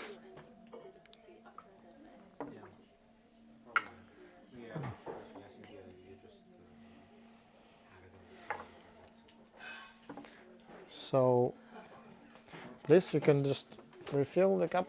Yeah, just share.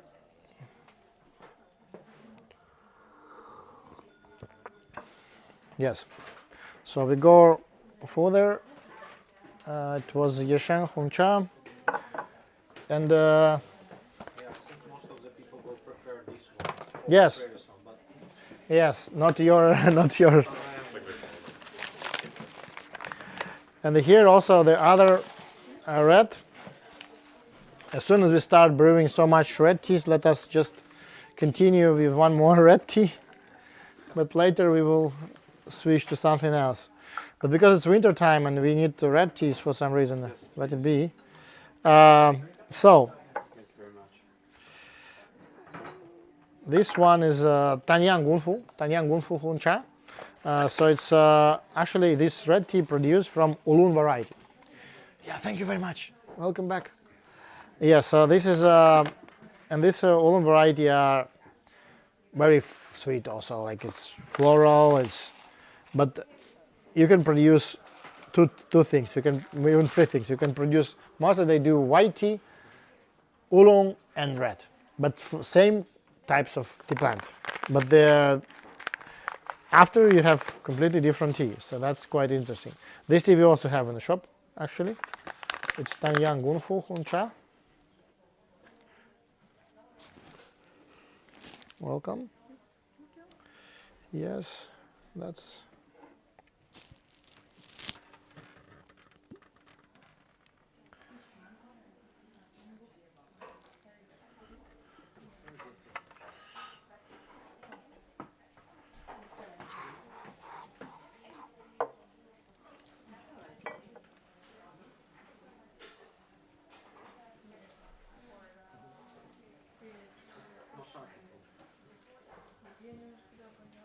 Is this from the same cultivar as the previous one? No, this is not. That one was wild. This is not. This is oolong. So this is oolong, and mostly it's actually it's Jinmudan cultivar, golden peony actually. It's a quite recent cultivar. It's from around 30 years ago, and before they also produced a similar tea, but from different cultivars, mostly from Xiaozhong or other varieties. So it's very interesting that the name is still Tanyang Gunfu, but the Tanyang is a geographical name. Gunfu is a type of technology, but the varieties inside the technology can be very different. This means that under the same name can be completely different teas. So this is quite unusual. Tanyang, I will write it down. Gongfu Hongcha. So yeah, this is was tea number 22. Yep. This is our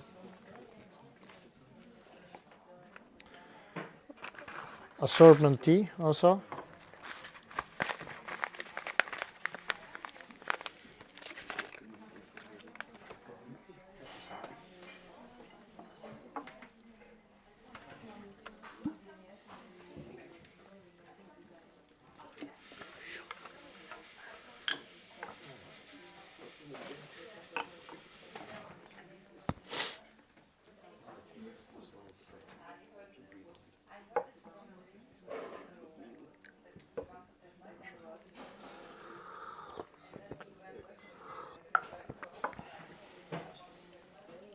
It's a little bit sweet aftertaste, but that's something in between, right? Between what was the first and the second. And like the third, it's like something, it's still a little bit have its own like harshness, but not too harsh. Yeah, and not very much of flavor, or it's me maybe. Yeah, yeah, but very, not so much. Yeah, it's a little bit close to Assamica cultivar in some way. But I think it's also a little bit more longer fermentation maybe and a little bit less buds. So this is why it's stronger. Because, for example, the leaves also important. If it's bigger leaves, it's more harsher taste. If it's more buds, more delicate taste, mostly, but not all the time, depending on technology.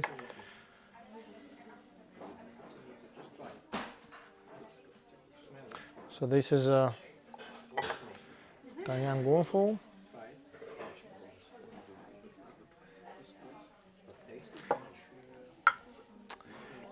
And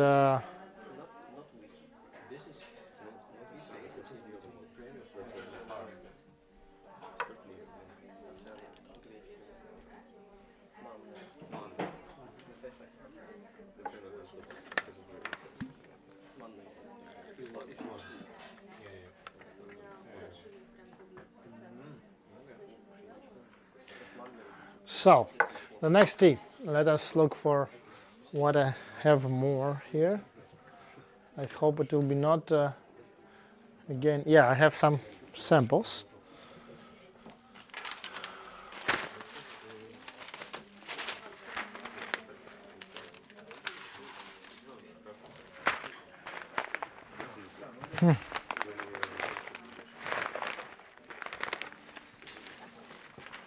Yeah, I have Huan Dan producer. This is actually a little bit close to Tie Guan Yin, but it's Huan Mudan. When it's handwritten, it's almost unreadable for me now. But this is a lighter oolong from Anxi, and this is a sample. I also don't try it yet. Let us try together, because I want to distinguish, do we need it in assortment or not.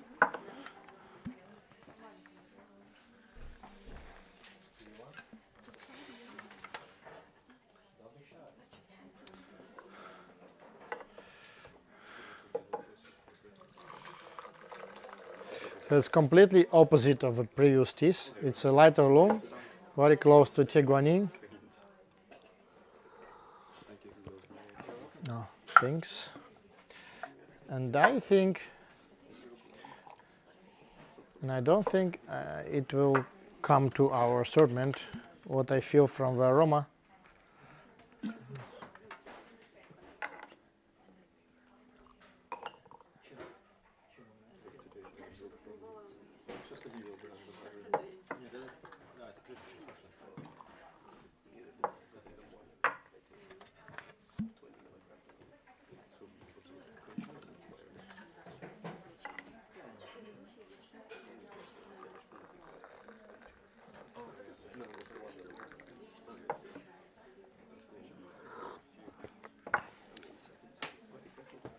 You can try just a little, not necessarily too much, because it's an example of very low-grade Tie Guan Yin, very simple. But just to have a reference, how many Tie Guan Yins I need to throw away before we get the good one. It's still good. It's not bad tea, but it's very, very, very commodity level stuff. It's like specifically for me. Yeah. Okay. No. I think even you don't dislike, you will dislike it, I'm sure. If you like it, I will be surprised. You're very self-critical.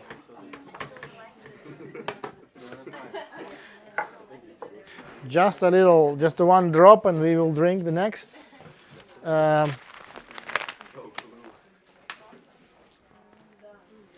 will write it in the list, so it's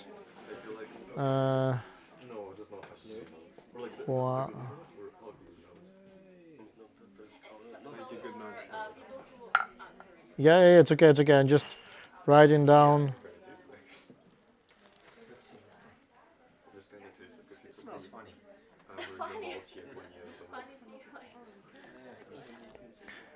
Yeah, I just wrote the technical name of the sample, but I think that Okay, I have the other one from the same supplier. Let us also try it, just to be sure. It's a little bit more roasted. Do you have such an event when you like degustation of different kinds of different teas of different quality, and then people should guess what is the best and what is the worst? I think it's, maybe I'm overqualified, but I all the time think that the people not so stupid, they really see that it's. Did you see from this taste, what do you think this tea? Do you think it deserves something or not, or just you can truly share? Sure, I will not drink it, Yeah, but not because it's bad, because it's not my type of. yeah, you like more fermented ones, yeah. The last tea after that the same, and after we drink back something more fermented. But it's just for you to see, but it's because before they select something like lighter loom, which is floral, which is like, they have dozens of these teas to try, because yeah, you need to check it. I mean, usually you have this perception of like Oh, this is actually much better. taste when you try it a lot, and if you do not drink a lot of tea, like you drink a lot of coffee or whatever, then your perception of tea is not so like accurate. And so In general, as soon as as soon as you drink it like all day, because this is my regular work day now. We just film it, but it can be like okay, I can drink. I sit the whole day at home and drink like 50 teas a day or 60 teas a day just to try. Something I just pleasure and I don't drink it, but I just feel the taste at least and so on. And yeah, it's just my work to drink tea all day long. yeah, so this is your work. And so compared to like some ordinary like mere mortals, Yeah. then for people it's much more difficult to understand. Yeah, indeed. That's Yeah. the issue of experts. They always think that other people are smarter than they are. Yeah, but In every area. But yeah, maybe, yeah, because you already have a over expectation of the people because you're like, okay, it's so easy, yeah, it's on the second infusion you feel this persicate aftertaste. Why you don't? What's the problem here? Yeah, that's let's see. But I even didn't feel that previous one was a tea. It's like yeah, it was very flat. It was very flat. I agree. Actually, this one is a quite yes. why it's still so good. It's a different. It's different. It's also Tie Guan Yin, but this is a little bit roasted. Let me write it down.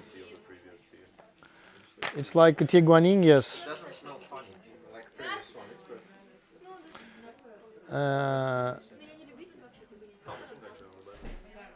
Still got the same kind Everything of which doesn't feels harsh. It's not the peaks of it the should water on this. No, I'm fine. manly taste. You know, it should. Yeah, this you can also try it just once.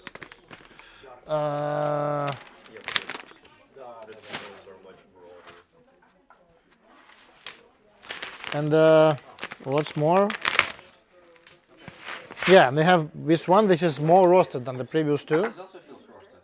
Yes, it's also roasted, but not very strong. But it's better, like than the previous one. Yeah, what I also think so. It's still not a high grade.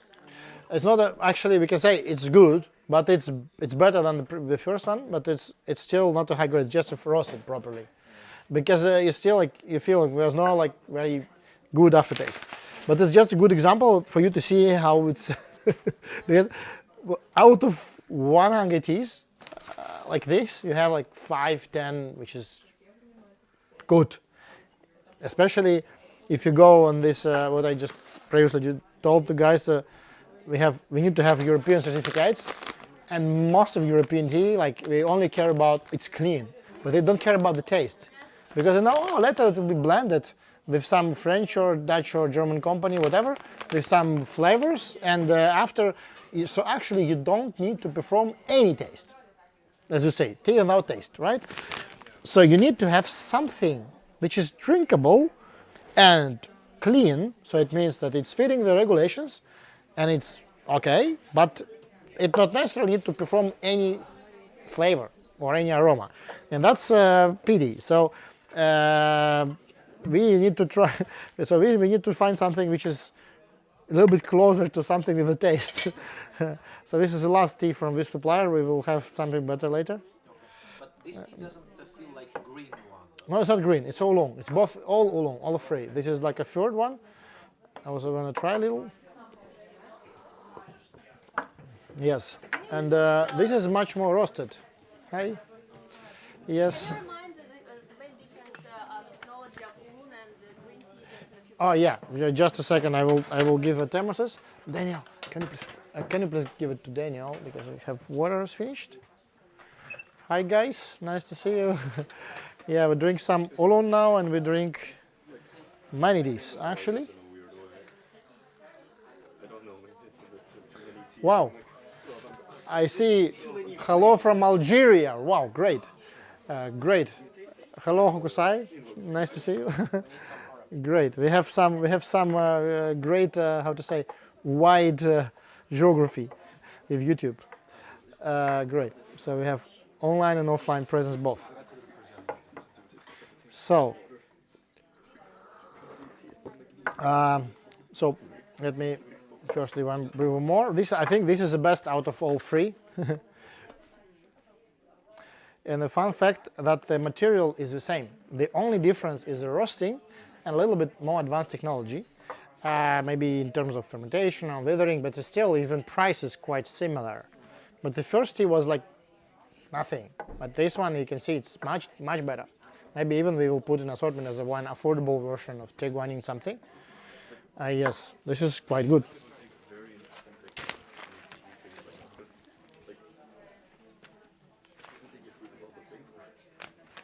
I will write it down. This is a tea number 25 for the day.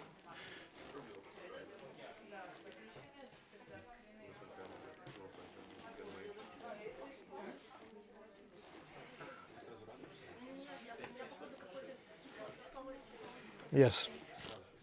So great, we done the job because I had these samples as a need for try for during a long time. So yes, I promised you to drink something from Georgia today, and let us try something from Georgia. Yes, this is a Georgian red tea, and this is also partially fermented, so that's quite, we can say, unusual.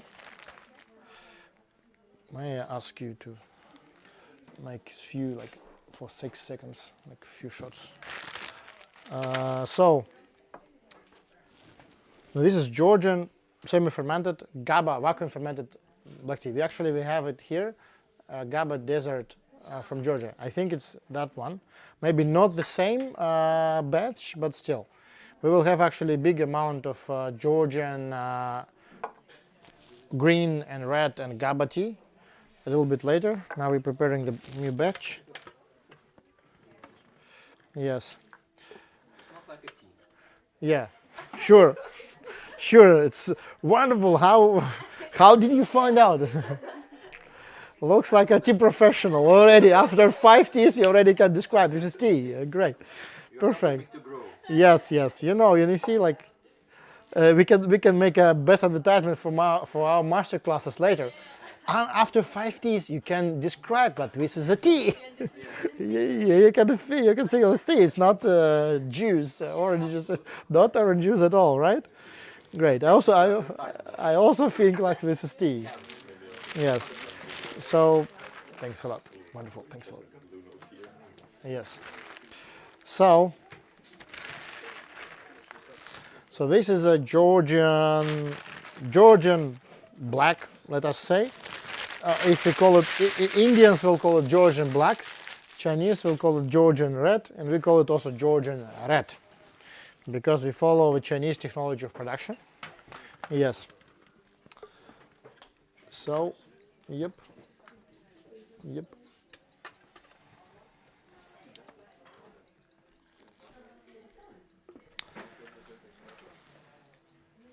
How the previous one, right? It's much better from all over three. Or you agree or not? I should agree. Or the second one? Not because you're pushing. No. I just asking. It's a. It feels more interesting for me. It gets better and better. All 3 of them. No, that's So the first was the worst. And the fun fact, the first one is recognized as a little bit more. Some Japanese people say, "Oh, it's best." I don't know. No. It just depends of preferences. Some people more like green teas. That's it. Yeah, what was a question about differences between oolong and green tea technology? Oolong have up to 20 steps of tea production. Green tea have 3. So green tea, what do? You just harvest the leaves, put it, whether it's like 14 hours, you can take the tea, 14 hours, somewhere in the shade. After that, you roast it for 300 degrees, very high temperature, kill the green. For 10 minutes, yes, very high temperature, in rotating like kind of cylinder with a gas, mostly gas, or you can make it in a pan by hand also, but still it must be very hot. And kill the green. This stage, after you cool it down for an hour or maybe 40 minutes, after that you roll it. After rolling, you final dry it also the same on a fry, like on around 150 degrees. That's it, ready. Green tea is ready. This is a very basic, but there are some green teas which are a little bit different in taste or so on, but still,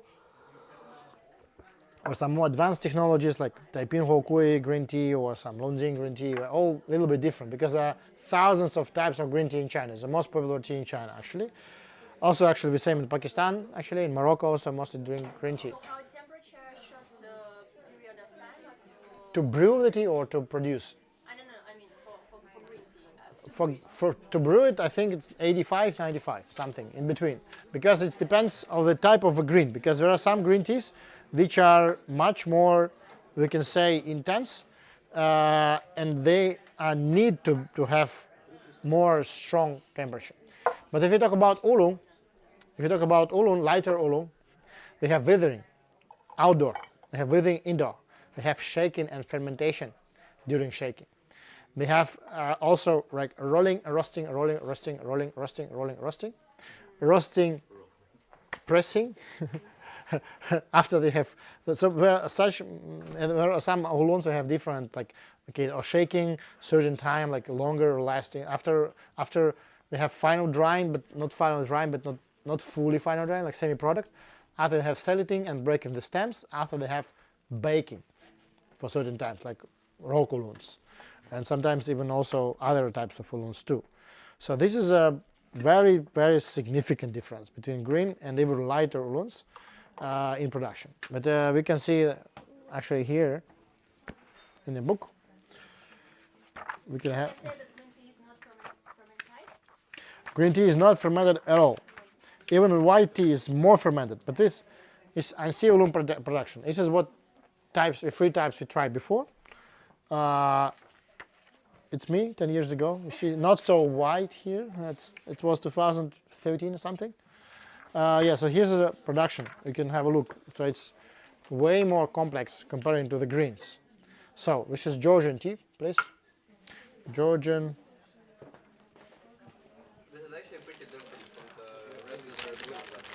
Yeah?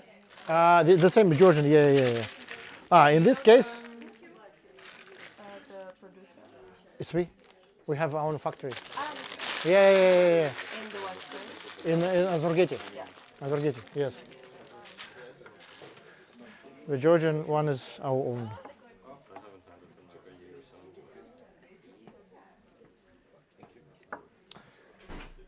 So as for green tea, high temperature and there is no oxygen. That's why there is almost no fermentation. That's why. Actually, because you don't ferment it.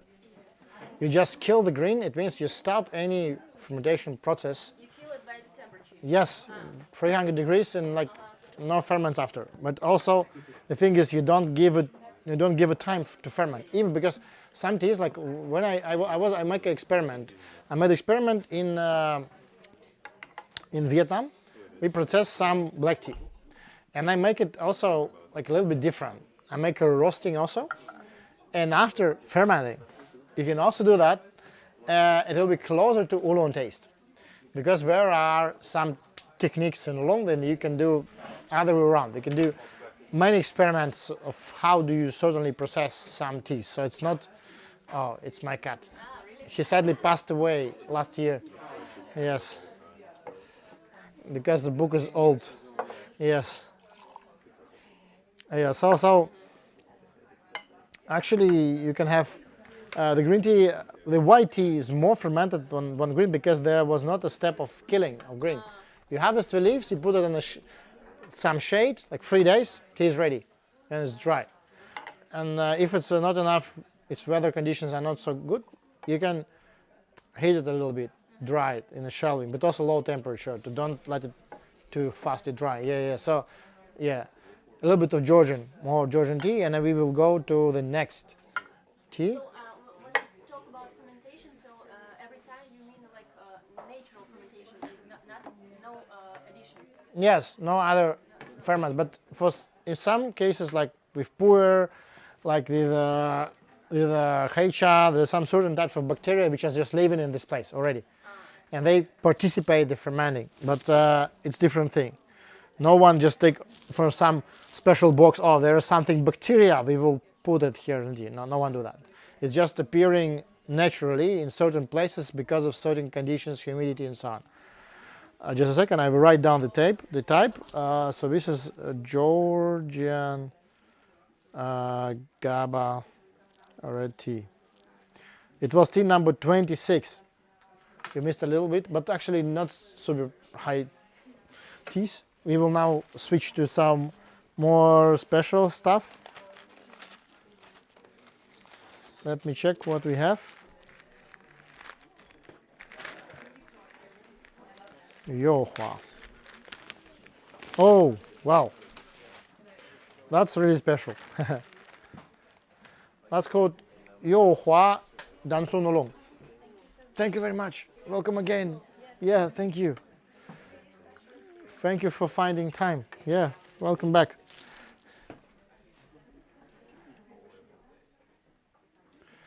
So, this one is Dansun Oolong. Dansun Oolong actually it's single standing oolong tea tree. If you want more, you can share maybe with some Georgian tea, a little bit more Georgian.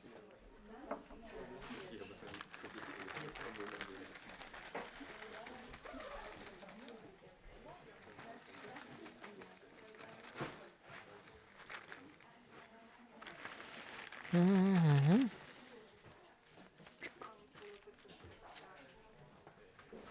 Which type of Cong is this? It's called Yuhua. Yuhua is just one subtype of Danson. Thanks a lot. Check. This one is very floral. And this one is a little bit aged. This is around 7 years aged. This is a sample from, I don't remember. Today I opened one box which I didn't open for a couple of years, and I found inside this. Because each time I prepare to such sessions, I just go to a warehouse and I have my collection of few tons of tea, and they all the time have something like, okay, this is something from that age I brought from that factory, and I have written it, not all the time, but okay, so we can try. Let me write it down. This is Yuhua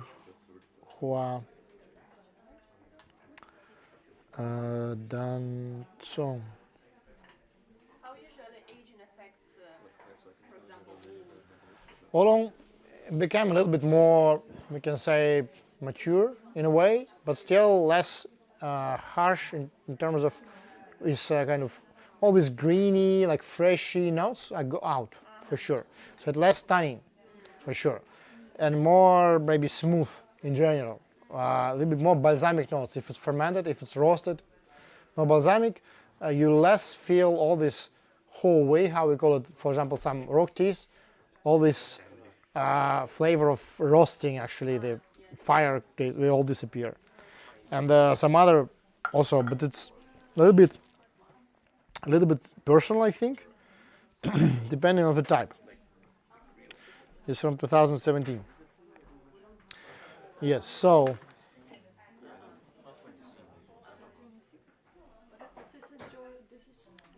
No. This is Danson. Right. This is Danson Oolong. This is from. It's called the Yuhua Yuhua Danso. Quite rare type, and it's quite good. It tastes like quiet, What? pine needles. Possibly. Like I think, like the floral note is in a way very reminiscent of it. Yeah. Like fresh, maybe not pine, but fresh. Yes. Christmas tree. Yeah, a little bit. We can call it Christmas tea, because yes, like just in time. Ho ho ho. Yeah, I also like it. It's quite rare. I had it, but for a couple of years I can't find the good quality of this tea. So we don't have it in assortment, but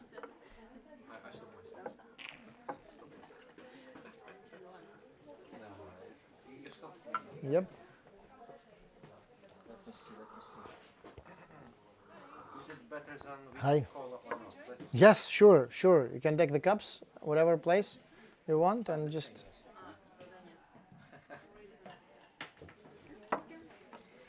Yep. Anybody wants the same tea? Yep. Yep. Which number of this? The number 27. You were right.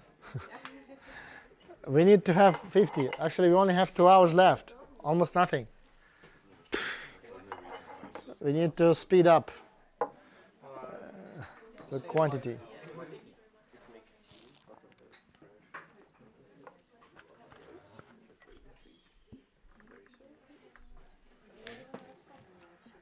Oh, you haven't. How is this possible? What? What is? Before you look more strong.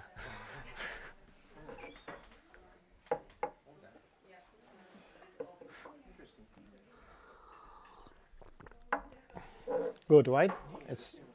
I like it a lot.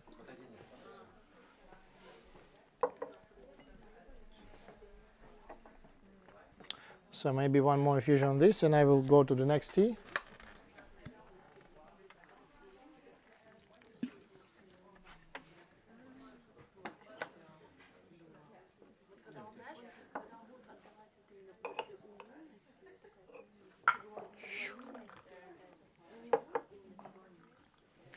So you can take it, those who want, just share more, or maybe for the guys who are sitting there, just yeah, you can you, yeah, just yeah, thanks a lot. This is a Yu Hua Dansun Oolong.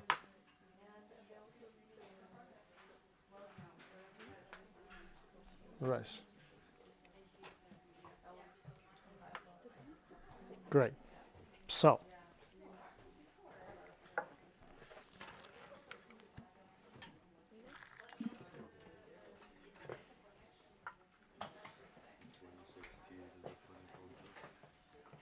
This tea smells differently. Yes. How do they achieve that? It's just completely different variety. And so as soon as it's different variety, it's have different everything. It's like you see, for example, the oak tree and the birch tree, or the I don't know Christmas tree and I don't know palm tree. It's just the same difference. So it's still even if it's a group, one group of trees. For example, okay, this is like pine tree from US and pine tree from Lebanon or Himalayas. It's all different pine trees, like hundreds of types. It's the same with tea, so it's have different size of the cone, size of the needle, size of everything. So it's still different teas. So this is why. So it's just also reproduction different, all a little bit affects for sure. Yes. So now we have, what is it? Oh yeah, this is they had a shoepware which called actually the fractal. We had it before. It's finished and it will never appear again, sadly, because it's finished. Maybe it appear, but small quantities. This will be auction for those who want shoepware. Yes, but because it's finished, so it's rare auction. Yes, starting price €1. Okay, only for today.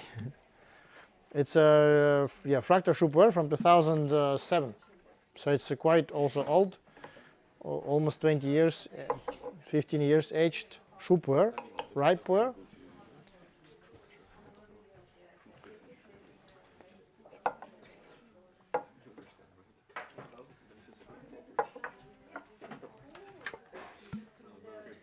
It breaks apart very, yeah, it breaks apart very really good. It's very soft and kind of Let me write it down.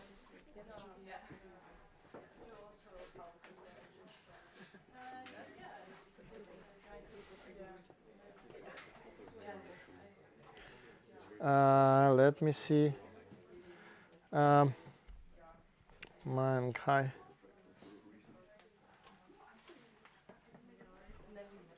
So fractal shoepware.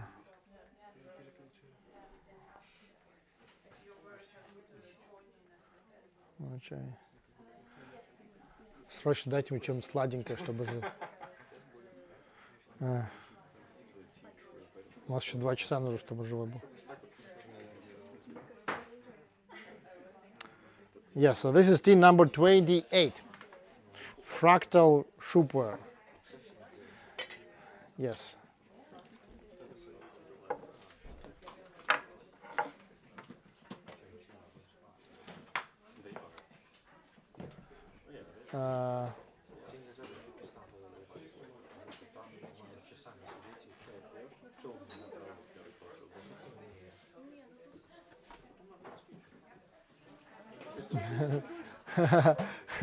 There was a guy online.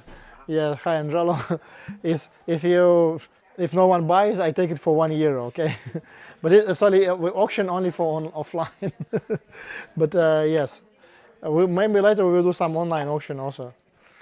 I don't know how it's regulation about online auctions.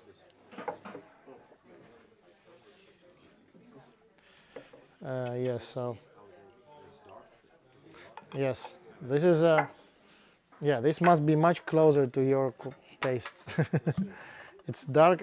It's very nutty flavor because also the shoepware, as soon as you store it longer, it became less, how you can say, a little bit, many shoe, a little bit fishy flavor, like a little bit wet storage, something like basement. It all disappeared after 15 years of storage. So here's the good version of shoe. Yeah, please. It's very sweet.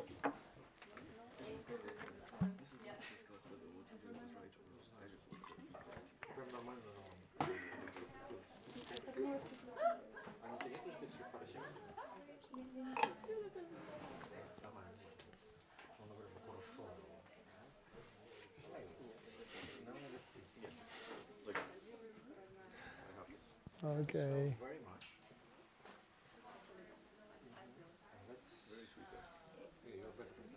Yeah, it's cool one. The people who was, when we got it, people was really amazed, like, it's great. Maybe I will bring few, because I have a little bit in a warehouse in China, but few. Because I also like it.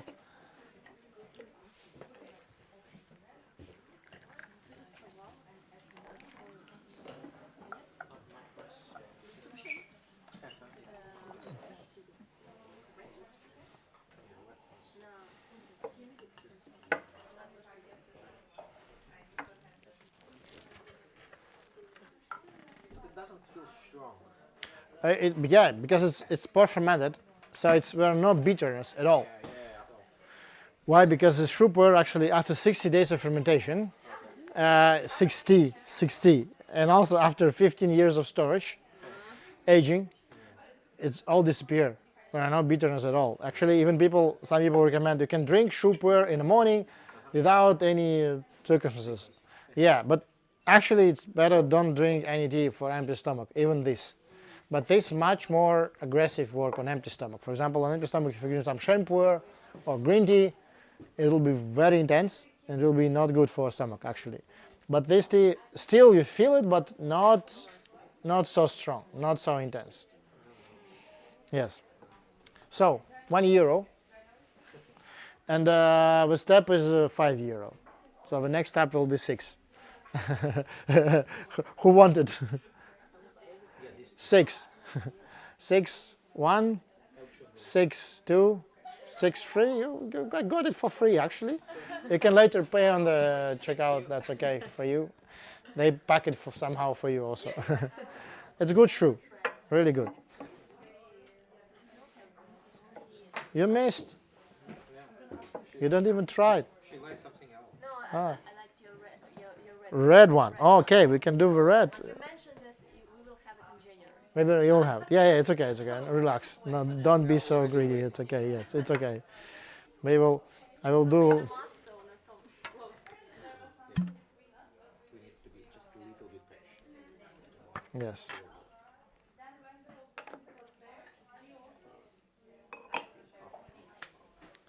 I like your Gaba puer. Gaba shoe. Yeah, Gaba. Oh yeah, now it's finished, but we will have it maybe next year. It's finished. Thanks a lot. Maybe people asking when we will have our shoe because we had good collection of shoe. But we will have also in January. We will receive a few. It will be firstly loose and later a little bit cakes also.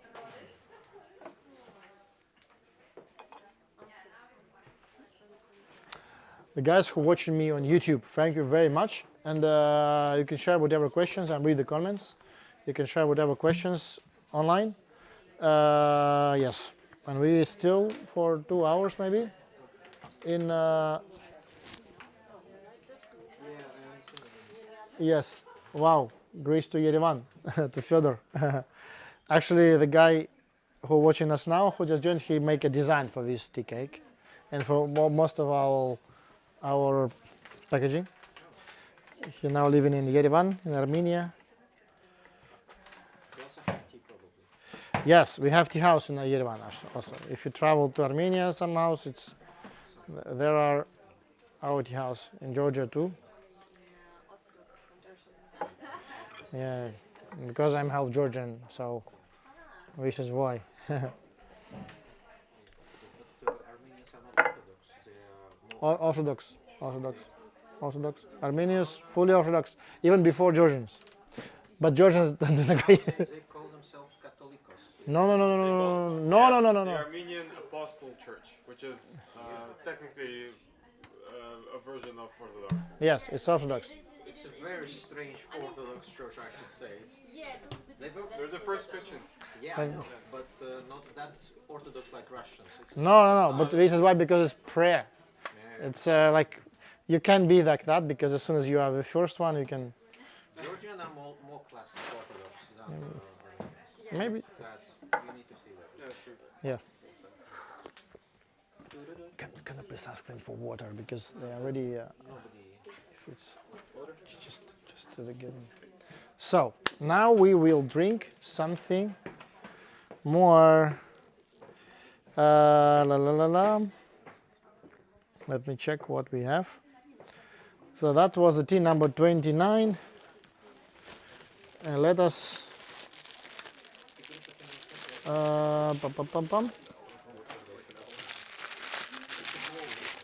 Wow. Yes, I found it. I found. No, it's not the thing I wanted to share now because I think it's. Oh yeah, let us drink something special. There is a herb which is called Sagan from Siberia, and it's very good adaptogen, actually very strong adaptogen, let us say. And one of my pretty favorite recipes is to brew it with also a little bit of sugar. Let it be like that. Okay. So it's not a tea technically. It's not a tea, but it's the tea. So it's tea that you brew with not a tea. What Sagandela. Sahandela. I think it's pretty impossible to find because it's from Red Book and it's from the last it's from the last batches of like few years ago. Now it's almost impossible to find. And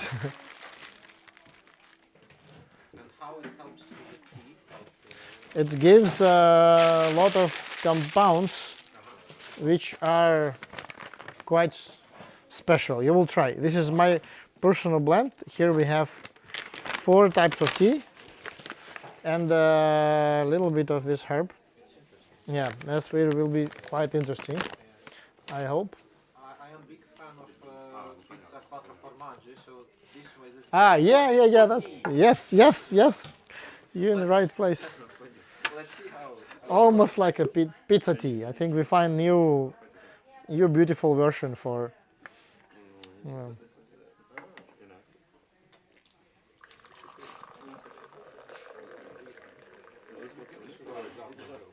you will get more unique looks at home. Okay, so. Yes.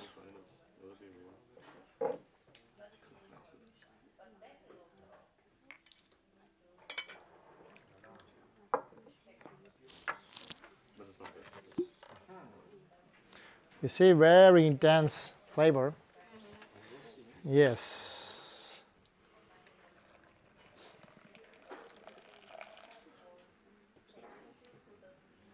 You mentioned it is fermented, right? No, it's not fermented. It's just dried herb. It's actually the name is Rhododendron adamsi. Yes, yes, but not the regular rhododendron you can find in the mountains anywhere. It's just quite rare type of it. Yes. I have a question in the chat. Yes. Oh yeah. Oh, from Cologne, Germany. Great. Short question: did the herbal tea cakes ever come back? Yes. Yeah, we'll come back. Thank you very much for the question. Yeah, our Georgian herbal teas was very great, and it's finished fully, and people asking a lot. Thank you very much for the question. It will be again, I think, end of January, middle of February, something. Hopefully till March. Yes, for sure. And also we will possibly get new samples from Ukrainian friends from Carpathy Mountains, also some Ukrainian herbal teas, and from Bulgaria also. So hopefully we will finally rebuild the collection of herbal teas because we need some time for that, but it will appear. Thank you very much for the question. Yes. I like it very much. Yeah, it's interesting.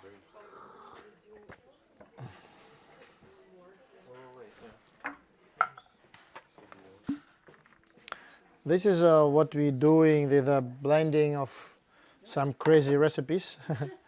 I like it also. intense. It's indeed the flower is intense. Yes. I even felt it when I was starting to pouring it. I was like, wow.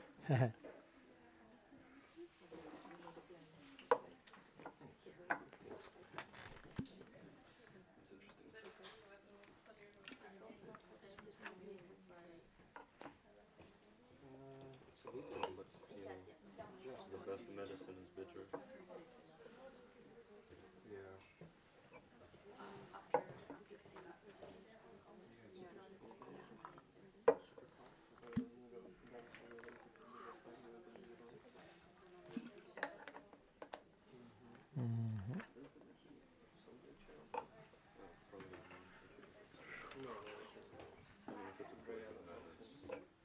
So here we have red tea, Shupper, Sagandala, Dansong.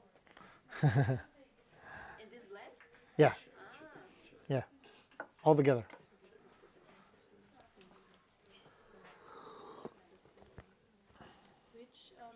Which flavor component of the tea is coming from which variety? Can you tell? Actually, the most intense note is from Sagandala. And if you like a little bit more acidic, a little bit, how to say, sweet acidic, it's from Dansong. Yes. And a little bit earthy, not nutty, it's from Shupper. So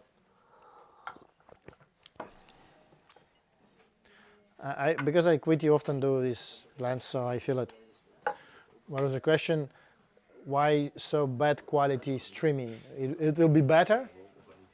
I hope it will be better. Maybe just because it's yeah, we will save it, and I think it's just because we are streaming pretty low bitrate.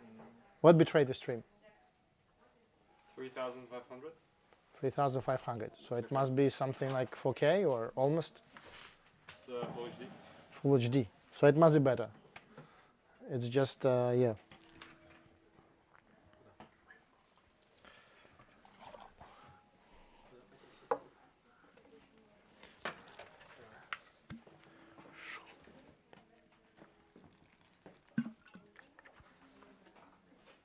I fancied that one last month. I don't feel it like a tea. Yeah. There's something interesting for friends Yeah. to make joke. Yeah.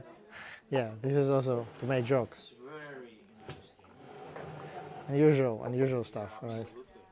I never tried anything like this.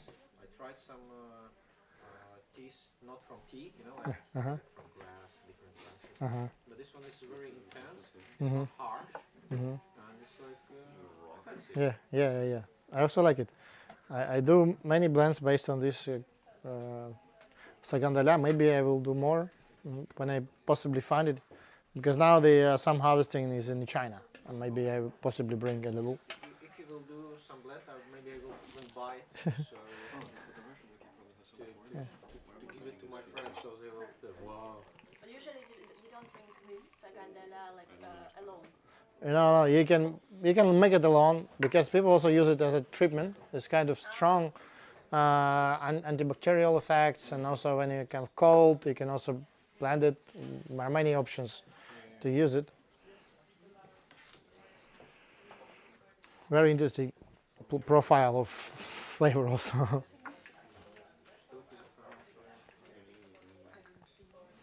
Oh, Angela said it's good stream quality. Great, thanks. Oh yeah, there is a question from Pimo. Do we have online shop to be able to order teas in Europe? Yes, sure. We have moychay.nl, just in the description of this video. And in Spain, we have moychay.barcelona. You can even closer order it just in Spain. And with delivery from Barcelona, so it will be faster. But maybe a little bit different assortment, so you can check the both for online. So of course we have. And actually I will travel to Barcelona soon, and to Valencia also.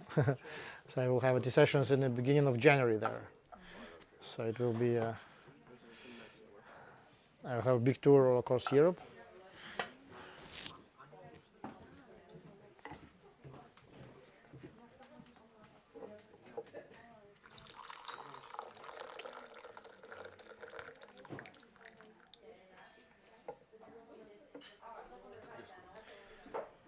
So, and also very intense. I already brewed, I don't know, maybe whole thermos, and it's still strong. Thank you. So you can take a little bit.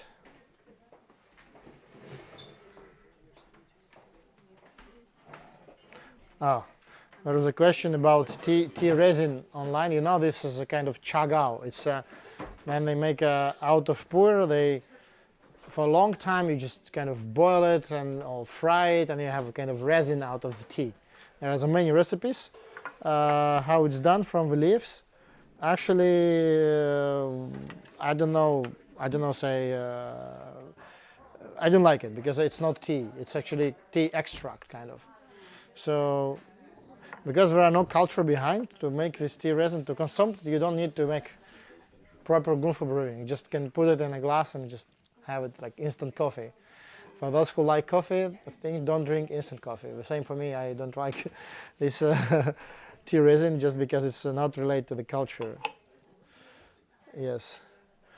There was a question how often how often I'm in Russia. Do I miss Russia? I'm not miss Russia. I don't visit for 2.5 years, and I feel great traveling abroad. Maybe someday we'll get back when things change, but not for now, for sure.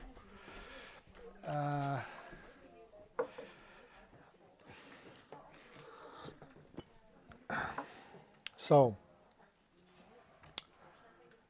dee-dee-dee-dee.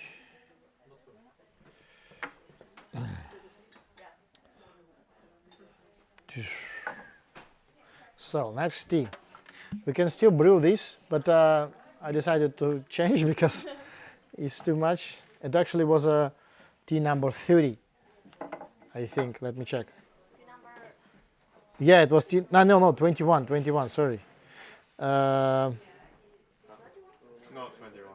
you mean It was 20 9. an hour ago. Yeah, yeah. Or maybe 2. Yeah. Blend. Sugar and red tea and done so. So yeah, it was tea number 29, and now we will have a tea number 30. Сагандалета русскими как называют? Да, это бурятское название. А рододендрон это общий Рододендрон там си. Сагандали. So, boom, boom, boom, boom. What's more? What is it? Let me check.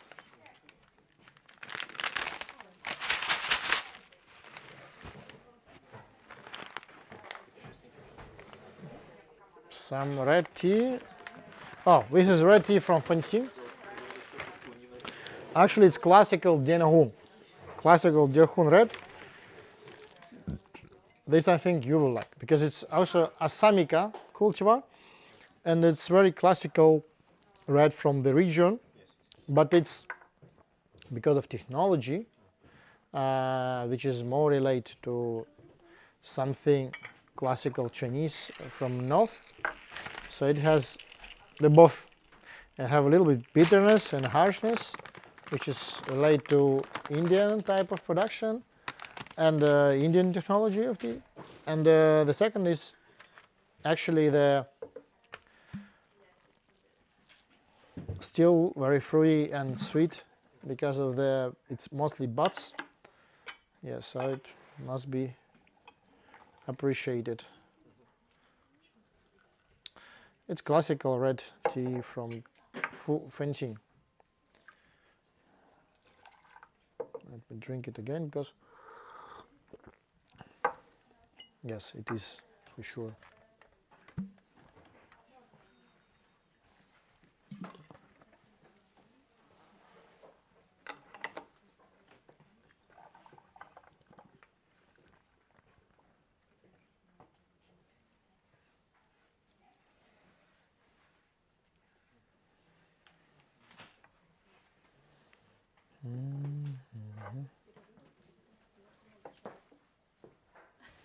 Okay.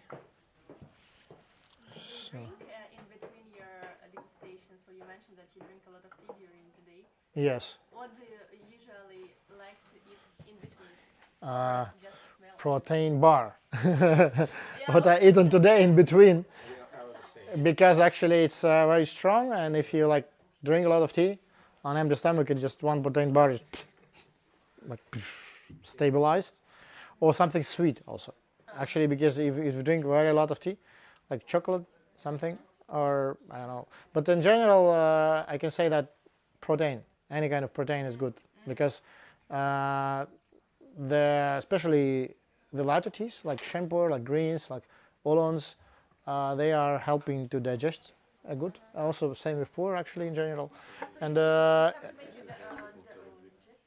digest like перевариваться. Yeah. So in general, you can have I can say.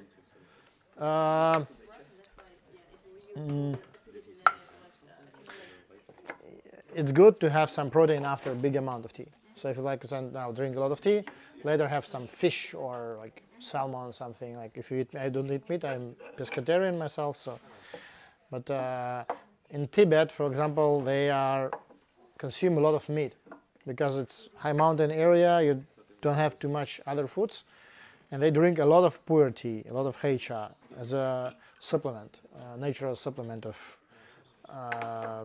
healthy compounds. So this is why. For Uzbeks, it's easy. They just eat meat. Pork. Yes. Drink tea. Yes. But the tea is actually needed As soon as you eat so much plov, you need to have you need to have it. So this is a Dianhong. Let me write it down in the list. Oh, there's a question. Which days you plan to stay in Barcelona? Oh, it will be 15th of January. You can check the link on moychay.nl. There will be events section, and in events section there is a schedule for my European tour. Yeah, so we can see each other in Barcelona. We are not yet scheduled the location, but the date already known, and we can see each other. Also, I will be in France, Switzerland, Germany, whatever. You can check it. Yeah, thank you very much for watching. So let me write it down, the list. So now the tea number 30. Dianhong red tea. Так это для меня.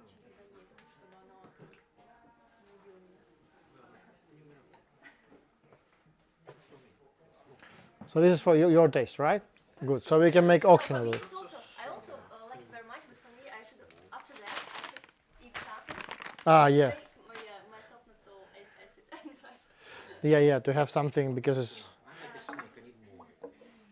yeah, we make a very crazy session today, actually. But I really Guys, you I think the longest you already called 5 hours, or how much? 4.5? Like 2, I think. No, not 2. You arrived around 2, right? Yeah. So Yeah, 4.5. since 2, so Since 2, yeah, 4.5. This guy's, but the strongest guy there, you see that guy? He is from 7 a.m. with us. Could you get drunk from the tea? That's a big Yes, sure. Actually, you can get drunk from the tea. It's in Chinese. It's called zhu cha. Bye. In zhu cha, it means like literally it means tea drunk. kicks.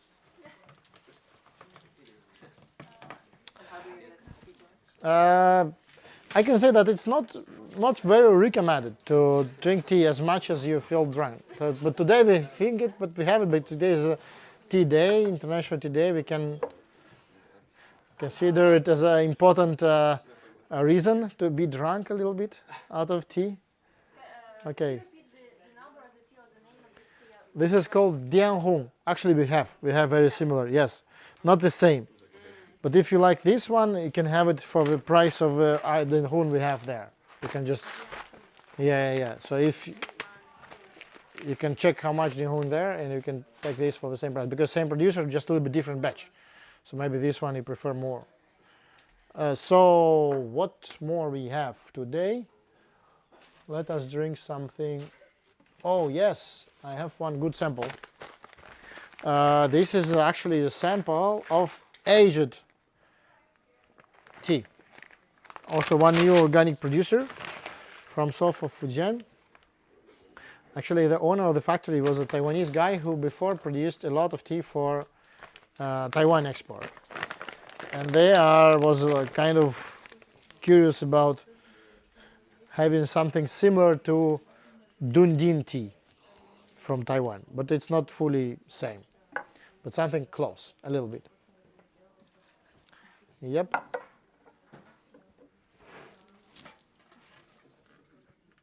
Tea number 31.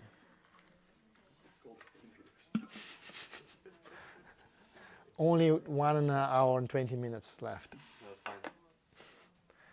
Please stay alive till then.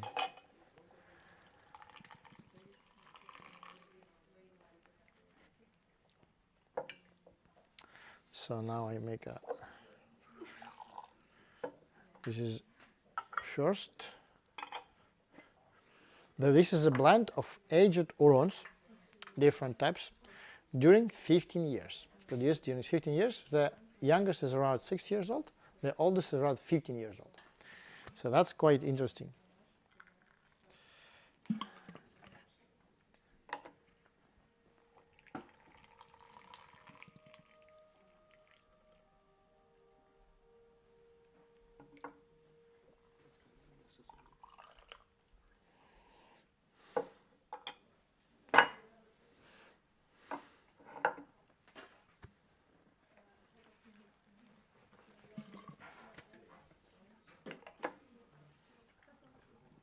What is this one again?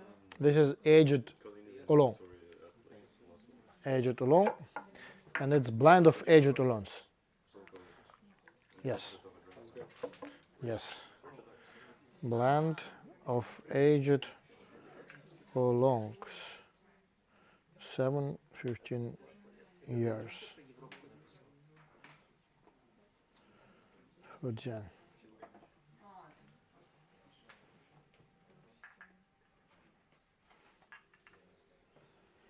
This was a tea number 31. That's way past the record. Yes, we passed the record, but still, yes, we still need to develop some amount. Maybe we just brew faster, just one sip, next, one sip, next, and we make 50. Okay. Actually, there are few varieties, mostly Meijin and some other oolong varieties altogether. It's blend, many types. With what type of food would you serve or prepare tea like this, except for protein? In fact, for taste or for digestion? For taste. For taste, I think cheeses, some types of cheese will be good. Because I like cheese. But maybe some, like some vintage cheddar would be good with aged tea. Yeah, but it's not personal because so many people do pairings. Actually, also if you like professional tea pairing with something, we do very good sessions with Rita Karambol, who is a world championship on chocolate. She's incredible. She's a Dutch number one, but also in some categories she world number one. Karambol, it's her surname, and also her brand name. And we do like twice a year something like chocolate and tea pairing sessions. And she's a very good sommelier also for chocolate and chocolatier. So we do like this.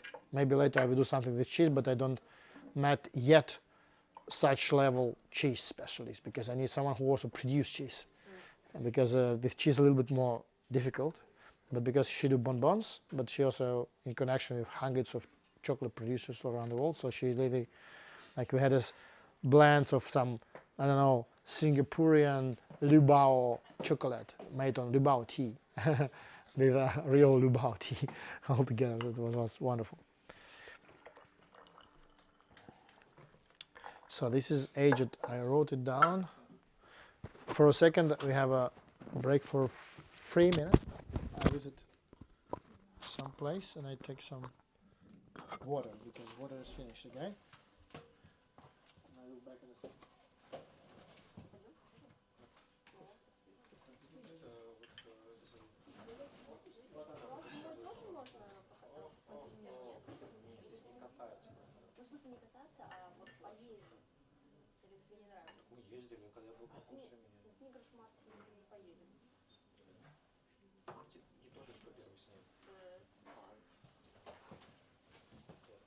Мы ездили в марте на подснежники, в феврале на подснежники. Очень красиво, но снег попустил. Но подснежники.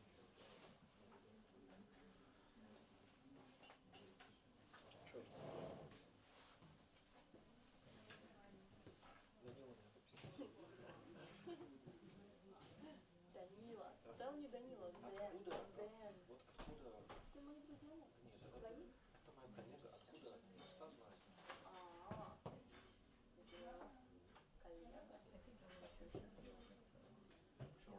Коллега. Причем вообще никак с ним. В WhatsApp есть, они через WhatsApp все свели. WhatsApp скинули. Да, по номеру, да. Ну, то есть, причем, смотри, это вообще разные вещи. Номер идет в WhatsApp, а это вообще на мой персональный. Я думаю, что можно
share. Да? Спасибо вам. Заходите еще. Окей. А вот тот микс, который вы делали вот с рододендроном, это вообще возможно приобрести как-то? Да, в подписке. Бывает только. Ага. Для этого надо подписки. Что такое? Вот ей объясните. У меня есть, I have a subscription. Monthly subscription. Ну, просто можно подписаться раз в месяц, 180 евро, вы можете расширить с кем-то, и у вас приходит полкило чая, 15 сортов самых вот таких вот разных. Это поэтому ценная штука. Это описано на сайте описано? Да, можно просто забить слово subscription и подписаться на его номер. И там написано какие сабтайтлы? Нет, они каждый месяц сюрприз. Но крутые, интересные, и разные каждый раз, и такие топ. I just described about the subscription, which we have monthly. You can take some food if you like. There is some mango stuff and some macadamia, a little bit, and some chips and some protein bars. Protein bars. You can steal some. Interesting combination. Yes. That's what you would pair with the TV stick. Yeah. This is the pairing, the best pairing for tea, like protein bars with mangoes and whatever other stuff. Thank you. Welcome, because it's not a good idea to drink so much tea on empty stomach. So, what's more we have? It's still the aged one. I think you already tried it all, right? So we just yeah, a little bit more. Yeah, this is do you like it? And if I already asked a question about pairing, Yeah. no, I might as well. We need to try the pairing right. The very good combination. When you choose something to pair, they have most chips, mangoes, macadamia, and the protein bar with chocolate. So, yeah, somewhere you find it. But no fermented cicada today. Oh, sorry, no fermented cicada. I didn't brought it. Maybe next time. Okay, Crunchy crunch. I will have a special session for. It will be fermented cicada session. So, I will bring you water. One last thing I forgot to bring.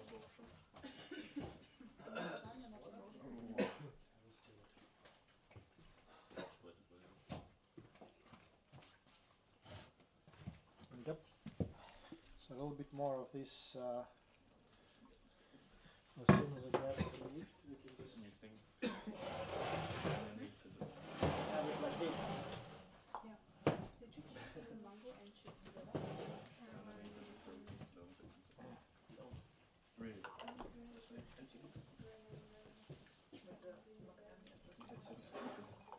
No, I don't believe that. All three. No, that's why No. Bean and pea. Okay. Like, it's not the full protein is here, but it's digested first. Broken down. Like, okay. What are you? Yeah, but it can be because it's bound to it. So what's more we can drink? Stupidest thing I've ever heard. Okay, but I guess I think there could be in summer a seminar with tea and healthy raw food with a holistic health expert. Okay, who is a holistic health expert here? I have no one. Andrei, you can bring one, okay? It's our good friend from Germany. Yeah, Alexei. Oh, then there will be rather music continues. Sadly, I don't know, because I can find the time for that. Before I had a VK.com music channel, actually.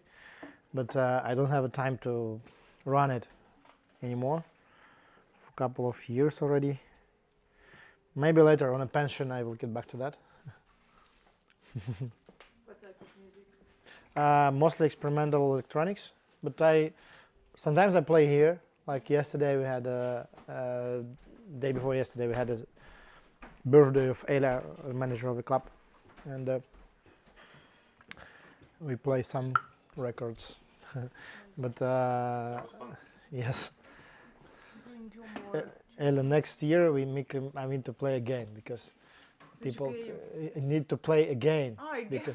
because we do it once a year with Ela birthday only. Oh my god, it was amazing. Yeah, we did it only once for the open, Maybe once before, Once or second time we done it. Maybe we can do it again.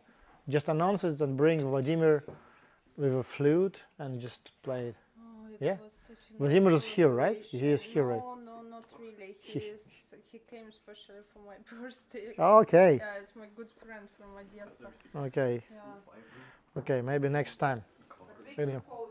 Yes. He's living in Germany, I think. Oh yeah. Okay. We can hold him next time. Okay. So. Yes. What the next? Let me look what we have. Oh yes, we didn't drink this.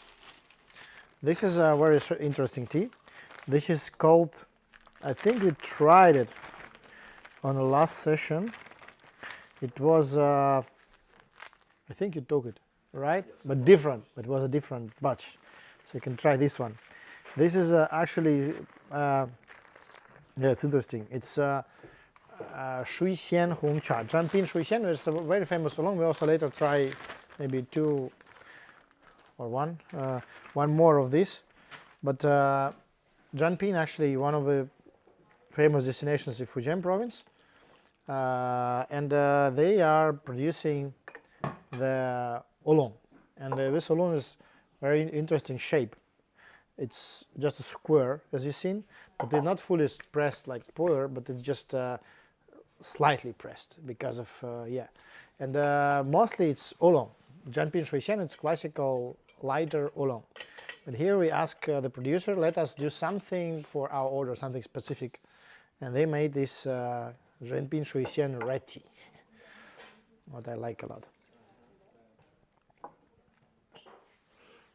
Yes.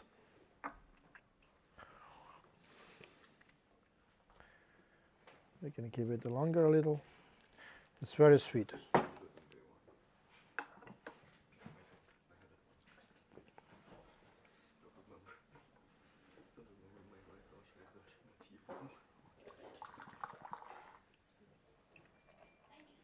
Thank you. See you again. Thank you.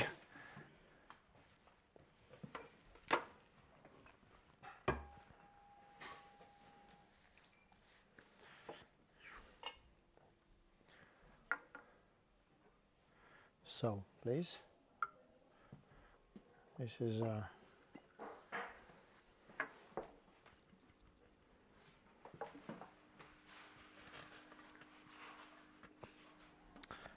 for those who watch me on YouTube, thank you for watching.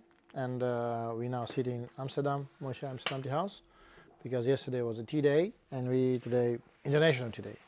So today we celebrated to share all the tea with our friends. And the streaming already 7 hours, right? Yeah. Almost 6. 6 hours, yeah. We will stream a little bit longer, maybe 1 hour more. And yeah, you can ask questions. I'm reading the chat on YouTube. Yes.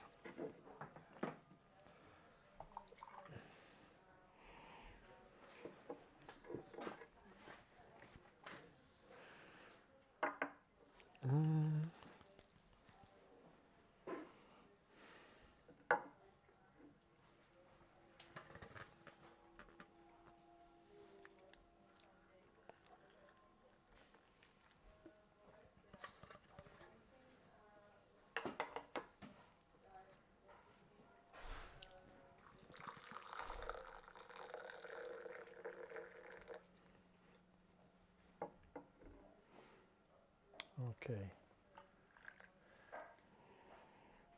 So it's very soft red tea because it's not strongly fermented, so it's like half fermented, and closer to, I think, closer to still oolong because it's oolong variety, it's Shuixian variety. It's a Zhanpin Shuixian Hongcha. This we don't have.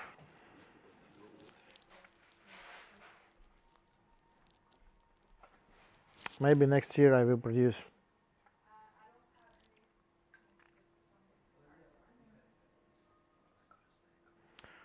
Zhanpin Shuixian Hongcha.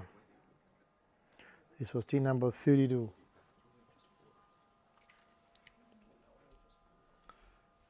Yes, write it down. How much is the time now in Amsterdam? 7 p.m. The stream will be not for not for 24 hours. It will be 1 hour more. Later we go because tomorrow we have too much things to do.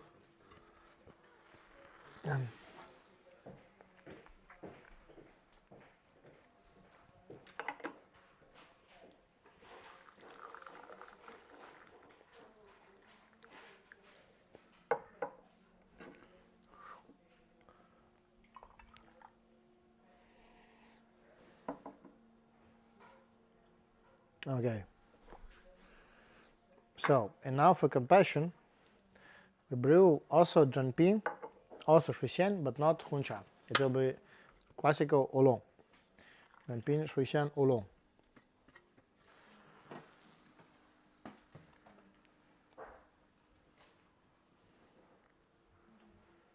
Yes.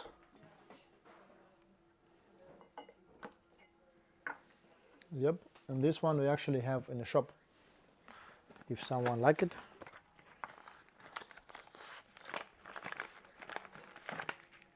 We've had a lot of red tea from oolong Yeah. today, Yeah. but in the last month's subscription, Yeah. there was one which was also some sun-dried red tea from oolong.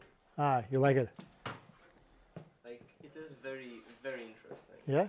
Unusual. It has like kind of burnt sugary note, which Yeah. I never saw in a tea before. Wow.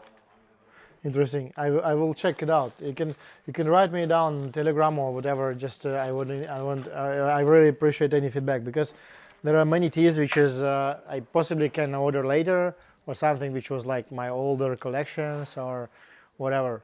So yes, in January subscription I will also have a few very specific types. From today I think this maybe this smoky one. Maybe also possibly some red teas and white from Vietnam and some aged old Shens from 97, this one I think will be there. I want to give it. Yeah, this is a very good one. All the red teas from today, they're just kind of red teas, but like a bit sweeter, maybe like a bit more notes. The ones made from oolong. Ah. But that one is just like completely different. In a pot, it even tastes like a bit too weird.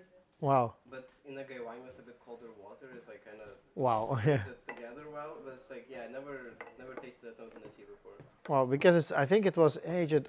Maybe it was aged red or. I'm not fully sure. I think it was some farmer something sun-dried red tea from oolong cultivar. Pinhua maybe. Pinhua, because it's very rare. Yeah, there was something which is, yes, I see. Yes, this is Zhanpin Shuixian black tea. Yes. And now we have Zhanpin Shuixian, just regular Zhanpin Shuixian oolong.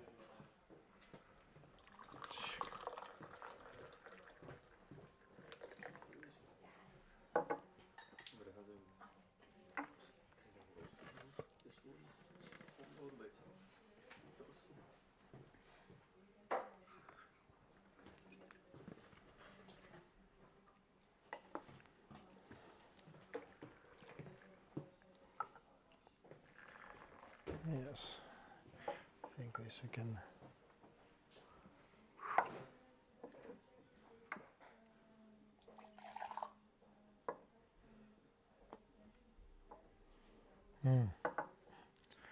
Here you can see the difference. This one is very light. This tea we have an assortment, and we will have in batch 3, we will have a different one, which is a little bit even more intense. You're still alive? Please have a walk and eat something. Eat something. Protein bar, it's yours. Take it. I have more.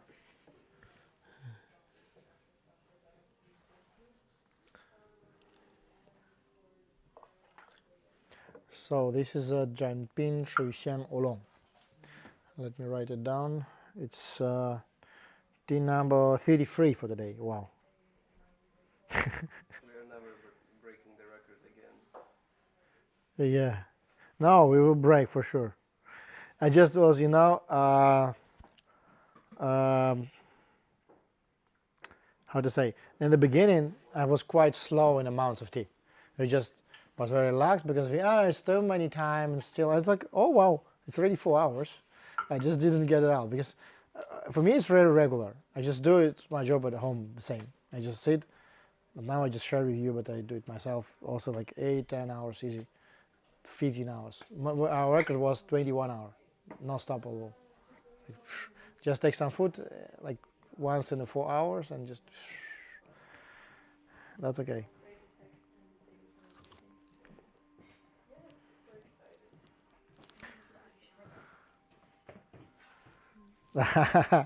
Oh, hi Chris. It's a message from our friend Chris from Scotland. Hey Chris, very nice to meet you. Someday, welcome here. Welcome for sure. We are waiting for any friends. And maybe someday I come to Scotland, finally. There's so many UK friends calling me there.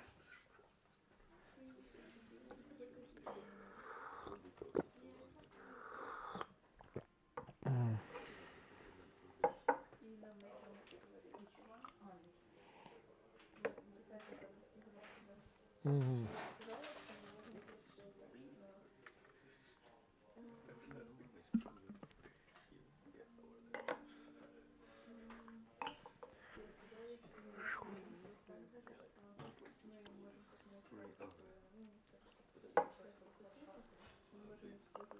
Yes.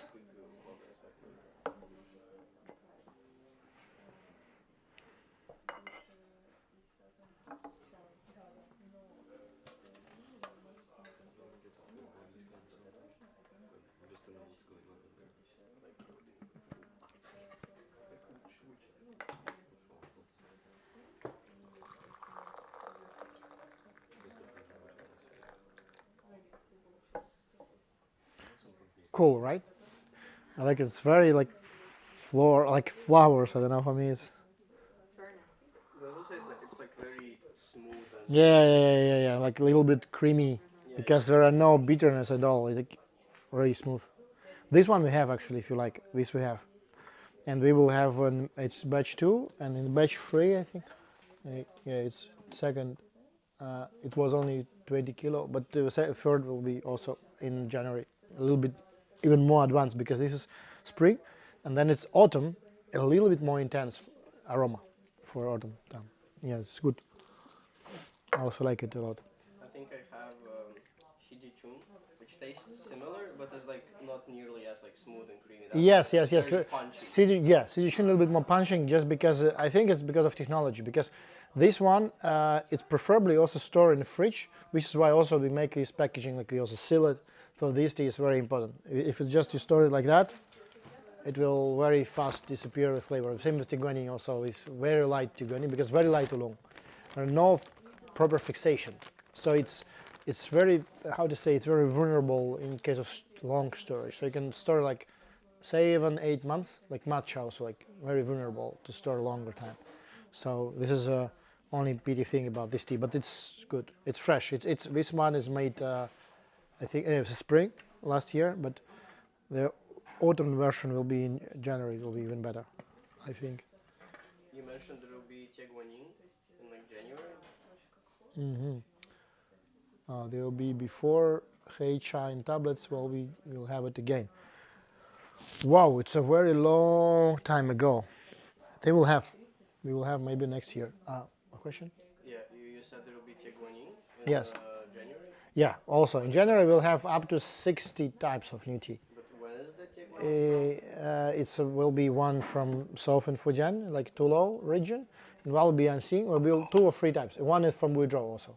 But when was One like 15, maybe January 15, January 25, something. no, no, or when was it harvested? In autumn. Oh, okay. Autumn time, yeah, it's all fresh. But we will have 2 or 3 Tie Guan Yins actually. One from Anxi, and one roasted a little bit. One and more classical from Guizhou. Yeah, because we had also before here Guizhou Tie Guan Yin, but it's sold out. It's finished. Yes. Which processing step makes the creaminess in the tea? Here, actually, I think it's just a steaming. Like we're saying with the greens from Japan, you maybe feel the same, yeah, right? It's creamy, like in matcha, even in gyokuro, in some QC, like all these Japanese steamed greens. Here's also steamed tea. It's a thing, because also it's one of very few oolongs which is steamed, not roasted, almost a little tiny roasting.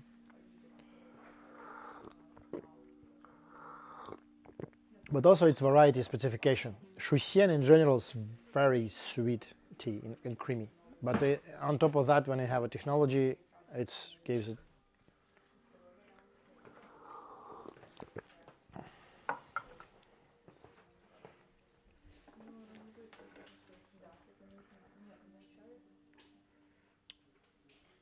Oh, what I'm doing? Maybe this is the last of this, and we can drink something more.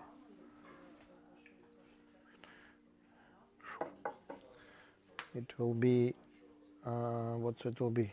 It was tea number 33. Okay, what's more we have? We still have something. Oh, we can drink something as soon as, yeah, this is special. This is Fenhuan Bai Cha, and actually it's from Taiwan. I brewed it some time ago. Maybe you tried, guys. It was in one of the sessions like a year ago or something. It from last year, or maybe even a year before the last year. Yeah, from the year before the last year. It's 2 years ago I brought it. It's a white tea from Dansong variety, but made on Taiwan. It's very last batch. I just keep it for certain type of people. I think a little bit experienced. Yes.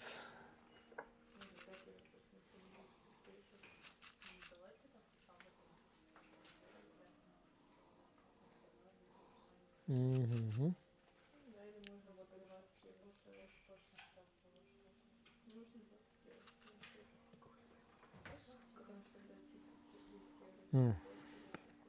So this is a Fanhuan Bai Cha, or Dansun Bai Cha,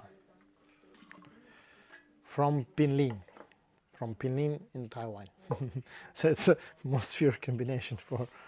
So it's originated from that Guangdong province, but grown in Taiwan and processed as a white tea, more close to Fujian technology.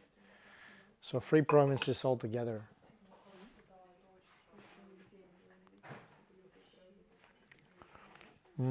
Let me write it down.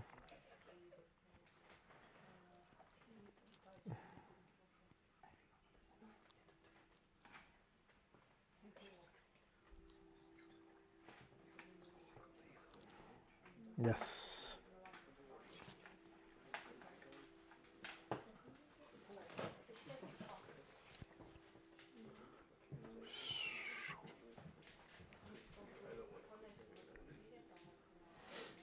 Mm-hmm.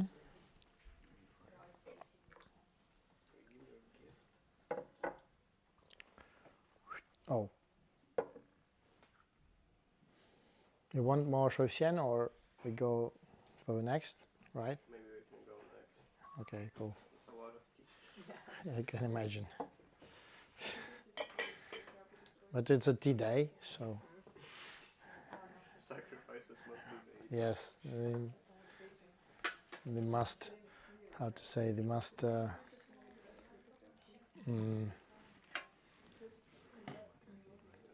appreciate the date.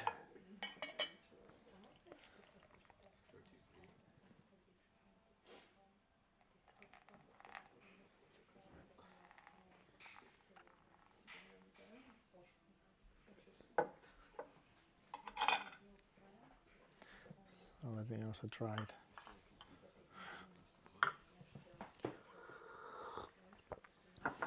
Yeah, it's also unusual.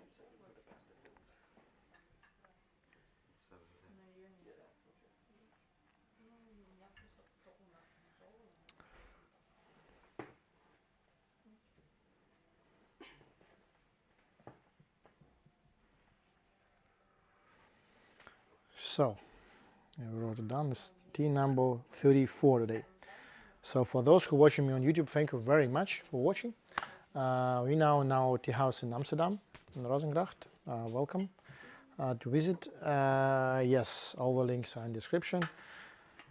And we still have a little bit less than 1 hour left before we finish today with our session, and we drink tea number 34. Tea number 44 with our guests. You don't see them, but they are here. Yes, yes.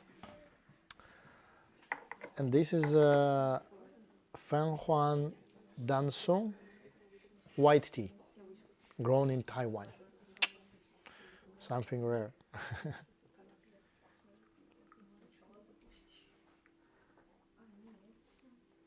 Each time we have something new. I like doing this.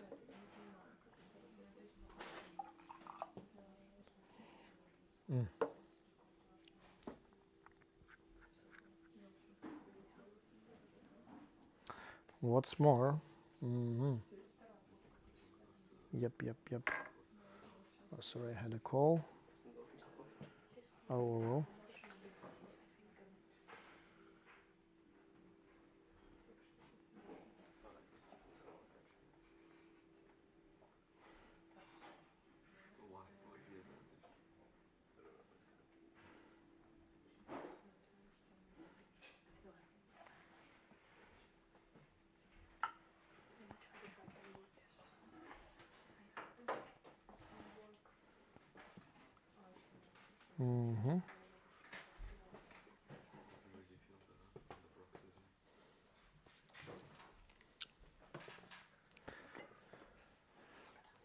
So, how's the tea?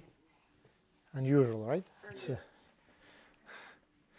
There's a lot going on. yeah. I have one more. I have here something which is from my friends from Tianfu, actually.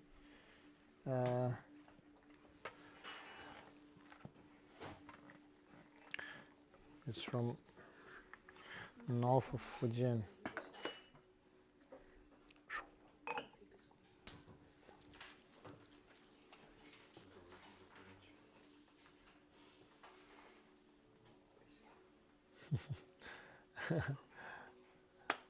Можно ли почаще такие стримы? Can we make it more often? Hopefully, maybe once a month. I didn't make a stream for a couple of years, I think, but we will do for sure. Maybe we will even announce it, because this time I was not fully sure we will start because some technical issues occur. We didn't, but we succeed. We succeed. We're streaming already 7 hours, 6 hours, something. Yes. You can probably stream the almost monthly tea tasting. Why not? Maybe yes, also possible. But still, there is some exclusive information shared, you know, so something which I only want be heard offline once.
So, and it was a tea number 34, and it will be tea number 35. Let's. Do you think this tea would go nicely with a salad, with a fruity vinaigrette, like a raspberry vinaigrette? I don't know. Actually, for me, it's very difficult to make these pairings because I don't eat so much. I drink tea a lot. So I drink. Sometimes I visit some restaurants, but not so often. I like good food, but I like to make it simple, and so this is why. And also, tea is for me. It's also like a special ingredient, which I try to keep separate from all the rest. So for me, this tea, it's just amazing itself without anything. If you blend it or you pair it with something, it will still. So it can be blended, but even these chocolate pairings, it was a very difficult solution for me. Like, okay, let me make pairings with chocolate. Chocolate is good, but still, tea itself is really great. And so for such teas like this, because it's white, it's very delicate already, and it's so difficult to blend, to pair anything which is very light with something.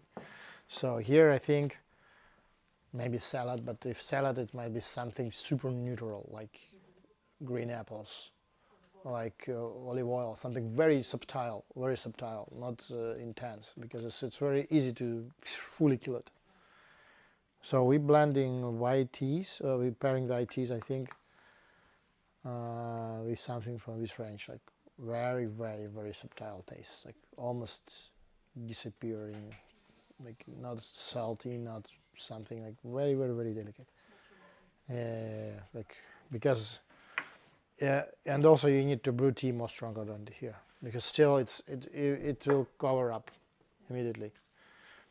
So this is why it's very rarely someone who do like pairings white tea with something. It's almost a challenge if you really want to make it like wow, perfectly fits.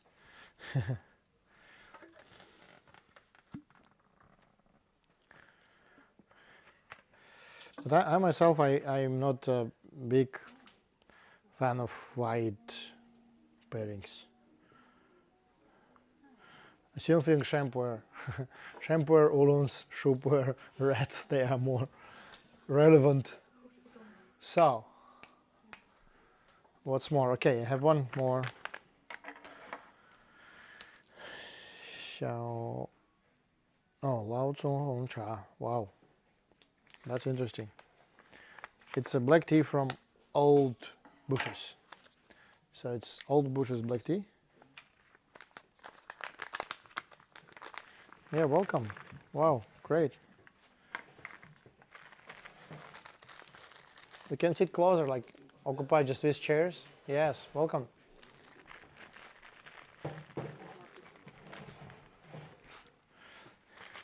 We are almost finishing, but not finished. Yeah. Very nice. Yeah. Grab a cup and Yeah. Wow, great. We will not waste in this case. Yes.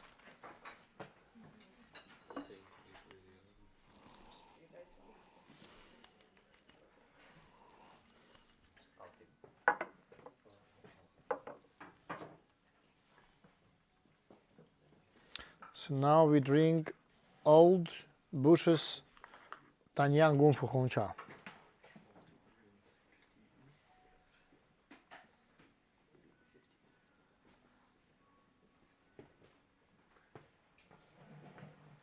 Sure.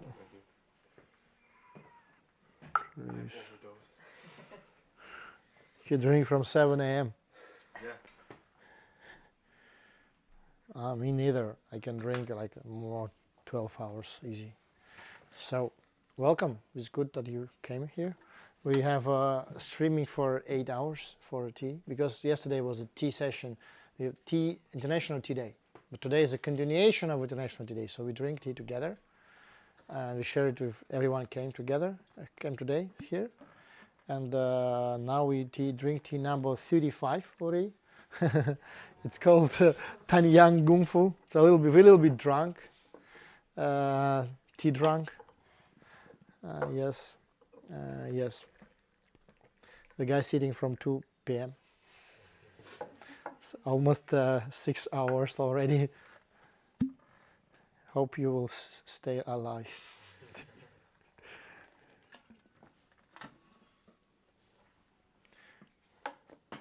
Next time we need to prolong it. If you want more, a little bit of this, just to don't waste. You want it? Yeah. Just to don't.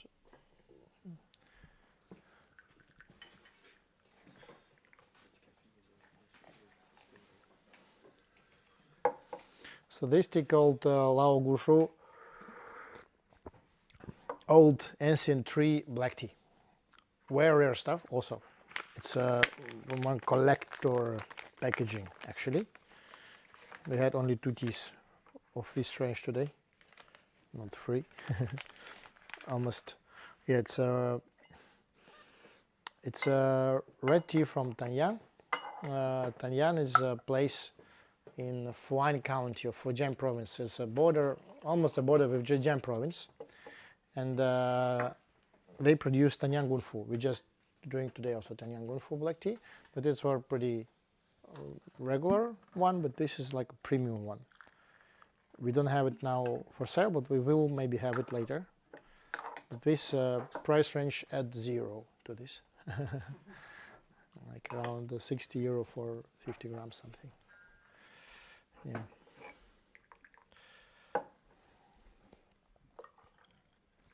It's only buds, and it's technology a little bit close to Jinjinmei technology. There's only 1 small buds red tea, but it's from old tea bushes. So tea trees already, because they mostly know tea trees like from Yunnan, from Thailand, from other places, but this is a tea trees from northern Fujian, very rare. What do you consider an old tea tree? Here they consider it from 100 years and older, because it's not Yunnan. So already, like for example, in Wishan, we know there are many old tea bushes, which called like Lao Zong Shui Xian. It's very famous because Shui Xian also the tree can live longer and can still bring some certain harvest even after like years. But Shui Xian considered as old after 80 years. Here's like about 100 years. In Yunnan, mostly there are also grades for old tea trees, but in each region they're a little bit different. Like Xiaoshu, it means like small tree, like below 50 years, like small trees, like 30 years, 25, something like that. And like big tree, like Dashu, it means 100 something, 150. And after they have like Gushu, like ancient tree. Sometimes it's 200, 300 more often. But some people on different places where is too many of ancient trees, they call ancient trees only like 800 plus or 600 plus, but it depends on the place. Because each tea mountain in Yunnan have its own kind of view on it. And how come in Yunnan an old tree is considered so young compared to other regions? Sorry, again? You said Yunnan? Yes. Old tree is considered like 8 years? Yes. How come in Yunnan they consider it like such a young tree compared to other regions? Actually, because in Yunnan there are actually the tea tree is in general endemic species there. So even the plantation, it's also trees. The same tree is just very young, and as soon as they don't trim it, it's a tree, you know. And it's grow like 1, 2, 3 meters. It's already a tree, even if it's like young, 30 years, like 50 years. But nowadays, there are still significant amount of trees, like in Jinmaishan, like thousands of ancient trees. So it's not very rare, but just it depends also the year or production, or do they select, then they harvest the tea. For example, one of the most expensive teas now is Danzhou cha. Danzhou cha means the tea from single tree. For example, there is some ancient tea tree from Nannoshan, and it's 800 years old or 1,000 years old. And if you only harvest from this tree, you have like 1 kilo of tea, which was like 5 kilo of fresh leaves, and 1 kilo you have, or 2 kilo, or 3 kilo, no more. and this tea is considered as an auction tea, and we can whatever mark up any price. It can be whatever, thousands and thousands of euros, whatever. And just because it's a single tree and it has its own taste profile, and mostly these trees are rented with some company or some individual who have it. They rent it, and each year they harvest it, like we do actually, because I also do tea tours, and if you look my YouTube, you can check for my previous videos from Yunnan province. In March we do 2 tours, like from 19 and to 25 to 29, and like a bunch of like 10-15 people. We go to the mountains and we produce the tea which we sell, because here we also have our pasha, gushu cha from these boxes, also made during these tours. So we have the tea ourselves, produce ourselves, pack and bring. So we just see what we produce, because this is the only way to see, to be sure about the origin of ancient tea tree. It's just to look how it was harvested, how it was packed, and what was the taste of it. So you can distinguish. You can distinguish it because it's actually regularly with Terroir is a little bit bitter if it's common plantation material, but if it's ancient tea tree material, it's more sweet all the time, even if it's fresh. It's all the time smooth, never sharp. It's very, very interesting details about it. How do you like this? I think it's good. Yeah.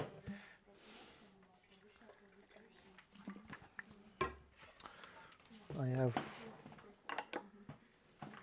I would say that the higher quality of the material is not as noticeable as in like Shang. In Shang, the old teas are like night and day. Yes, I can say, Like, because right. Why? Because actually in Fujian, the old trees is not as old as in Yunnan. And the second thing, it's not so big difference in general. It is. As soon as you try this and this, you will see. You'll try this one today. It's the same technology, same mountain, just it's young trees and this is old trees, and it's noticeable. But if you talk about the real ancient Yunnan, of course it's much different, because it's like 300-400 years old. It's much bigger difference. So 100 is still like kind of young in Yunnan terms, even in Danzun, in the Fanhuan terms. Now we drink something remarkable. Let me check. It will be. I will check. I have some Danzun and some top level Danzun. Let me see. What is it? Yes.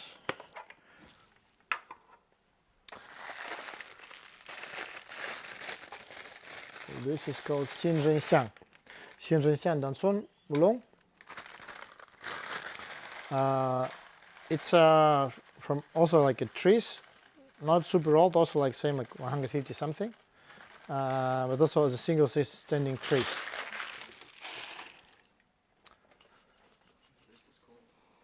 Xinzhenxiang from Danzong. I will write it down to don't forget it. Xinzhenxiang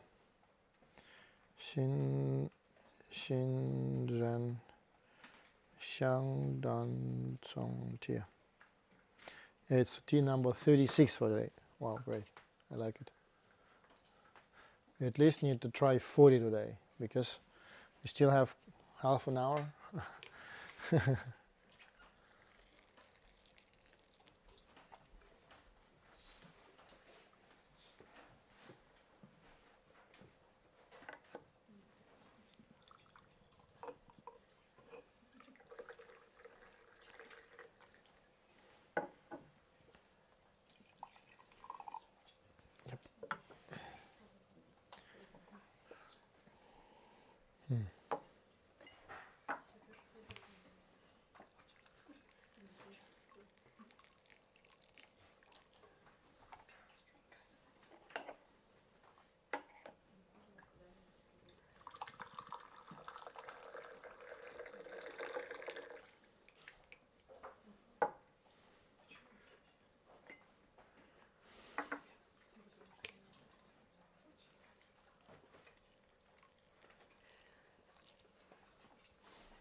Yo, don't fall.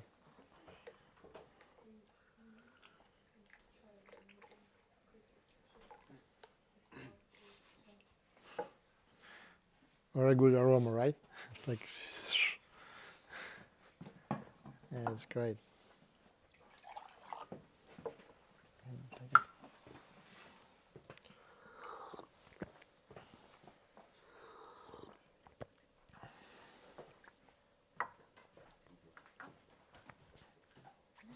Smells like roasted rice. Yeah, it'll maybe, yeah. They're a very unusual aroma.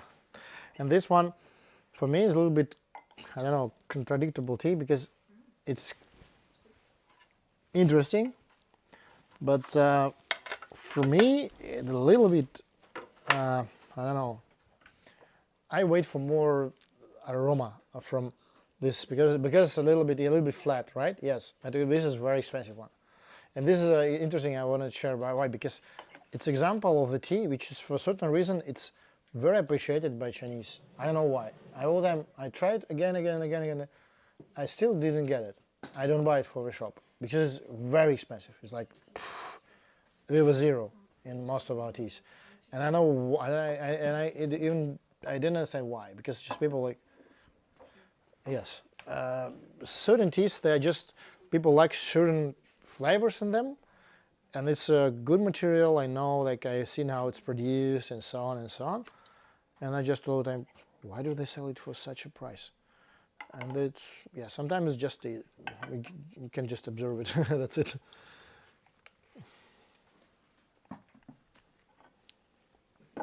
But it's interesting. Thank you. Come again when I have time. And we will do a session actually end of January, the 23rd of January. We will have a special session because I have a big tour across Europe, all 10 countries all around. And last country will be here because I start from Luxembourg and I have Luxembourg, Switzerland, France, Italy, Spain, Andorra, Portugal, Belgium, and here.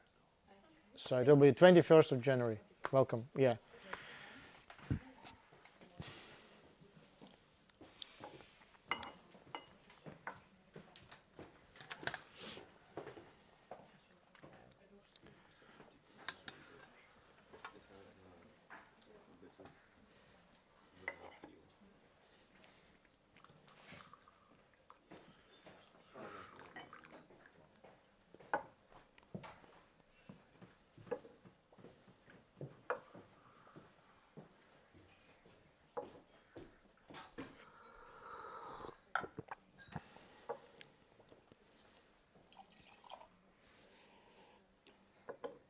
A little bit strange for me. It's good, but it's how to say, for me a little bit over roasted, not enough how to say, not enough floral. So I brew a little bit more, and we brew one different tea. What guys do you like more? What guys do you like more in the tea? The black, green, oolong, red, or whatever. Anyway, anything. What was your last impression about tea? I'm always curious about the white and the yellow. But White and yellow. White. Okay, good. We had the white tea, which we didn't try it today. Let me check what it can be. White, yellow. It's a pity I put the white. Oh yeah, I have one. The Georgian white tea. Yes, it's from our own factory, and it's aged for 2 years already. You can also share. I can have a look. Yes, this is a big fraction, and it's we can consider it as an aged white tea because it's already 2 years or 3 years aged.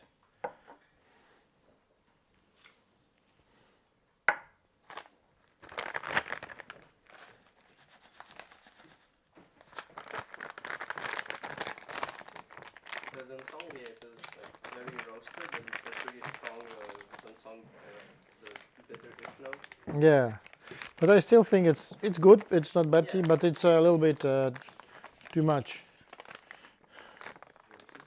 It's Georgian white. Georgian white tea.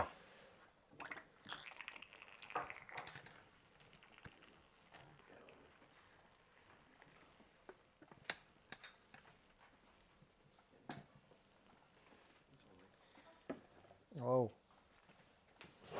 there was a floating.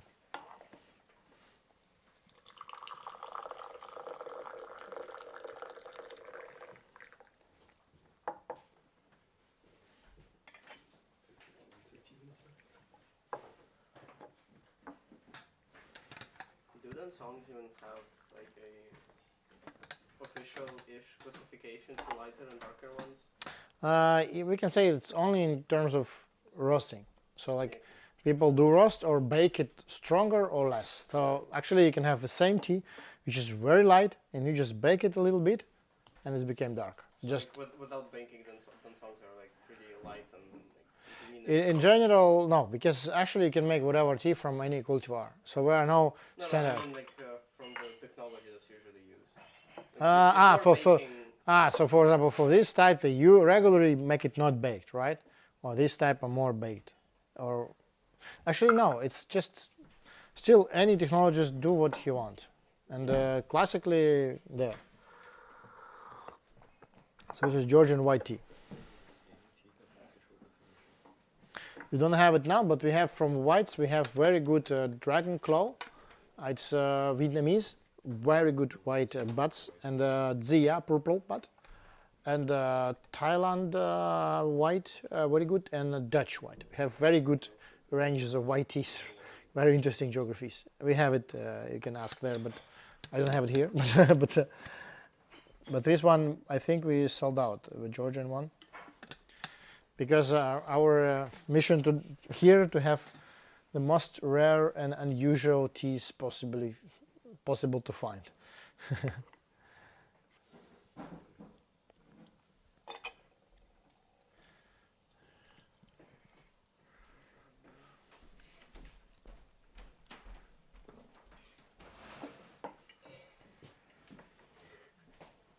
So the model white, let me write it down.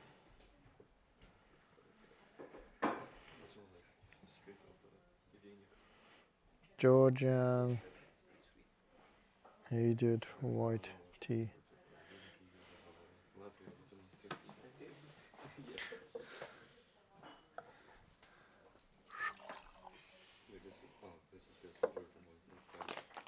Oh, it's Georgian white. Georgian white.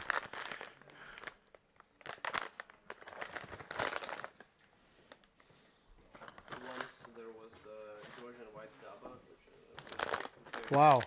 Oh yeah. very good. Yeah, thanks. It was my experimental technology. Sorry, can I check the price with you for the brick? Six. Yeah. It was a lucky auction.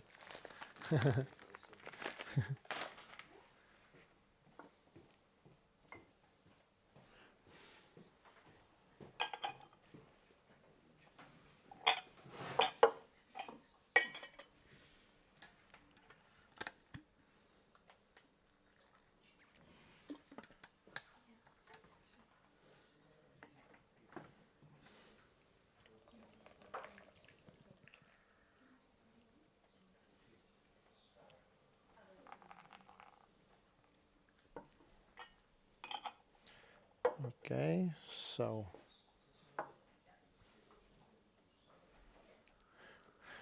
we just 3 Ds till 40 Ds, but no, we will not break such a big record. So it's tea number 37. You can still try Georgian white. Can you just transfer? Yes.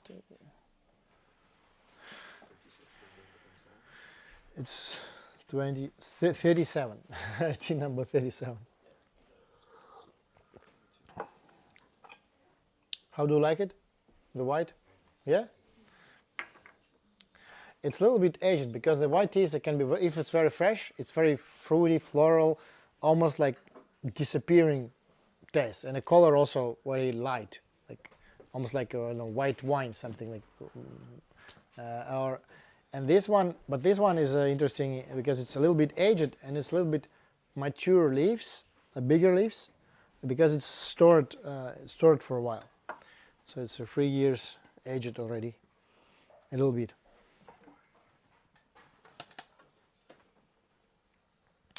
Maybe, yes, I will. All the white teas that you have from the Georgian factory are still kind stronger than the Chinese white tea. Yes, yes. Also because we don't had only buds, like No, but picking. even like Baimudain. Yeah, yeah. I think it's also maybe because of varieties. I don't know, Well, yeah. and also because we just do this type of technology. We do it quite simple, like many other white teas. Also, just we harvest the leaves, put it in the shade in a bamboo pans, and just let it dry. Some ventilation. That's it. So no any technology involved in white tea production. And so maybe some Chinese technology is a little bit different, especially like we can say like Beihao in Jane. They often do a little bit different. They do sometimes very slightly baking in the end, but very low temperature, like the same like rock teas, a little bit. I seen it once in Zhenghe. Yes. So let us drink maybe the last tea for the day, because we almost 8 hours, 8 p.m. What it can be? Oh, I don't even know. Let me have a look. Oh,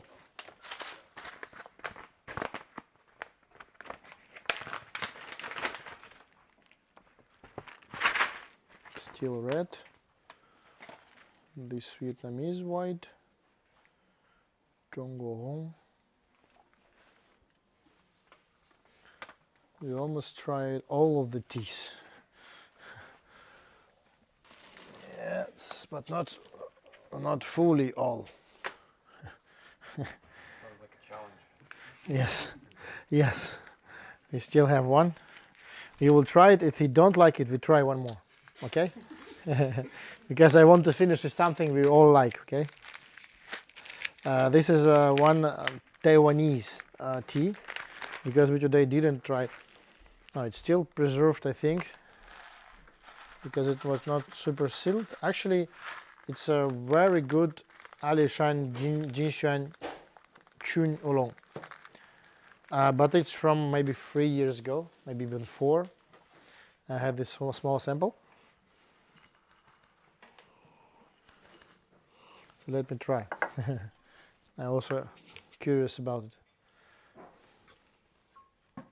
Because such tea must be sealed, preferably vacuum, but it was not vacuum, it just was closed. Ella, can I have a water, please? Because finished.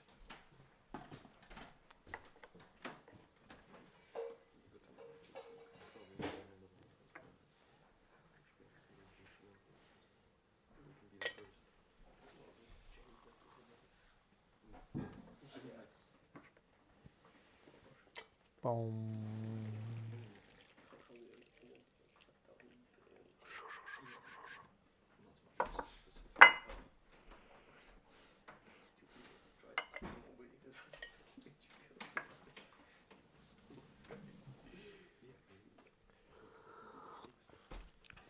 Oh, interesting. The aroma is not intense already, but the flavor, the taste is much more present, still creamy. So this is a lighter oolong from Taiwan. Let me check. Let me write it down. Alishan Jinshan Chungcha.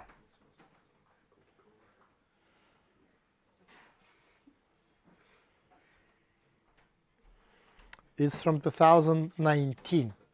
Imagine, 5 years ago. And for fresh oolongs, actually, it's quite good. Then it's good, and it's after even 5 years of not super proper storage, just like that, not even vacuum, and still good, I think.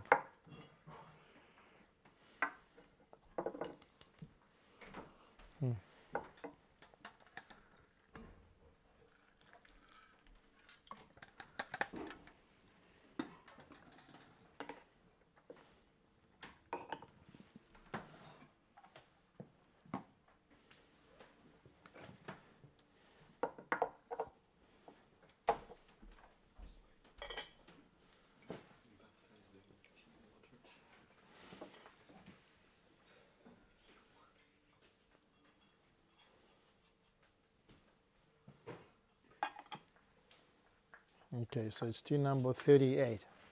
So still drink 40 teas or not? Can we?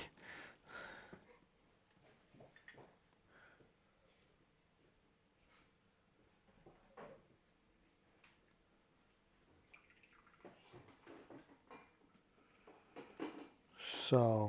What was your record in Poland or in Prague?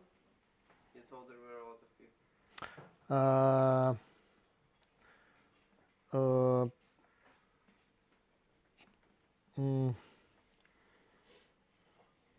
The record. Let me check. Maybe with the people we had a record like around 45 teas. It was we just drank it very fast, up to 40. But myself, I drank up to 60 something. But when you taste them, do you drink them like this or like lines, like 10, 10, 10, 10. Like with the tasting, just recently, with the I made cups just a guy ones, like 10 guy ones. You can check my Instagram like around a month ago. I had like photos like many teapots or many guy ones. Yeah. And I just got the samples like 70 samples, and I tasted all in 2 days. Like most of them in one day. Like, so it's quite. But you need to try what you sell. So it's important. So it's a must thing. So we wait for water.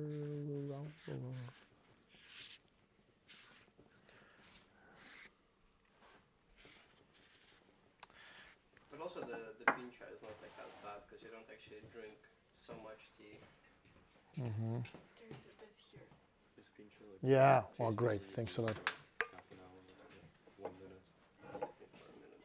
Oh. You only have like one vial. Up.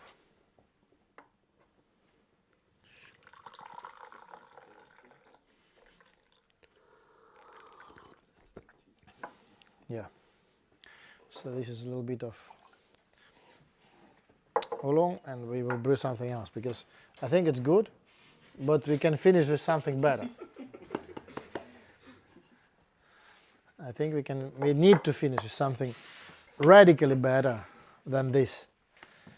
Let me think.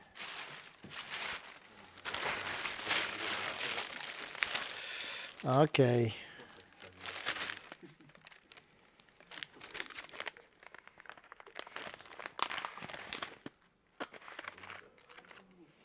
Oh yeah. Let it be Jishan 014 2003 Shanpur. It's a 21-year aged. 21-year aged raw puer tea. So it's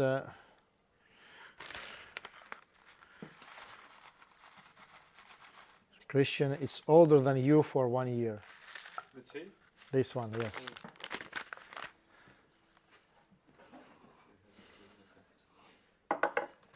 Another. The last one. Let me write it down.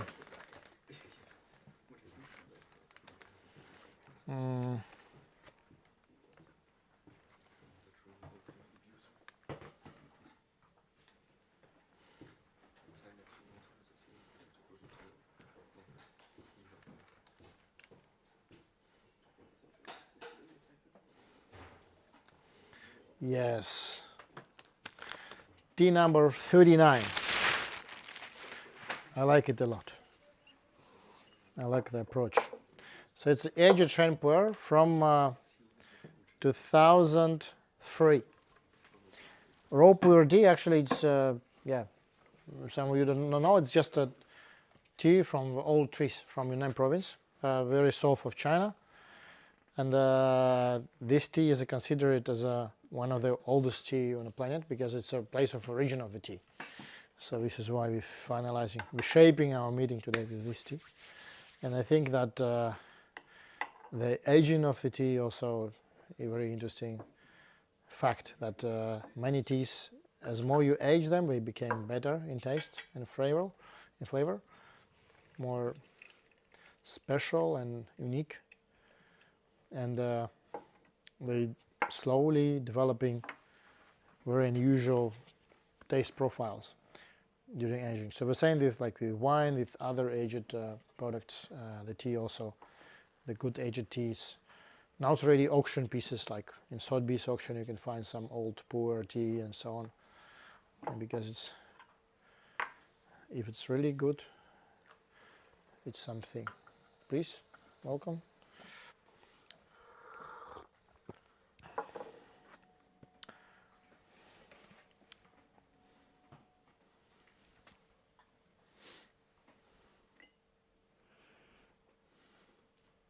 And it's proper dry storage, because for Shen pour is important. Some people like wet storage, but I think the dry is still better.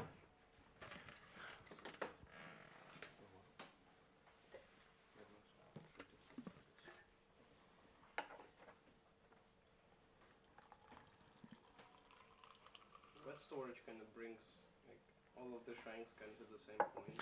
And at some point, yeah, if it's very wet, yeah, if it's start tasting very similar. yeah, that's true. If it's very wet, it's also interesting to try, but still it's not so fulfilled, we can say.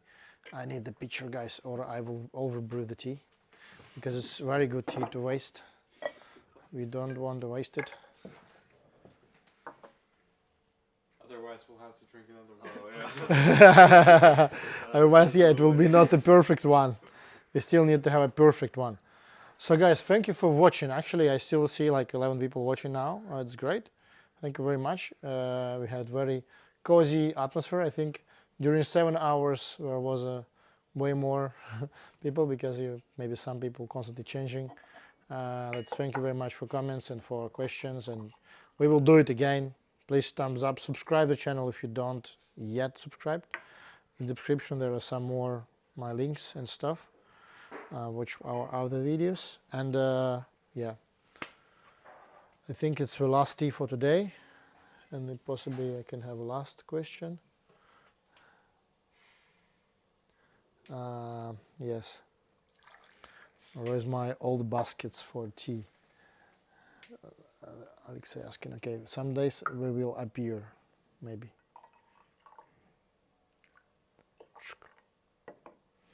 Yep.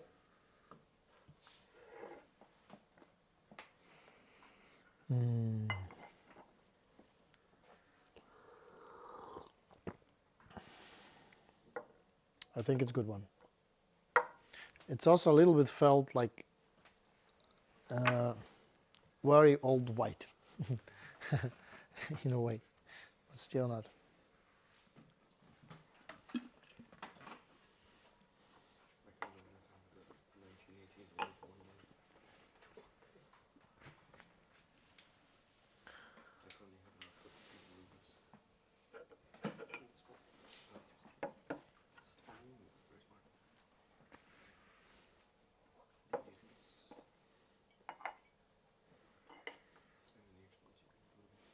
Cool, right?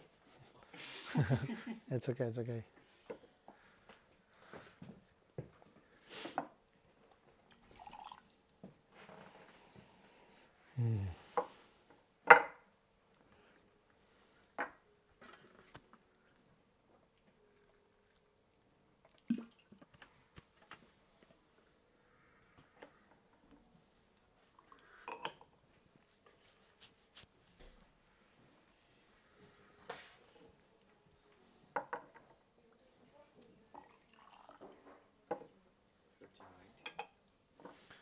Tea number 39. Let it be 39, it's okay. I think we got 40? not 40.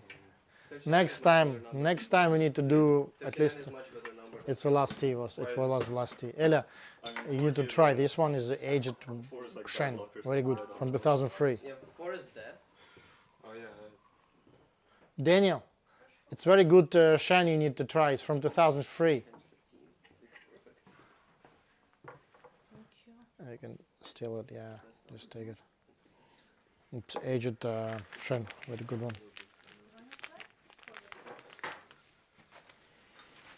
So guys, thank you very much for today. Thank all of you for watching online. We have both online and offline sessions today. Yeah, it was wonderful, and yes, we had such a good company. Especially those guys who stayed from 2 p.m. like 6 hours. 6 hours, and we drank so many teas today. That's wonderful. From 1 p.m.